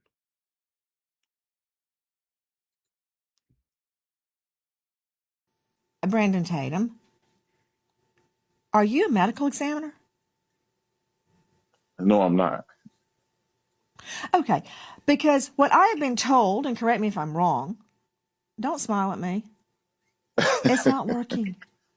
I'm trying. From what I understand, let's go to the expert. Joe Scott Morgan is joining me, Professor of Forensics. Excuse me, Joseph Scott Morgan, Professor of Forensics, Jacksonville State. I don't know. So how do Nancy, you know? Nancy, I have to push back on you on this. Okay, but we don't have the cause of death. We don't. It has not been released yet. And the second examiner said undetermined. Yeah, because he didn't have any organs to examine. Exactly. Officer Tatum, you keep saying it was a drowning. I have responded, are you a medical examiner? You said no. So, how do you know what happened other than what you've been told? I don't know what happened. I don't know if he was hit on the head. I don't know if he got drunk and drowned. I don't know.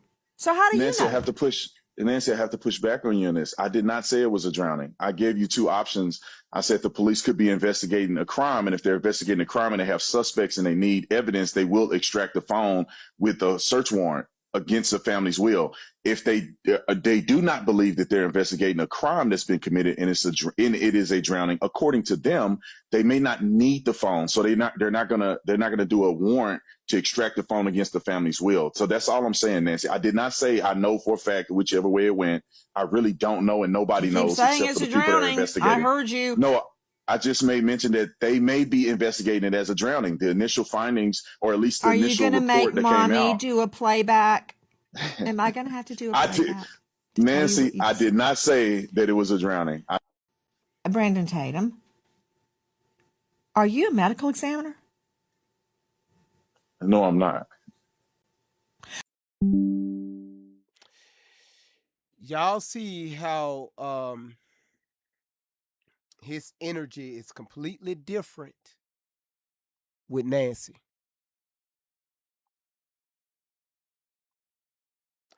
Y'all see how his energy is completely different with Nancy. Is that who I think just walked in the building?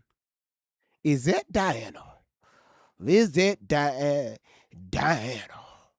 Welcome in, sweetheart. Good to see you, baby.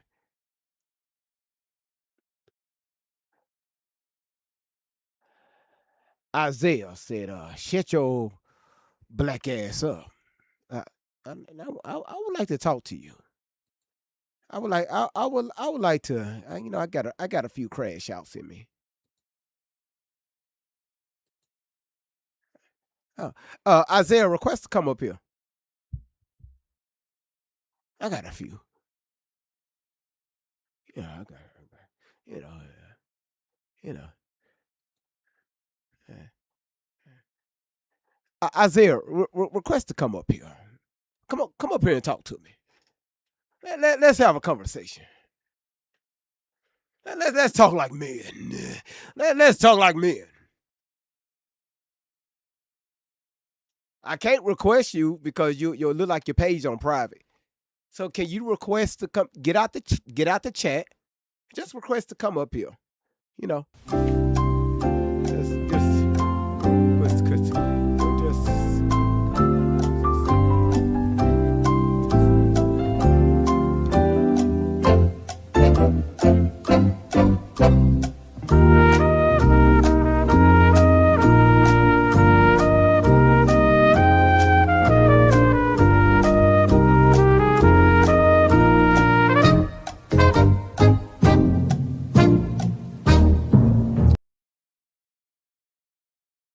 Y'all see what I'm talking about?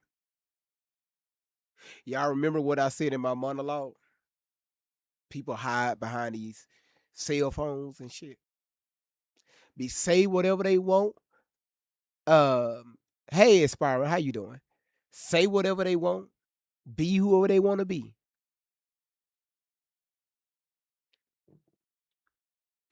I just want to have a good old conversation. If you go say it in the chat, don't say it in the chat. Come up here, cut your camera on, and talk to me face to face.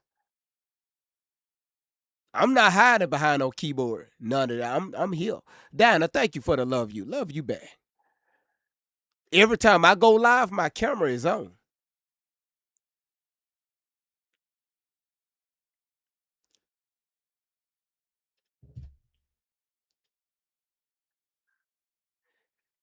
People get mad. What I literally just showed was the way Tatum responds to somebody that look like him and how he responds to someone that don't look like him. We just showed that. How can you argue with that?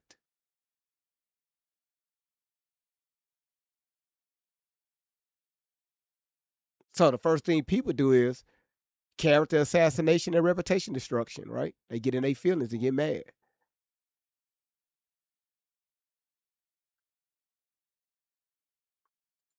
Lived experience. But that is not true. Hold on, I'm making a point, and then we're moving on to the next topic. Okay. You're making the argument that now I have two contrarian but credible research studies saying different things. So now I have to rely on my own personal experience. And the truth is, I have to go into the study and say, how many subjects did they have? What kind of research was it? We're not to that point. I'm not saying an illegitimate study. I'm saying two legitimate studies from I'm not different saying perspectives. I'm saying In your legitimate studies clinical, still have different levels. Do you know in what a your power ranking is? but Legitimate studies have power rankings. So we yes, know but you do based. not know if the study that I'm referring to, the Harvard study, is more powerful or less powerful than the one that you've presented. So what I'm saying is, let's just give both So of them you don't equal know weight. that the study. You don't. But that's not how that works. You don't know. You don't You know are the other conceding. studies' Well, power go. rankings either. Let's do this. Let's both evaluate both of them. Then we'll come back and say which one is imperfect or not. 100%. But this is what I'm saying. You can say It's not about that if imperfect. a It's person about who say was more rigorous in if their a person study. say that you're interviewing a person in this environment. Y'all, his chat room. Listen, Elliot's chat room is eating Brandon Tatum alive. This chat room, his chat room, they throwing super chats left to right. They throwing super chats left. That the chat room is going off on his ass. So it's not just y'all. This shit right here crazy as hell. Environment is not conducive for the best interview for therapists. And you're saying, and another study says, no, you can't interview a person in this environment. And you go, well, I get what they're both are saying. They both have credible research that they've done. But my experience is that when I interview people in this environment, I get good results. Like when people say, should you medicate a person with Percocet or should you medicate a person with this? There's holistic approaches and then there's medical approaches.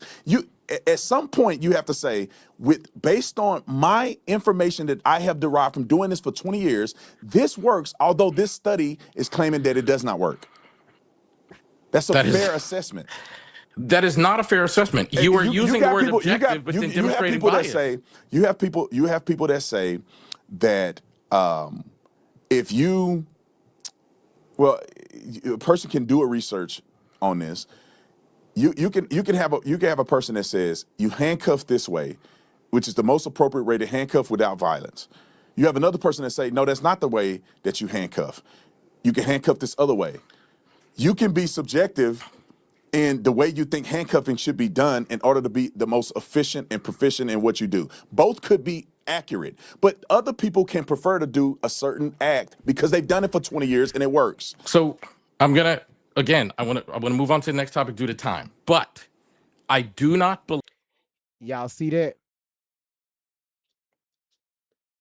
Y'all see this? Ask him if he's racially profiled black people. Can we move on to the next point, even though he's about to do the same thing? Again, it's damn.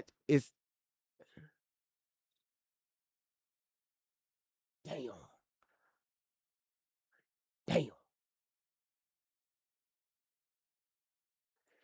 Why did I make that bid? Y'all, the moment I made this bid, they just restricted my live for 10 damn minutes. Damn. They got me, y'all. Shit. I was just trying to do it so y'all can read the comments. God damn, they got my ass. Shit. Damn. All right, listen. If you're not following the channel on TikTok, if you're not following, go ahead and hit that follow button right now.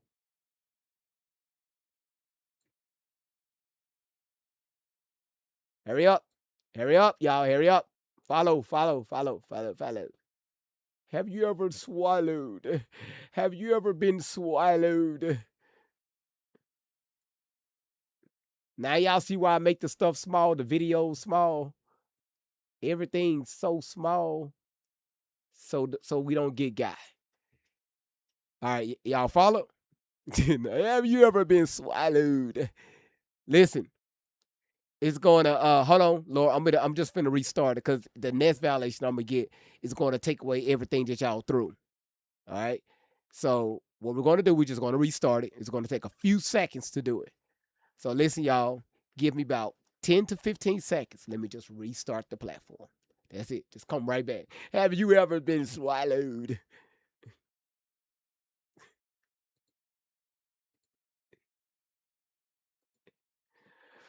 Boy, Listen, YouTube and Rumble, yeah, it's crazy work. It's crazy work. This is crazy. So what I did was I blew his chat room up so people can see. Right, I didn't want to record it for YouTube purposes, but I blew the chat room up so people could read the comments, and the AI caught it and say, "Hey, no, you can't be doing that. Don't do that." Jackie, I was just trying to make. I just want. Okay. I'm, That's all I was doing. Damn.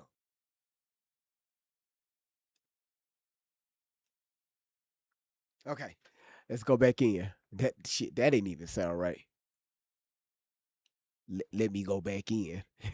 That just don't sound right. All right. Let's get everybody back in here for a second. Y'all, YouTube, y'all, just give me a second. To end, hit that replay, run it again.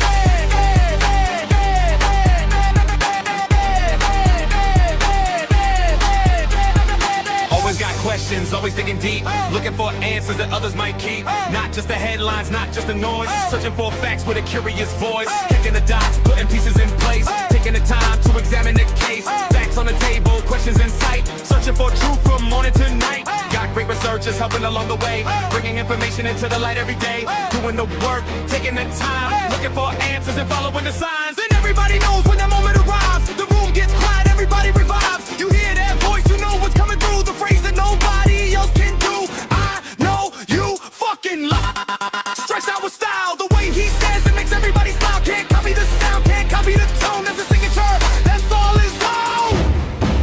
Who brings the vibes? Great vibes. Hey, what number? Great vibes. Hey, who wants the truth? Wait through. Turn it up. Great vibes. Great vibes on 10. Let the whole world know. Truth, laughs, and energy everywhere we go. Great vibes on 10. We're here to win. Bring the questions and dive right in. From the shiny head to the headphones stack, from the facts to research to the phone we bring back. Great vibes on 10. Oh, forever our friend.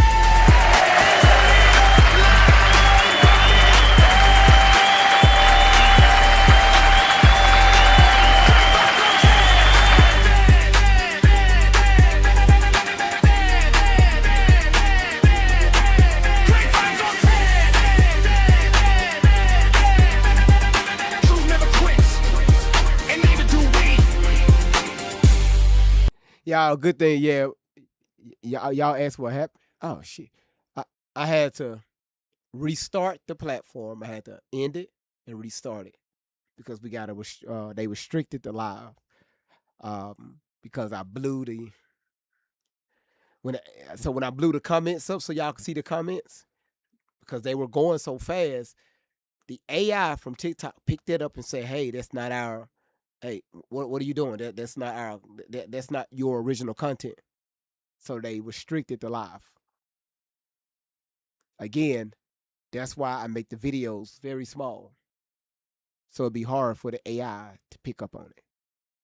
Okay? Mm-hmm.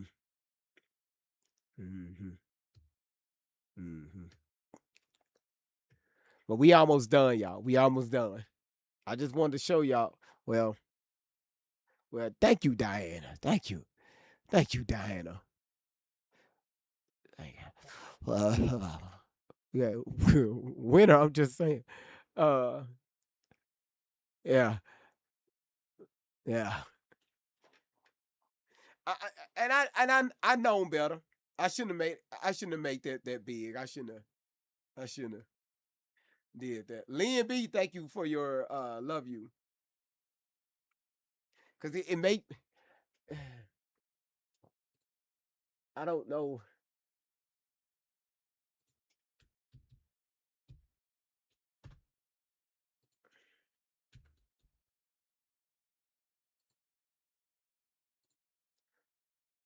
See, I should have did this right here.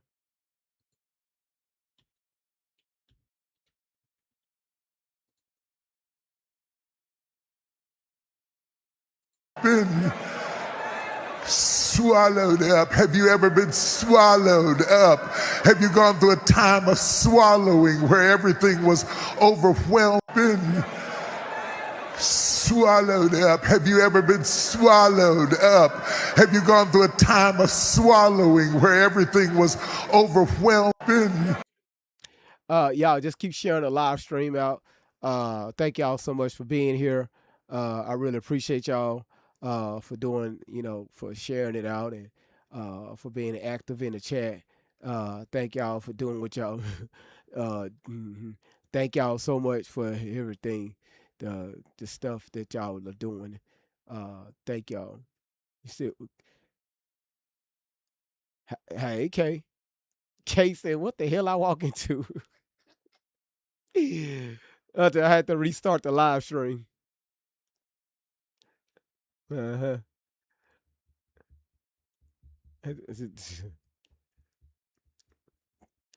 Danger said, "Let the great vibes be." You said, "I need to go cook dinner." Yeah, Denisha, go cook you some dinner. Laura said, "You just don't behave." Kay, what? You just walked in. How you? I was playing. Oh my goodness, y'all been, man. Look, I was just trying. The video got stuck on pause. All right, y'all, we finna get back on this. Did I eat? I'm gonna eat when we get done. When I get done with the live stream, we have we got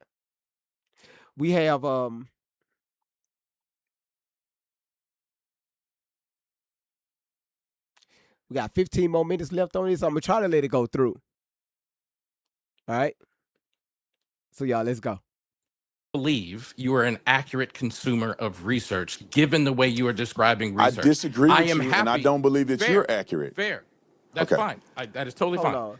Hold on 1 second. Listen, hold on. Kay, I need to tell you something. Kay, request to come up here.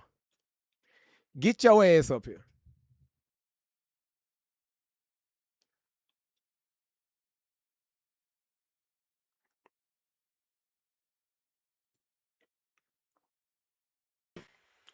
So listen. Listen. My computer got stuck on that screen. Sure. And I had hit the button by accident.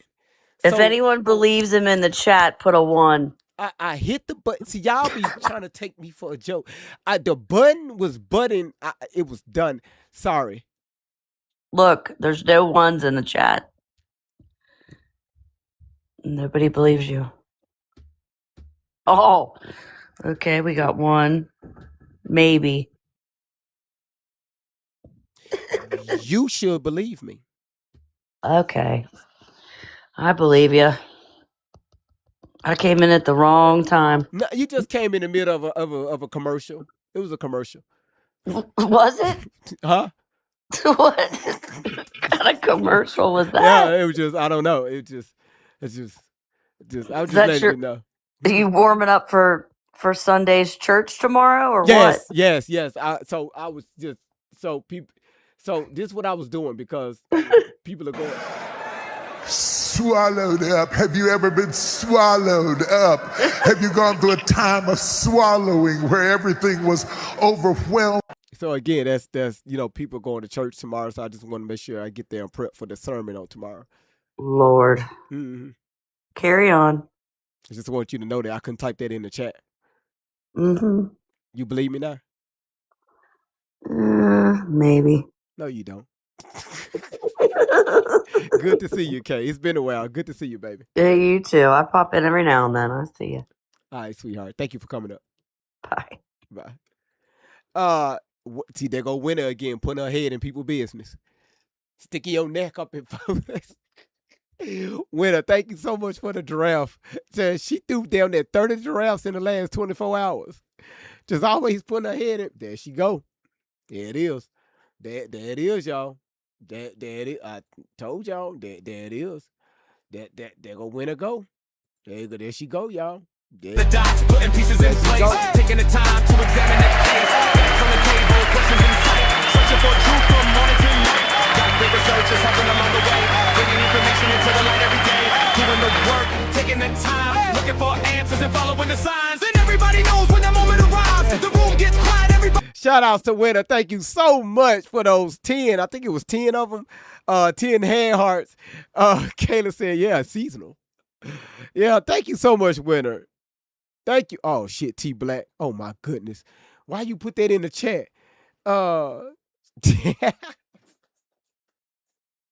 Let me hit play. I am happy to do exactly what you suggested. We will both consume research and then come back and say, here's what we found, and we can explain the research to one another. I'm happy to do that. Yeah, that's be fair. All right, last question, and they get me out of here. The last question. Are you familiar with the term internalized racism? I don't know what the definition would be in a clinical way, but I can deduce what internalized racism would be. But what would you say that it is? I've heard people. Well, I've heard people say go ahead. I've heard people say internalized racism is. Well, let me let you explain it because I don't want to confuse or conflate two different things. But go ahead and explain it, and then we can talk about it. So normally, people conflate the idea of internalized racism. What the hell is deduce? Every time he asks a question, well, I could deduce on how you could put, Snuggie favorite, the softener inside the dryer without putting the dry sheets inside the washing machine, so you conclude that the dry vents could be clogged up while draining your dry vents. The fuck you just say? People be trying to sound smart in the most dumbest. Let me shut up, GV, shut up. With self-hatred. And I have seen people say, and you alluded to it earlier, people say he hates his blackness. People say he hates his own skin, et cetera, et cetera. That's actually not accurate per the accurate definition of internalized racism. Right. Internalized racism is, I've adopted the mentality and ideas of the colonizer. So a more accurate description of the word would literally be so let's get to the point. Internalized colonizer. Do you think that I fit in one of these I'm statements? asking you, do you think you fit? Yeah. Do you think that No, the I term don't. internalized racism towards you fits? You do. No, and I'm glad I didn't try to guess what the meaning was because I believe I conflate the two. If you're saying that internalized racism is adopting the perspective of the colonizer, 100,000%, that's not my perspective. That doesn't apply to me. If you're saying that I have self-hate, no, 100%. I did not say that. it. No, I'm not saying you did. Let me correct it. If this phrase of self-hate is not applied to me either. So internalized racism and self-hate does not apply to me. So do you believe that one of those apply to me? I do. I do believe the term internalized racism. Now, we gotta. I know we run a long time, but like, you're saying that I have adopted the perspective of the colonizer. Yes.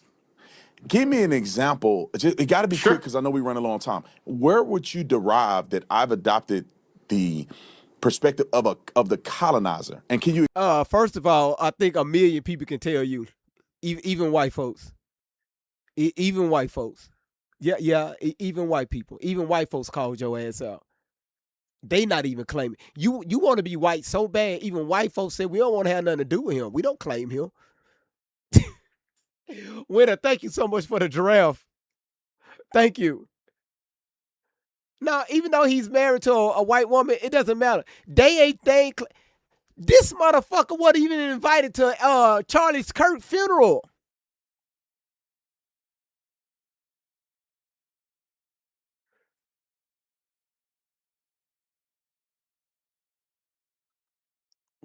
God damn, Winner.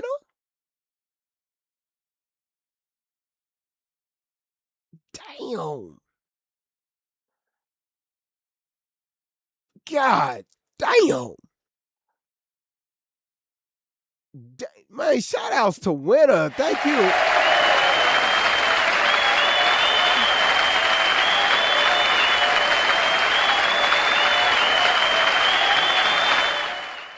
Damn.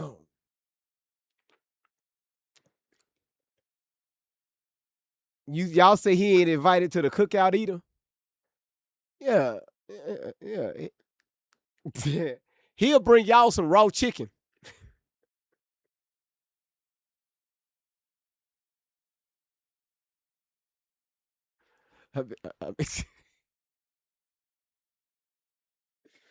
All right, listen.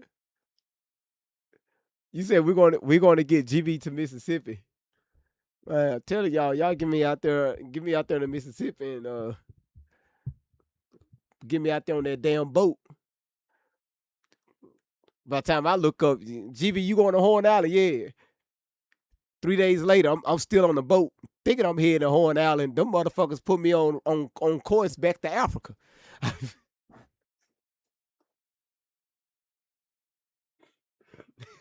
my, they sent my ass to Africa. What the fuck? I just wanted to go to Horn Island. How the fuck I end up in South Africa? Like, damn, like y'all at least could have said something. Gave me the heads up. I was wondering why I got a little cold out here in the middle of nowhere. Got dark quick. I ain't see no street lights, no nothing.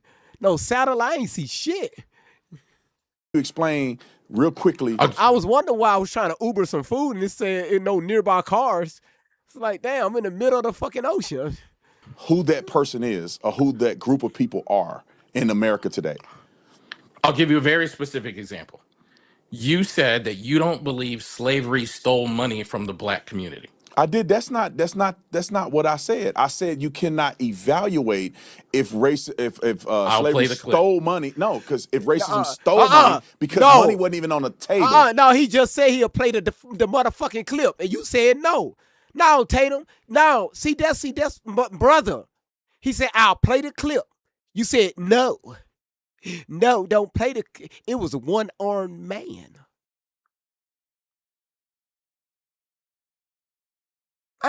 Goodness, boy, this man. It's not like slaves could even make money. So you can't say they stole something they never had a chance to make.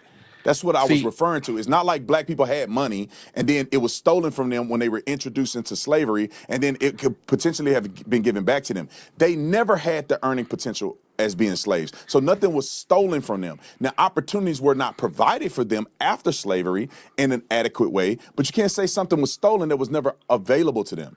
So to be clear, you're saying black people never had anything, so thus it couldn't be stolen. Is that correct? In slavery, the ones who were slaves, who was purchased as a slave, had nothing to gain or had nothing to, they had no possessions to hold on to because they were slaves. They weren't even considered persons, humans. They were property, like animals. They had no money to obtain.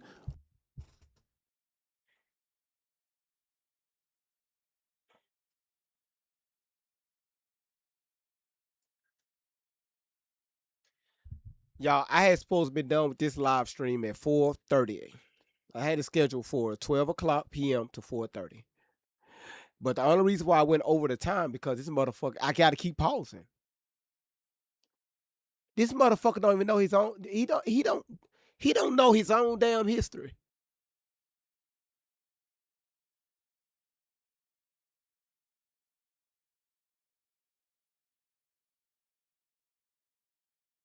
Who mans is this?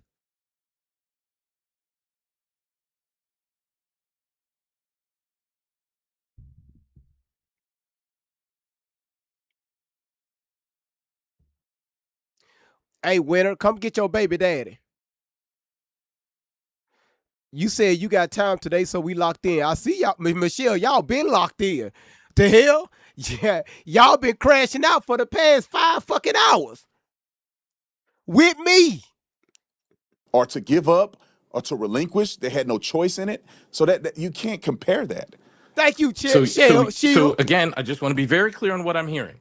You're saying that I told Winter come go get her baby daddy. She put this. I only lock in on GV. Well, damn. What the hell? Listen. Who baby daddy is this? No, Miss Jackie, don't be sick of it. No, if we got to sit here and take this, your ass got to sit here and take this. Everybody that's watching got to sit here and take this. You not finna bail out. Laura says, shit, mine.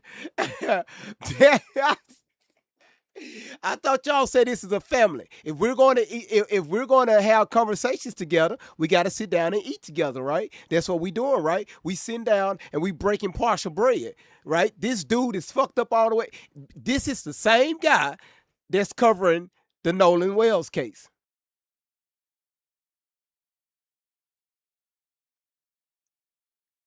Yes, y'all is. You said I can't make y'all. Kiki, I can't. Slaves had no property, so thus it couldn't have been stolen. What if you could make a song using only your voice?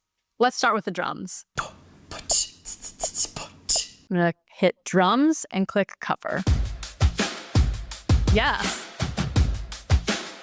This is good. Okay, perfect. I feel like the song needs a rhythm guitar. Dun, dun, dun, dun, dun, dun, dun, dun, dun, dun. Changing it to guitar. I'm gonna type in rhythm guitar. Okay, I like this track. I'm gonna copy it to the main. All right, now we're adding some bass. Bum bum bum bum bum bum bum bum bum bum bum bum bum bum bum bum. Okay, let's click on bass, and I'm gonna just click cover. Yes, I like this. Okay, good. All right. Shut the fuck up, you cunt! Man, listen, I'm telling y'all, if I go to hell, you coming with me. Monique, good to see you, sweetheart. You coming with, all of y'all coming with me. All of y'all coming with me. Come on. God damn it, just hold my hand.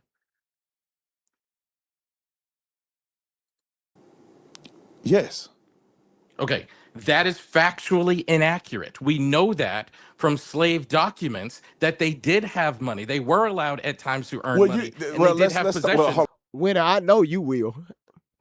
You said, Your Highness said, turn it up, Chef. I'm a let your head go, Lord save me type of girl. No. If you coming with me, you gotta trust me. It was a lady that we covered last year, a Christian lady, said that Jesus took her to hell. So Jesus took her out of her mortal body, put her in the spiritual realm, and took her ass to hell. Walked her around, and that's where she met Biggie Smalls. You want to see the video?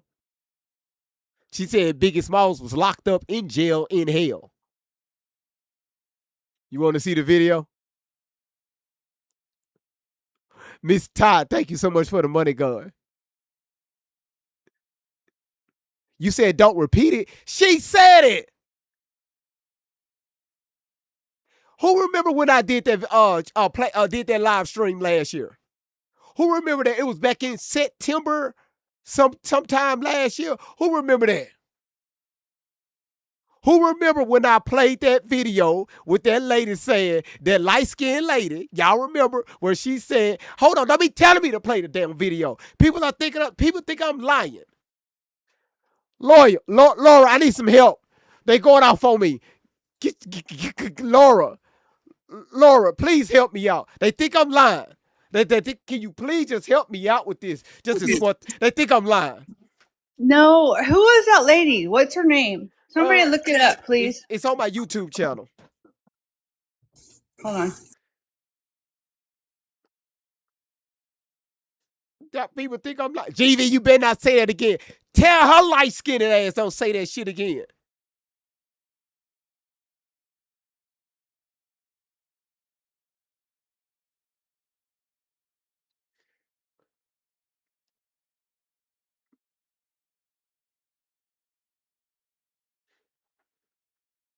Here it is. Hey, I got it. Laura, I got it. I found it. Laura, get off that coffee cup.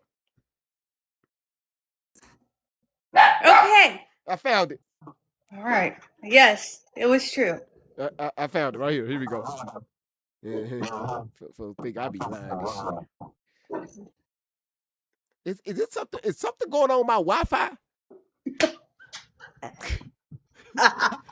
Go pay your bill. Now, if I didn't pay the bill, I couldn't be live. This is the internet. Like, Is somebody messing with it? Maybe. I don't know.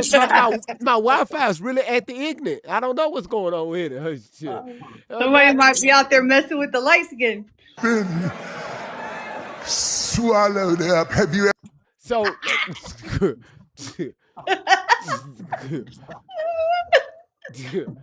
Yeah, she said she went to Biggie. Yeah, she said she saw Biggie Smalls. No, I'm finna just play the audio, so I won't have to redo the screen for the YouTube.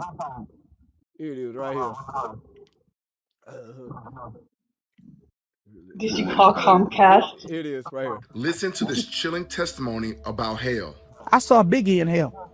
Yeah, I used to love Biggie Small. He used to have this song called Give Me One More Chance, and I used to love the extended remix. Oh, I used to be in the club, boy. That was my jam. Jesus Christ took me from that room into hell. Hear me now. Hear my words. With no dream, for some of y'all saying I'm having dreams. With no vision, I was physically out of my body in hell, standing beside Jesus Christ himself. There's this cave-like area, and it was pitch black. And there was these two, the demons was almost as, the demons was darker than the darkness. You didn't even know it was demons there until you saw the whites of their eyes. That's how you knew that they was creatures. And these demons had to be 13, 14, 15 feet tall. And they were standing in front of a jail cell. A jail cell in hell. A jail cell in hell. The bars went up and down, and they were dug into the top of this cave-like area and then dug into the bottom. And it was just a carved out area of a cave room. And there was nothing in this room, just a carved out area. And Biggie was holding the bars, but he was on fire from the inside. He was burning from the inside. Like somebody put a bomb in his belly, he exploded. And I saw him. And I'm standing there looking at him. And I asked Jesus, I said, Jesus, why is this man here? And these are the words Jesus said verbatim, is written on record in heaven. This is what he told me. He said, this man, he ain't even call him his name. He said, this man told me he didn't need me. This man went to a fetish priest and got charms that he carried around in his pocket to become famous. And he believed he was a king. And Jesus said, but mostly it's because he told me he didn't need me. When Jesus finished speaking, them two demons, one demon told the other demon that he wasn't speaking in English. He was speaking this language I ain't never heard, but I knew what he was saying. He was saying, because he was pointing. They had staffs. They had poles. I don't know what's up with the staffs, but they had these staffs. And he was holding the staff with his right hand. He pointed. He said he was telling the other demon to get him out of that cell, and they're going to take him for more torment. So when they came out the cell, fake king's robe appeared on him, fake crown, and they took him and put him in a juicer. Now, in the spirit realm, you have a permanent spirit body. In hell, you still feel like you have bones. You still feel like you have blood vessels. You still feel like you have the same organs you had here. What you don't, what you do, you feel it. And he felt the pain of breaking bone, muscles and ligaments and tendons, his skull being cracked and smashed. He felt that. There's only one way to escape the judgment of hell. Girl, you know that's your ex-boyfriend. Don't be playing. That's your baby daddy. You know she's talking about her baby daddy. Don't even lie. She was probably listening to him, Biggie Smalls on the radio. How the hell? Where they get this damn juicer from? Where they get this blender from? What brand is this blender that can survive hell? Is it? She knows his ligaments and his vessels. All details, every detail. Is it battery operated? Did they plug it into like a 120 volt outlet? Like wherever, like what store is selling this blender that could survive hell? It was a bullet. I don't know. Listen, winner, thank you for the giraffes. Winner, thank you, baby. Kate, thank you for the money. I just got a question. Laura, thank you so much for coming up here. Thank you. Winner, so do y'all believe me now? Winner, thank you. You still think I'm lying now? Do you still think I'm lying now? Great vibes on 10. Boom gets quiet, everybody revives. You hear that voice, you know what's coming through. The phrase that getting lost. Stretched out with style, the way he says it makes everybody smile. Can't copy the sound, can't copy the tone. There's a signature, that's all is wow. Who brings the vibes? Hey, what number? Miss Time, winner. Thank y'all so much. Who wants the truth? Turn it up.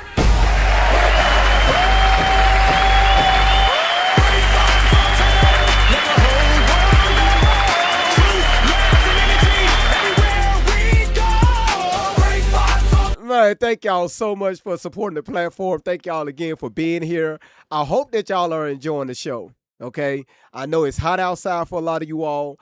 I literally dedicated damn near half of my day just to be in front of you all, just to show y'all how much I love y'all, how much I appreciate you all. Winner, thank you again for just showing out today. Monique, thank you for the applause. Winner, thank you again for the stage and the puffs. Kayla, thank you so much for the hand hearts. Letitia, thank you so much for your roses, and also thank you so much for the let them cook. Winner, thank you for the love you so much, and also Fly K, thank you for your hand hearts. When I tell y'all, I enjoy what I do. I enjoy sitting here and just make you all laugh. Even though a lot of times I be over here tripping my damn self. I be over here making my own self laugh. But again, I told y'all got people out here, man, their minds is fucked up. I'm just trying to figure out what blender is surviving all this fire. So that's all I want to know. You said we were blessed to be in your presence. No, Kiki, I'm blessed to be in y'all presence. I'm blessed to be in y'all presence.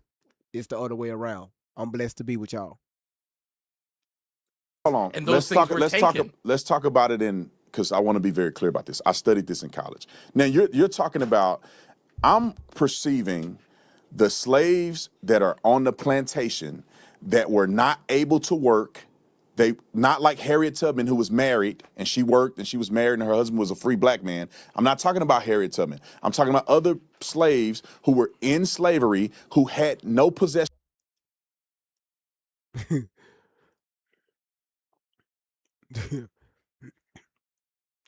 First, I want to say is, y'all, number one, the schools lied. The school systems lied about Harriet Tubman.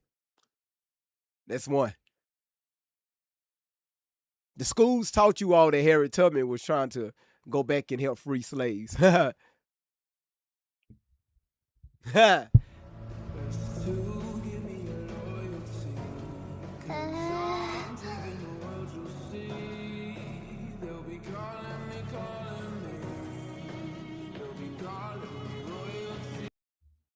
Well, Dee Dee, thank you.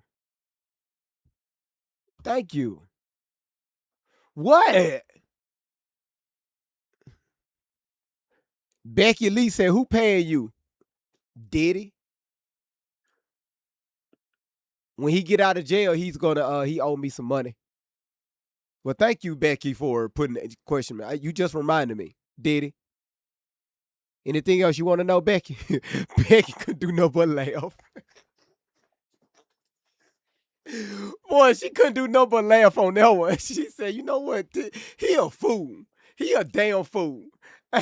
Now, y'all, Becky good. She couldn't do no but laugh. She was like, damn, he a fool. Listen, thank you again.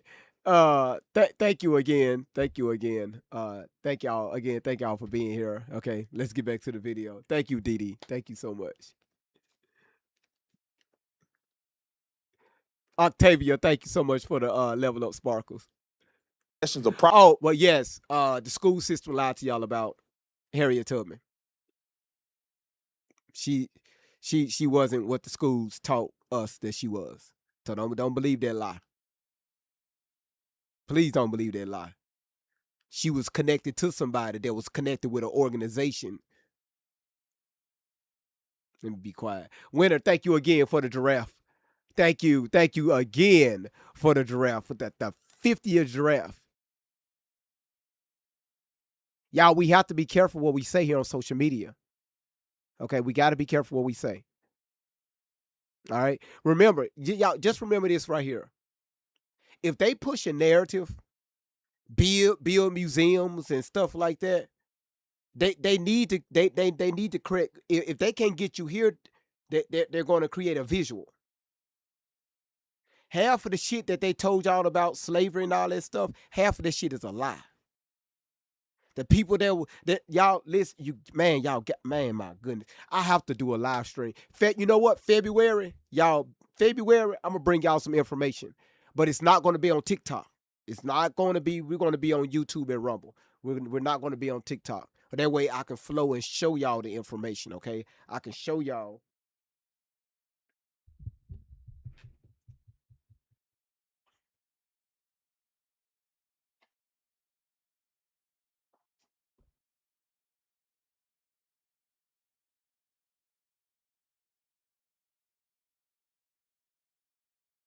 Hold on.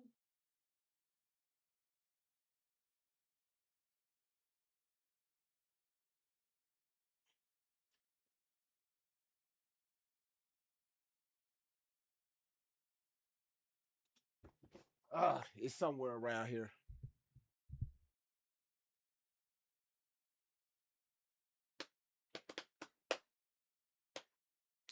Yeah, we got a lot of learning to do. Let's get back to it, y'all.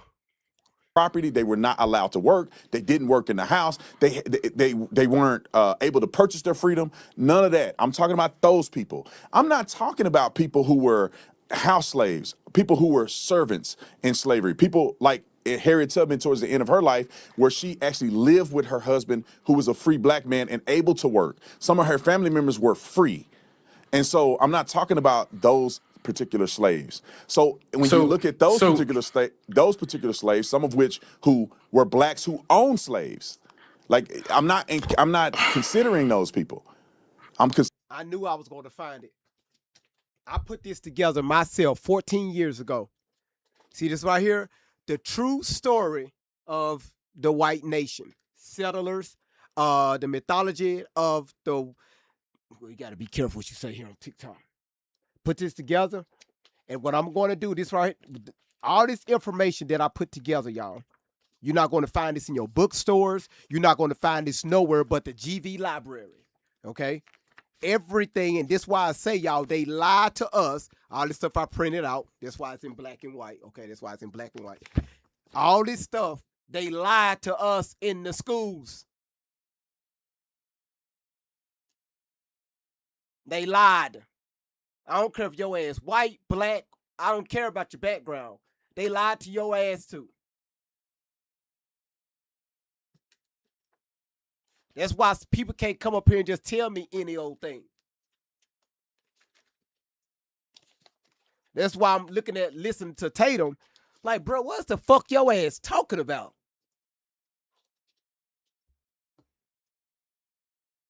I've been researching shit for a very long time. The fuck is you talking about? But what I do is I just sit here and just say, okay, whatever.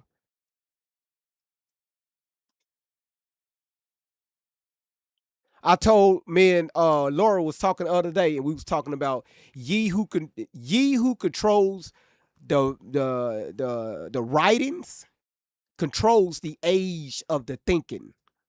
That's what you call brainwash. All of us was brainwashed in the schools.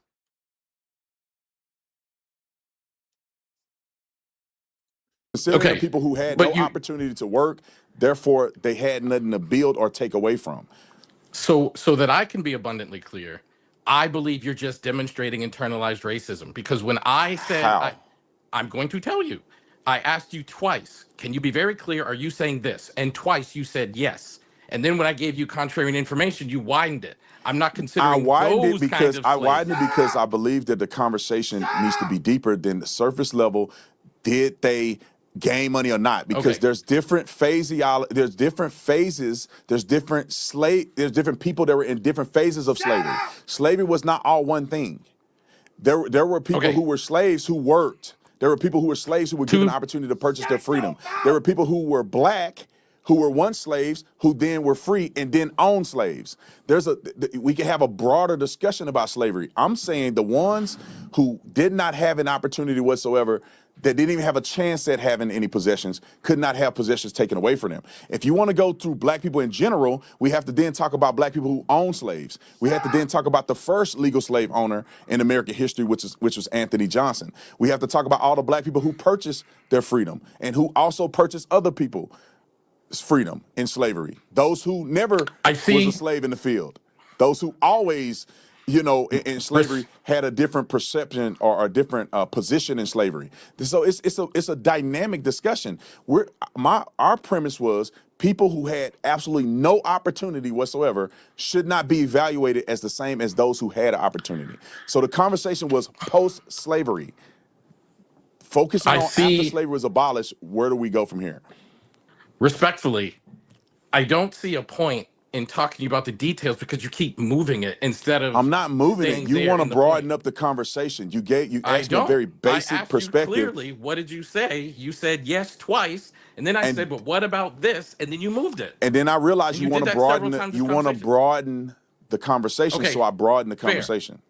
Fair. Due to time, can I ask you two more quick questions? Okay.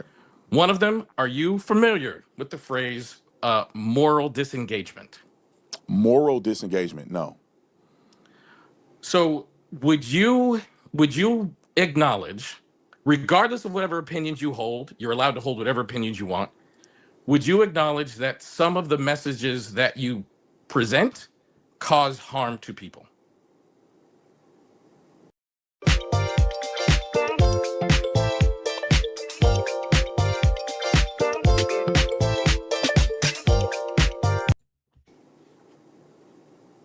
Yeah, no, we got to be more detailed. You saying emotional harm? You saying physical harm? Are you saying people are harmed unjustifiably? They consider to be harmed by what I say. So I'm saying that your opinion can be your opinion. I have no intent to harm people by what I say. One second. I have no intent. I don't want to be overtalked. And people should not be harmed by what I say. I don't want to be overtalked, and I don't want to have to put you on mute. I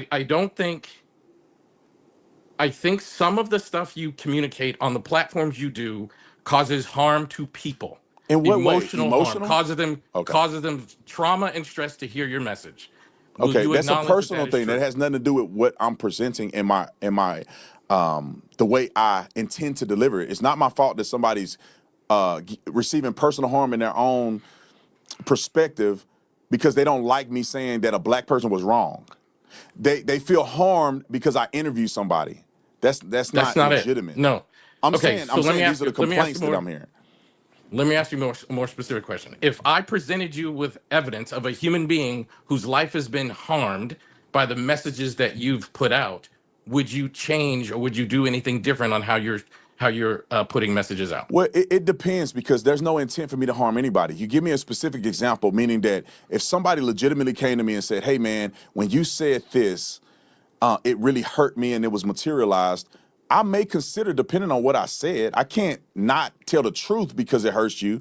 But if it's something I said, I can rephrase it and it actually caused some harm to somebody and they brought it to my attention, I'm open to that. But for somebody getting upset because they don't like that I criticize people who are having poor behavior because they are black, that's not my fault that people are emotional. And the same thing is, some of the things you said, I don't think it's your fault that you said something that hurt my feelings. That's irrelevant. Like, is your intent to hurt my feelings? No. I just have to be a grown man and say, I don't like what you said about me. Let's have a conversation. But my intent with my content is just to tell the truth. If people's feelings are hurt because they don't like the truth, then I'm okay with that. And I know we got to run because I got to do a filming here. I just have literally one more question, and it's about Teslin Figaro. When you are debating and having conversation about issues related specifically to the Nolan Wells case, I've noticed that she has been requesting an interview multiple times. Are you Teslin Figaro? I don't know. Are you willing to sit down with her? I don't know who that is. If I connect the two of you, would you be willing to have a conversation with Teslin? She'll eat your I have a conversation with anybody. It just depends. I got to know who this person is. She is an attorney. She is working in the Nolan Wells case. Yep. Is she the lady in the comment section? I don't know if she's a lady in comment that you responded section. to. I think She I think said we should something like, refer "I to don't her know by why her Brandon won't name. debate me." Is that her? I think her name is Teslin Figaro, Is which I think we should that who refer to you're her by her talking about? name. You responded to her in the comments. She said, "I don't know I why responded Tatum to a won't lot of debate people in the me." comment. No, she said, "I don't know I why Tatum won't debate me or something, but he debates you." And you said you can answer a question. Is that she's a black lady? She is a black lady, correct? Would you be willing I to think have we're a talking about the conversation with same her? person. I know who she is. I just didn't know her name. But it depends, man. She's super ghetto and Whoa, whoa, whoa, whoa, whoa! No, disrespectful. no, no! Shut your fucking mouth! Shut the fuck up, you cunt! I told y'all. What else you want me to say? I told y'all. That's why I played this video. This man allegedly, I believe, have a dislike for black women. Every time anything has involved a black woman that pushes out content or she's breaking down audio, hey, this way, he makes sure that he minimize her accomplishments. He demise her character. Don't know anything about these black women, but he have to make sure he talk down about these black women. Oh, she's ghetto. You don't know shit about that woman.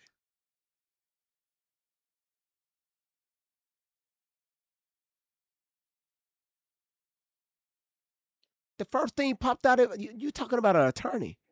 The first thing that pops out of his mouth, oh, she's ghetto.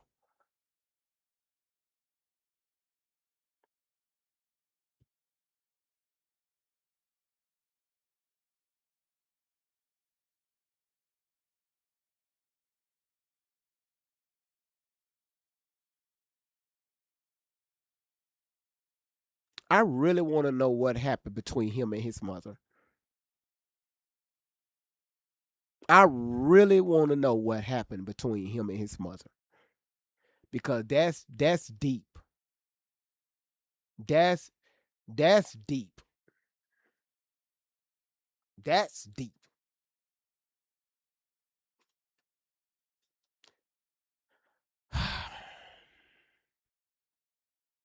That's deep.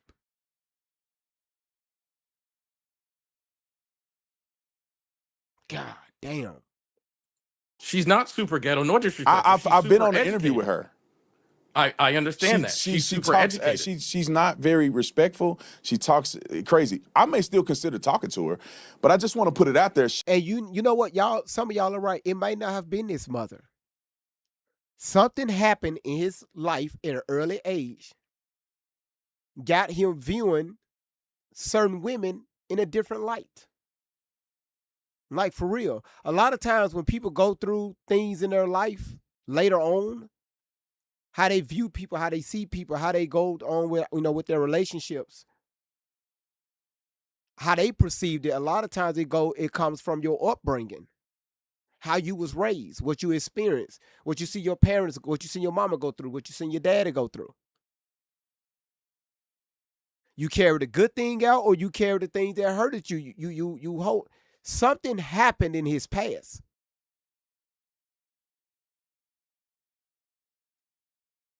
I believe. She was wondering why I didn't debate her or nothing. Some people are not acting in good faith. And I don't want to get into an argument with somebody and they cussing and acting a fool. Kim. I feel like you've been respectful, although I disagree with you. You've been respectful in your commentary towards me, although I disagree with it. You haven't called me out of my name and you cursing and acting up. Thank you, so Kim. that's why I was willing to talk to you. But other people that are cussing and trying to get a gotcha moment, I'm not really interested. Like people got to realize, I have 8 million people that follow me. I have an incredible platform. I don't really gain anything by going on other people's platforms. I just respect you enough to say, I would like to have a conversation. And Well, the I young think lady I just want to go.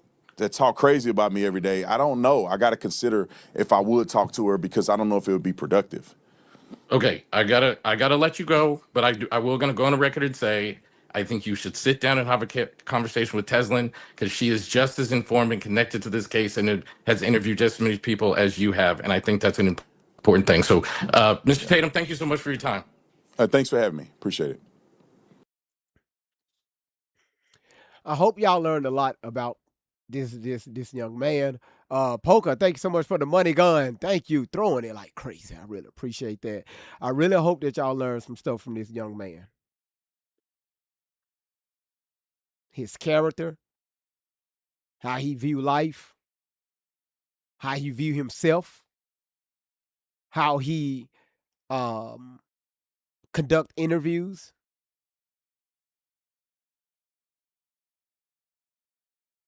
His mindset.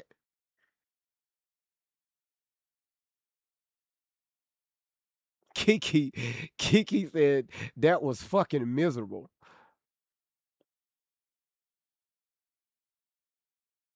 And they did this interview, what, a day ago.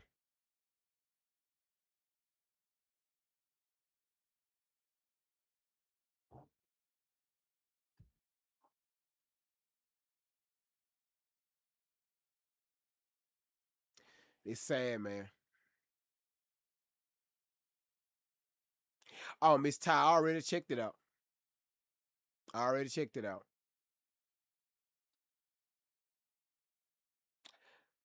So listen, I'll be back same time tomorrow. Now we're not going to have a very extensive live on tomorrow like we did today because we've been live for almost 6 hours. But I will say this right here. I'll open up the panel tomorrow because I'm hungry. I need to go eat. I will say this. Y'all be careful who you allow around you, your family. Be careful of your friends. Be careful of the people that you allow in your space, even on social media.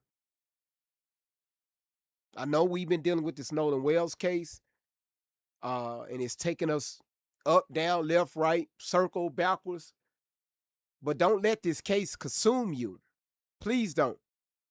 For everybody that tapped the screen and gifted the platform and showed your love, I really appreciate that. Really, I really do appreciate that. YouTube been on fire today, and I love that. Rumble, y'all too. Thank y'all so much. Men, protect your peace. Women, protect your peace. Please do. Please do. Please protect your peace.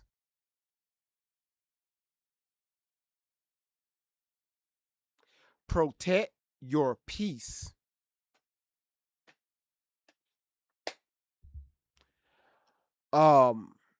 Keep Officer Tatum in your prayers.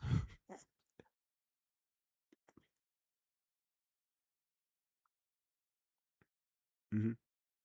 Yeah. Yeah.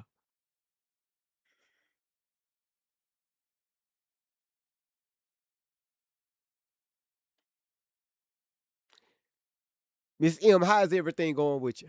Is everything going okay with you, sweetheart? Queen Nia, Miss Sprankle, Miss M, and Nate the Great, thank y'all so much for since I restarted the platform, y'all being on top with tapping the screen and everybody that done before that done it before that.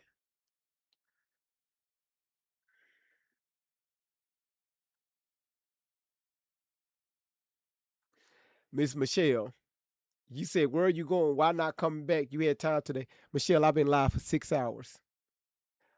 I need to go eat and I got stuff to handle. 6 hours. Kiki, thank you so much. That's a lot of damn donuts. That's a lot of damn donuts. Um, Man, I really appreciate y'all. I'll be back tomorrow. And y'all keep me in your prayers. All right? And I really mean that. I really mean that. Okay? Yvonne said, I thought we were going to dinner. And ain't nobody gonna meet me downtown, you know? Ain't nobody close enough to my area to meet me downtown. So,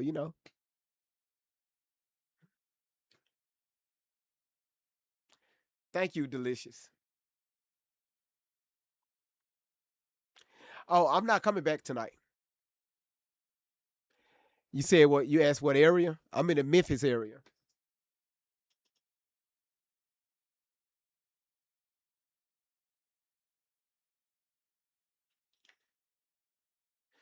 Miss Ty said, shit, I wish I was.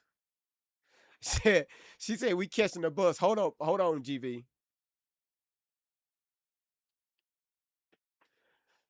Now, Michelle, y'all are great people. Thank you. Now, y'all are great people. Kiara said, I'm down the road. Where you at down the road? Thank you, Kayla. I will. You said, when are you coming to Atlanta? My hubby and I will take you to dinner. You know what, Queen Nia, we planted some stuff for starting next year. Kim, thank you so much for the map holders. Thank you. We planted some stuff for next year. My husband pulled gumbo out the freezer. Shit, well, damn. Oh, you in West Memphis? But bring your ass across the bridge then.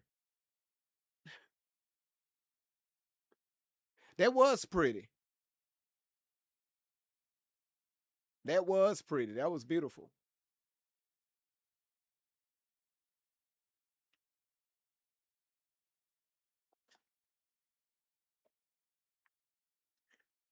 That was beautiful. But seriously, y'all keep me in your prayers. All right.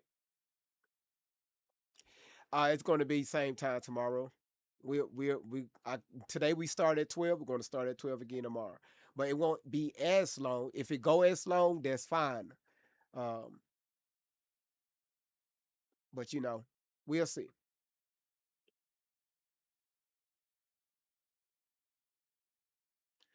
Thank you, Laura. I needed to see that. Thank you. What the hell? Polka, thank you so much for that manifesting. Devonna, you have a great evening too. No, Jessica, no, thank you for being here. Laura, thank you for all the hand hearts. 2, 3, 4, 5. You just sent 5 of them. Thank you.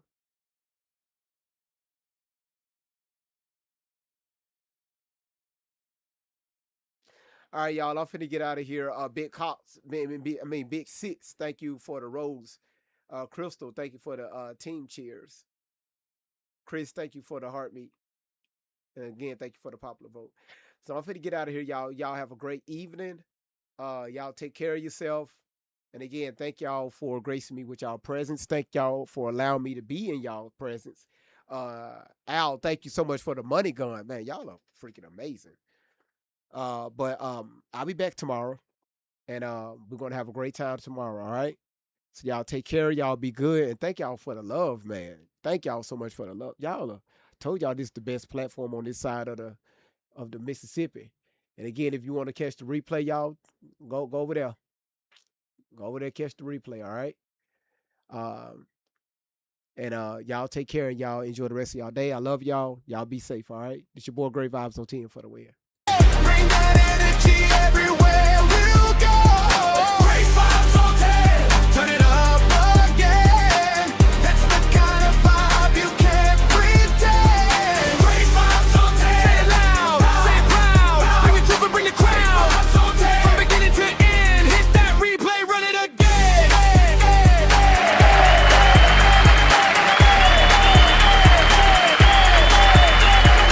Always got questions, always digging deep. Looking for answers that others might keep. Not just the headlines, not just the noise. Searching for facts with a curious voice. Kicking the dots, putting pieces in place. Taking the time to examine the case. Facts on the table, questions in sight. Searching for truth from morning to night. Got great researchers helping along the way. Bringing information into the light every day. Doing the work, taking the time. Looking for answers and following the signs. And everybody knows when that moment arrives.